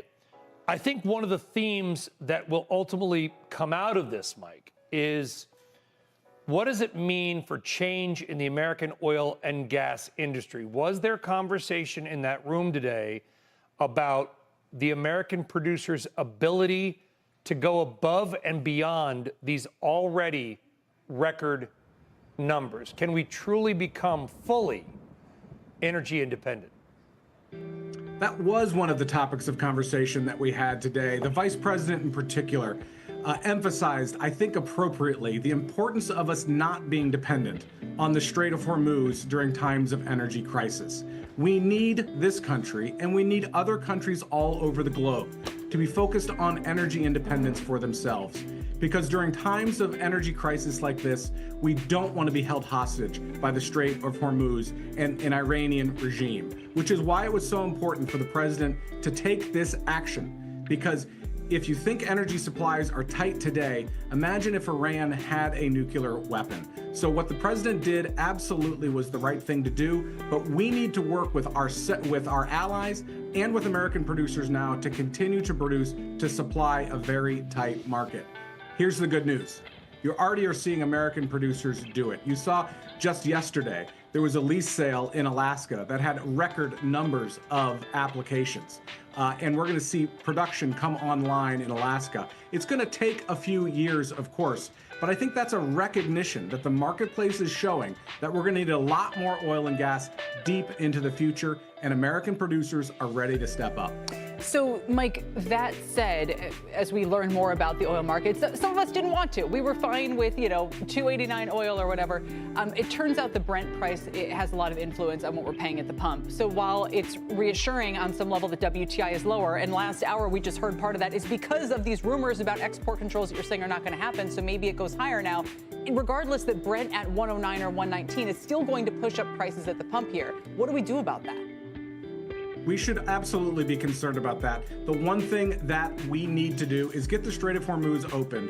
And one thing that I learned from Secretary Wright, Burgum, and the Vice President today was that they're focused on that. That is the top priority right now that they've disabled the Iranian regime. We need to get the Strait open. There's just no substitute right now for getting the strait open. The president and his team already have worked very hard to do some things like getting 400 million barrels out of strategic petroleum reserves all over the world. That was an important step. They put in place Jones Act waivers so that we can move product within our shores. They've also made sure that they're looking at other items as well to ensure that we have all of these things in place in case this issue prolongs for some time longer. How much of a conversation was there around that Jones Act? I don't want to go too deep into 1920s era maritime law, 60-day pause on that. But let's be clear. We got a lot of viewers right now in California. They're paying $5.50, $6 a gallon, in part because, well, there's a lot of reasons. One of them which is they got to import gasoline and oil from places like the Bahamas because they can't ship it from Houston because of the Jones Act. Was there any conversation that maybe that 60-day pause turns into a lifetime pause? Maybe this is a law that has seen its time pass. Well, you've hit the nail on the head here. I think the concern in California is less about the Jones Act, actually, and more about the fact that they are so dependent on crude oil from all over the world. In the United States, only about 9% of the crude oil that we use is from the Persian Gulf. But in California, it's close to 30%.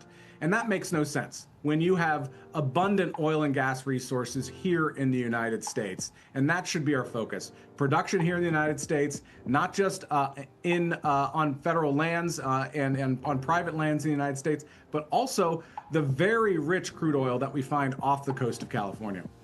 So, Mike, where do we go from here in terms of, again, you could say that even the administration jawboning about options is keeping WTI prices down. That's probably a good thing.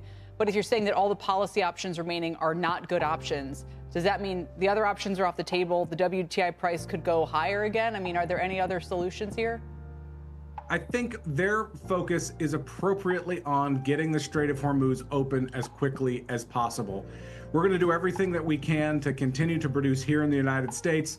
We're bidding on leases, not just in Alaska, but in the Gulf of America and in other places as well, so that we can increase production in the United States over time. But in the short term, the thing that has to be the focus is getting the Strait of Hormuz open as quickly as possible.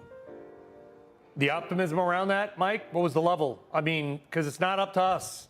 There are people firing drones and RPGs, and a lot of that oil is going to China. Well, and when you hear people talking about how boots on the ground might be needed on the Iranian coast, and I don't hear the administration pushing back that hard against those reports. Well, I do think that is their focus right now. We support what the administration is doing. I have a lot of faith in American war fighters, and we're hopeful that this gets over in the next couple of weeks, and we can get back to transporting the oil through the Strait of Hormuz. And it's not just oil, it's fertilizer, it's potable water, it's everything that we need to make sure that these markets are well supplied. It has to be the top priority. I know it is the president's. All right, Mike Summers, API, leading that meeting today, a big one. Mike, thank you very much. All right, speaking of Interior Secretary Doug Burgum, we're going to be speaking with him on Monday live from the CERAWeek Conference in Houston, Texas, right here on Power Lunch. Him and a number of other big guests. What an event that's going to be. Sticking with energy, let's bring someone who closely follows oil and natural gas into the conversation. Paul Sankey, the lead analyst at Sankey Research. Paul, how are you going to be thinking about this? If Mike Summers says this is all about reopening the Strait of Hormuz, is that the way that you're thinking about it as well? Well, obviously, yes, but I mean, it's a total catastrophe. And you have to remember that this is the tankers are a floating pipeline. So we haven't actually seen the impact of, these tankers that basically go at 15 miles an hour from Qatar to Taiwan. We still haven't seen the impact of the actual physical shortages. Obviously, we're looking at a situation where prices are going crazy. I don't see, strategic petroleum reserves as a solution to the biggest oil outage in world history. Not to mention, as you well know, both of you, all the other, helium, sulfur, urea, all those other items. Now it's going to be a matter of actual shortages, I'm afraid to say. Yeah, and is there a more optimistic view that we could take about this, one that says the market's already priced in worst case scenarios? And to quote Fred Kemp last hour, he said at some point he thinks Iran is going to be so weakened they're going to have to come with some kind of, I don't want to call it resolution here, but you know what I mean. Well, that's why I was stunned by reported comments from the Treasury Secretary that that they'll allow Iranian oil exports to continue because, you broke it, you own it, and you can't start allowing the Iranians to then export oil in order to make money. I think, one of the thoughts is the Marine Expeditionary Unit may take Karg Island. But it's a series of very depressing potential outcomes here. One of them is maybe you engender a civil war within Iran because you have 2 million standing forces more or less within Iran. That's why you can't totally invade. One thing that people miss actually is that Kazakhstan, formerly known as Arabistan, is actually where the Iranian oil production comes from. That's actually not Shia. And we haven't heard much about that, but of course it's right next to Karg Island. And, I think that, maybe there's a military option. But we know that all the outcomes here involve just a blaze of drones and other, military attacks that unfortunately, and this is what really worries me, is that the situation is more or less escalating in terms of energy attacks. We've heard this morning that the Haifa refinery in Israel is on fire from an Iranian attack. I mean, this is a catastrophe. Let's talk about natural gas. I know you're a longtime gas analyst as well, Paul, because it's a little bit more of a complicated story, right? We think oil prices go up, gasoline prices go up here. That's the story. But there's a natural gas facility in Qatar that got hit for the second time. It's the largest natural gas facility in the world. And the CEO telling Reuters apparently that they may be down 15 to 20% for 5 years. We're talking like, what, 4 to 5% of natural gas in the world. It doesn't sound like a lot, but when the marginal gas is so important, right, to pricing, how do you see this natural gas hit playing out? Well, I mean, the single biggest price change obviously has been in European natural gas. So again, it's a total disaster in Europe because you're back to another major gas crisis. The hit that occurred to South Pars in Iran is going to impact Turkey. All of these things have knock-on effects, and as I said, it's a floating pipeline that you've cut off, what is it now, 19 days ago? And these things take 30 days to actually deliver. So the prices obviously go absolutely nuts. But what concerns me is that you're going to start to see the physical shortages. So, you're seeing the countries in Asia that are most affected, rationing, days of holiday to try and reduce demand, which is the other side of the price equation. But it's awful from an economic point of view. So, I'm very worried about what's going on here, and I wish we would get a consistent message from the administration, quite frankly. As people pile into the space, the tourists and others, those looking for a profit, those who just believe now that we're going to be in secularly higher energy prices, is there anything that you, as the person who's been in this space and maybe in these trades, would say about, caution and just kind of blindly piling in here? Well, it's the demand side. I mean, we can all see, obviously, that, a U.S. LNG exporter, a VG, or, a U.S. refiner is going to do well from this situation. Obviously, we've got extraordinary refining margins at the moment, $80 a barrel for distillate. I remember when we hit $40 a barrel with the export ban on crude, as was under Obama. To have $80 a barrel of refining margin is just extraordinary. But you have to assume there's going to be a demand impact. Having said that, my biggest concern at the moment is Taiwan. I was looking at the comments of the NVIDIA CEO committing to Taiwan for the long term. And it's like, this is not going to be good for Taiwan. Now, it will just affect margins, which are huge in terms of chip making. But as you know, there's a helium issue here. There's a lot of unfortunate, really bad economic outcomes here that are almost guaranteed at this point. And we've got a situation that's arguably deteriorating. So I hate to be, dressed as the Grim Reaper, although I'm not. But it's a bad situation, and it's one that takes weeks to play through. These tankers travel at 15 miles an hour, so it's the equivalent in Qatar of sending a runner to Taiwan. It takes 40 days. Yeah. We're halfway through that process, and we're not seeing a solution at the moment. You definitely don't look like the Grim Reaper. If you're listening on the radio, Paul's wearing all white, so you actually look like his nicer cousin. Many of the refiners, PBF, Par Pacific, Delek, Valero, they're up 49 to 75%. They've already had that run. Is this, just to wrap it up, is the natural gas issue in Qatar, in that region, is that necessarily bullish then for Venture Global, for Cheniere, for EQT, for Expand Energy? Yeah, it is. I mean, I hate to use the word bullish because I'm so upset by the situation here. I mean, I'm thinking about what's going on in the Middle East. It's appalling. You know, we just had a call with Israel, and it's you know, now the attacks are at night, but it's a very disconcerted situation. We do have the potential for regime change. For example, in Israel, they have elections in November. Obviously, we've got the midterms, and that might be the regime change that we get out of this. For the US, as you know, natural gas prices are very low, very abundant natural gas. Our systems are all working. I just would ask the administration not to get involved in free markets at this point. And as the previous guest was saying, sort out the Straits of Hormuz is a matter of immediate urgency. Don't want to make it worse. I know what you're saying, but they're going to probably get desperate here soon. Paul, thanks very much. Thank you. Paul Sankey. Yeah, and by the way, like we said, we kind of gave a small tease earlier. On Monday and Tuesday, we're going to be live at the CERAWeek Conference in Houston with a pretty amazing lineup of utilities, gas, oil producers, renewables. Peter Orszag of Lazard will join us as well. GE Vernova. It's all AI. You know, I always say, Kelly, AI is not, it's a software story, it's a hardware story, it's an NVIDIA story, but it's an energy story. It's an energy story. Absolutely. And that probably would have been the whole thing about this conference if we didn't now have an energy story of a very different kind. After the break, stocks are lower. Yes, energy prices are higher as the fumes from the Iran war hit the markets and your money. We'll ask noted investor Kyle Bass for his strategy on how to navigate all these conditions when Power Lunch returns.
Let's get a check on the markets, which are selling off as oil prices remain high and rising.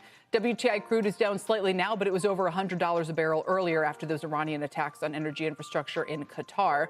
Talk more about how to invest amid all of this. Let's bring in one of our favorite power players, Kyle Bass, founder and chief investment officer at Heyman Capital Management. Kyle, it's great to see you. You don't need a preamble from us. What are you following in terms of the recent developments? And our last guest just brought up Taiwan as well, and he's thinking through the geopolitics of all this. Yeah, I mean, first of all, glad to be here, Kelly. I think that, China's watching this very carefully. Xi has told us since 2017 that he's going to take Taiwan by force if necessary. And, what I'm following is, believe it or not, the defense supplemental bill going through Congress and the fact that, we need to spend, at least $50 billion on precision munitions, and that's got to happen soon. And so we just need to replenish our stockpiles of both legacy weapon systems and new we need to create new weapons stockpiles. So that's what all of this means to me when you look at the global tension and what's going on in the Middle East and continental Europe. I'm glad you brought that up, and maybe you can give us some bigger picture context on all this. The bill is going to be high. One of the things people talk about in the 90s when we were able to kind of turn deficits into surpluses is that we had the peace dividend from the fall of the Berlin Wall. We kind of have the opposite of that going on right now. So our interest costs have exploded. Our defense costs need to go higher, it sounds like.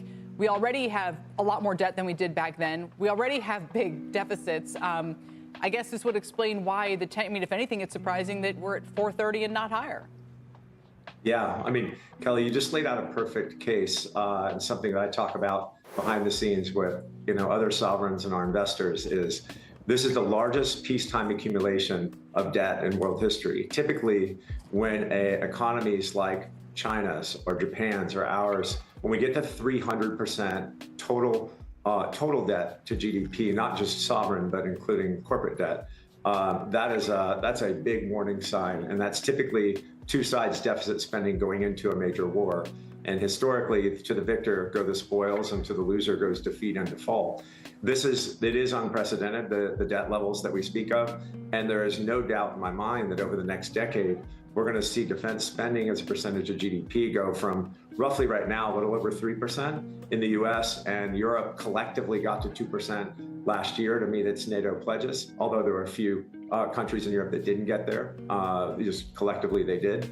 I think you're going to see the spending go from 3 to 5 to 6% of GDP, which means deficits are going to widen, which means that Fed's balance sheet's going to have to grow again, and we're going to have a larger gap between the haves and the have-nots, and it sets the stage for more conflict, not less conflict, around the world and also internally. It starts to tear at the social fabric of everything, and that's the insidious nature of the inflation that we helped create post GFC, and then really accelerated that once COVID propagated from China to the rest of the world. Kyle, how do we think about Europe as an investment? I hate to be so, talk about investments or whatever. We're CNBC, so that's kind of what we do. Europe has had a better run than America in terms of dollar-based returns. But as you know, I just got back from Europe yesterday. My flight was mostly empty on the way home. I talked to cab drivers, Uber drivers. I asked them, they're all energy costs, eating into everything that they do. And it was before the war. By the way, they already had this. Europe then re-stimulated, right? The Germans arming up again, whatever you think about it, it helped their markets. How do we view Europe as an investment? Do we look at it like, okay, they're going to have to add to the deficit and stimulate, therefore it's a good thing, or they're in big trouble? Yeah, the way you think about Europe, Brian, is it's the retirement community for the world. You go earn your money in the US, you earn a living, you develop a life, and then you go spend it in Europe. Europe has so many problems, and they have an energy dependence problem where, what's gas, LNG is costing them now $60 an M, where it costs us $3 here. Europe's going to have to spend more on defense. So European defense names vis-a-vis the rest of Europe, they're going to do much better. The only reason Europe's doing great in dollar terms over the last 12 months is we introduced tariffs, right? And our effective tariff rate around the world was roughly 16%.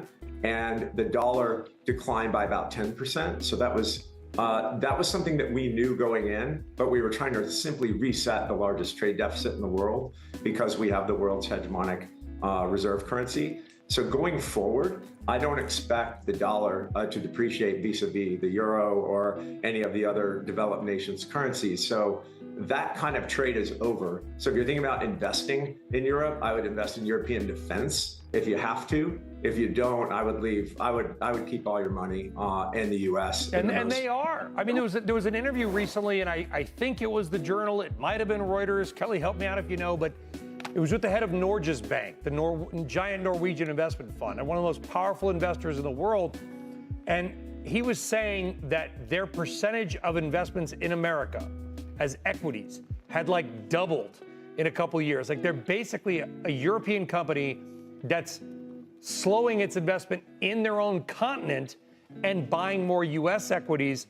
And I wonder how much of that feeling is occurring elsewhere as well, that the Europeans, while it's a lovely continent, to your point, it's nice to visit, from an investment perspective, they're going to look here where gasoline is it's $5 a gallon, but it's not 10. I mean, look, I drove to the ranch yesterday. I paid $3.59 a gallon for premium unleaded. So, you know, whether you're in California paying $5.50 because of bad policy, or you are in Europe and you're paying $60 an M for LNG, you know, Europe, Gerhard Schroeder sold Europe's soul to Russia in 2005, and the rest of Europe kind of followed in. It was unbelievable to see them doubling down on the instant replay. The fact that the Germans, you know, continued to turn off their nukes even after that war began goes to show you that the institutional rot, the thought process of the Europeans hasn't changed. It's got to change. They have to realize that they need to do things where they're also developing hydrocarbon reserves so that they can be more self-sufficient, and they need to invest more in nuclear. We need to do the same things, but now we're the hydrocarbon you know, capital of the world. Thank God we're in the right spot. But I think when you think about Europe writ large, Brian, in the last 20 years, Europe has grown its GDP collectively, the EU 27, about 20%. The US in the last 20 years has grown 100%. It is without a doubt the pro-business, pro-entrepreneur, best place to be in the world is the US. And if Europe would just change its mind, if it would just understand the way the world's going to work for the next 10 years, they could get out of their own way. But so far, they can't get out of their own way. They finally realized that they need to get to 2% of GDP spending on defense 3 years into the ground war in Europe. It's unbelievable to me that they didn't get there immediately when that war began. Oh. But it's just the entrenched psychology of the Europeans. And financial capacity problem. And that we were just talking to Nancy Tangler last hour, and this reversal now where she said she always viewed Europe as more than a trade than an investment. And that's, you know, so people are changing their minds. By the way, Kyle, thank you, Kyle Bass of Heyman Capital Management. The head of the Norges Bank was talking to CNBC when he made those comments. So for king and country, folks. There you go. I got to say, my flight back from Europe yesterday was really empty. But I mean, and I fly all the time, and almost every plane I fly on everywhere in the world is full or almost full. I was shocked when I got to Newark for customs because I was coming in from Europe. It was also empty. Strange. And maybe it's a one-off. I'm not making a pronouncement on an anecdote, but it was something. All I know is they're also doing financial deregulation. So that's something. There is something happening to keep an eye on when it comes to Europe. It is beautiful, though. Beautiful. I mean, just the Seine. Yeah. Everyone's retiring to Portugal now. Yes, they are. All right, let's check in on some of the biggest movers. One of them, by the way, goes right to what we were talking about. That is natural gas. That is EQT. That stock is up about 3%. Going the other way was the name we talked about a lot last night, Micron.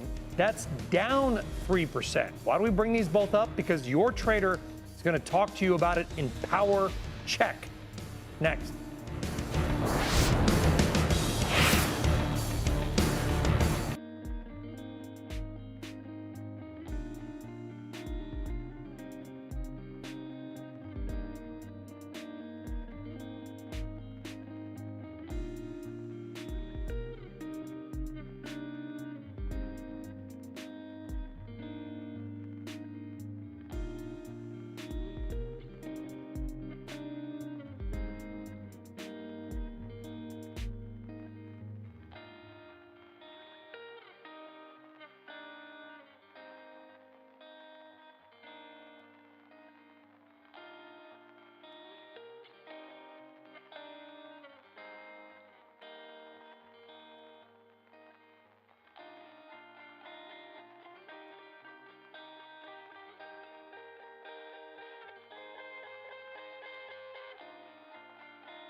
Welcome back. With stocks chopping around near session lows, let's get a power check on some key companies with Michael Landsberg of Landsberg Bennett Private Wealth. So great to have you here on set with us. We'll try to rip through this. There's a lot to talk about, but we'll start with EQT. In a nat gas name, we were just talking about prices. Our price level obviously is lower. This stock is up 3% today. What do you do here? EQT is a great name. We love it. Lowest cost provider in the region for nat gas. And nat gas is really going to be what we're looking at for AI, for powering. Everyone talks about nuclear. Nuclear is a few years away. Nat gas is here today. Stock is cheap. We own it. We continue to own it. Any kind of additional thought because of the complexity about the Iran war, or is it just own it, don't worry about it? I think you own it and don't worry about it. I think actually the whole issue with Iran actually makes it more compelling to own something that we already have and we have complete control of it. We own the nat gas market in the world. It makes sense to invest in it. And they're in the right location. Virginia is actually the center of the universe for AI data centers. 70% of the stuff goes right through there. We're not going to overly dwell on it, but I just want to mention it so our audience knows. Nextera is another name you really like, NEE, your long-standing favorite utility. So there's another kind of energy play for you. But I also want to talk Micron because they reported last night incredible Michael Jordan quarter. I sound like Dan Ives, but it really was. Maybe Bam Adebayo is the reference now. You own it. It is selling off 3 or 4% today. What do you do with it? You'd be buying it here. I mean, realistically, they make a product, that memory that you can't get really anywhere. The other day, the NVIDIA CEO said, we're going to pound memory. The new chips are going to be memory. SK Hynix, the other player in the space, one of the two, said, we're going to be basically at a deficit until 2030. So they've got a product that everybody wants that you can't get. You can't really get AI to move as fast as you want it to without memory. And it trades like a commodity. It's traded 13 times. It trades at half the value or half the PE that NVIDIA does. It's crazy. So you have to own that. And you've still got NVIDIA in the portfolio. Is that your top holding? It's a top holding, yes. Still is number one. Apple, Microsoft. I mean, you're with the Mag 7, basically. I am, but I have Nextera's 7. I have some other things that are there. We're underweight Mag 7 versus the S&P. We have been for a while, just because they've done so well. I think you've got to look at the other 493. Yeah. Because that's where the growth is going to happen. But you have to own NVIDIA. You have to own some of those. You've got JP Morgan, Eli Lilly, like you said, Visa as well. Michael, thanks. We'll leave it there for now. Appreciate it. Good to see you. Michael Landsberg. Let's get to the CNBC News update now. Mackenzie Sagalos. Hi, Mackenzie. Hey, Kelly. I'm Mackenzie Sagalos with your CNBC News update. California lawmakers are introducing a bill to rename Cesar Chavez Day as Farm Workers Day in light of a bombshell New York Times investigation into sexual abuse allegations against the Latino activist. The reaction follows similar moves from Texas, Arizona, and Los Angeles to end celebrations of Chavez on his birthday coming up on March 31st. The Chinese CEO of the router maker TP-Link has applied for permanent residency through a Trump Gold Card.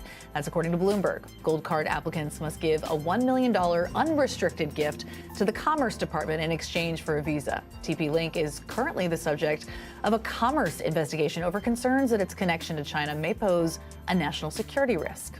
And the National Highway Traffic Safety Administration is escalating its investigation into Tesla's full self-driving systems. The probe alleges that Tesla's FSD sometimes fails to detect or warn the driver in poor visibility conditions.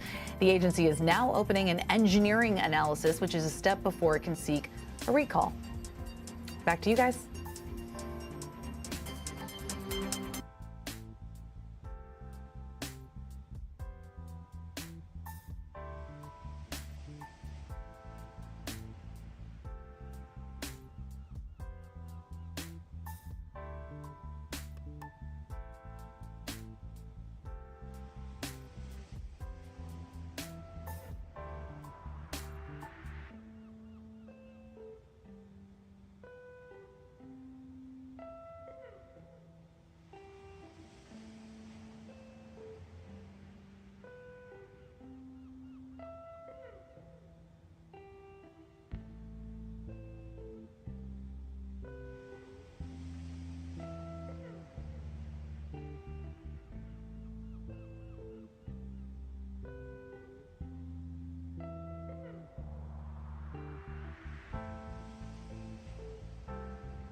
The prediction markets craze across the investing world continues, and now Cboe Global Markets is getting in on the action.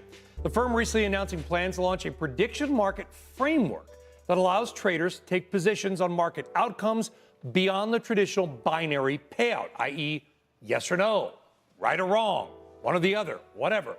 That would enable customers to earn partial payouts, even if the results are not exactly correct. How does this all work? Let's talk about that and more in the State of the Retail Investor with one of our favorites, JJ Kinnan, Senior VP of Retail Expansion, Alternative Investment Products at the Cboe, formerly known as the Chicago Board Options Exchange. There's a lot here. Okay, so in a traditional prediction market, Kelly's favorite, I know, it could be like, will it be, will the Bears score more than 29.5 points in the game? You vote yes or yes. Well, I was going to say no. Northwest Indiana Bears. You vote no or you vote yes. You're right or wrong, binary outcome. You're trying to solve it where there's some middle ground. How does this work? Absolutely. So we are going to have, we're going to start with the S&P 500 SPX. And so what we're going to do is a traditional yes or no, but we're going to use the XSP, 1/10 the size of the SPX. Why? It's then a very retail-friendly product. Everything settles to $100. You can go yes, no. Easy math. Easy math. We're trading just over 6,500 right now, so that would be 650 on the XSP. Yes, no, makes sense. But what we're trying to do, Brian, is I've spent my entire career in the options market. And so we see people trading options, and one of the basics of options is you don't have to be exactly right. Try and be directionally right, and you can make some money. So rather than saying I'm just 6,500, or in this case, as I said, 650, yes or no, what if we provided a mechanism where you could buy this 649, 650? So you still think we're going to be above 650, but we'll say for ease of math, $50 on that, 50 cents, or $50, however you want to say that. And we close at 649.99. In the traditional prediction market, nothing. Here, you pay 50 cents. I think one of the strengths, and we have a data partnership with Kalshi, but one of the strengths of the prediction markets is their simplicity, right? It's like, is it going to be over 70 degrees in New York on Wednesday? We know the answer is going to be no, because it hasn't been over 70 degrees in about 8 months. Anyway, how do you maintain that level of simplicity, right? Enough to bring in more people, but also solve some of the things that the traditional prediction markets don't do that well? It's a great question. So what we're doing on this, we're going to have the yes, no, and next we're going to, I want to call it yes, no, maybe so. I thought that'd be kind of funny. But we're going to call it the plus. And what you can do in the plus market is you just see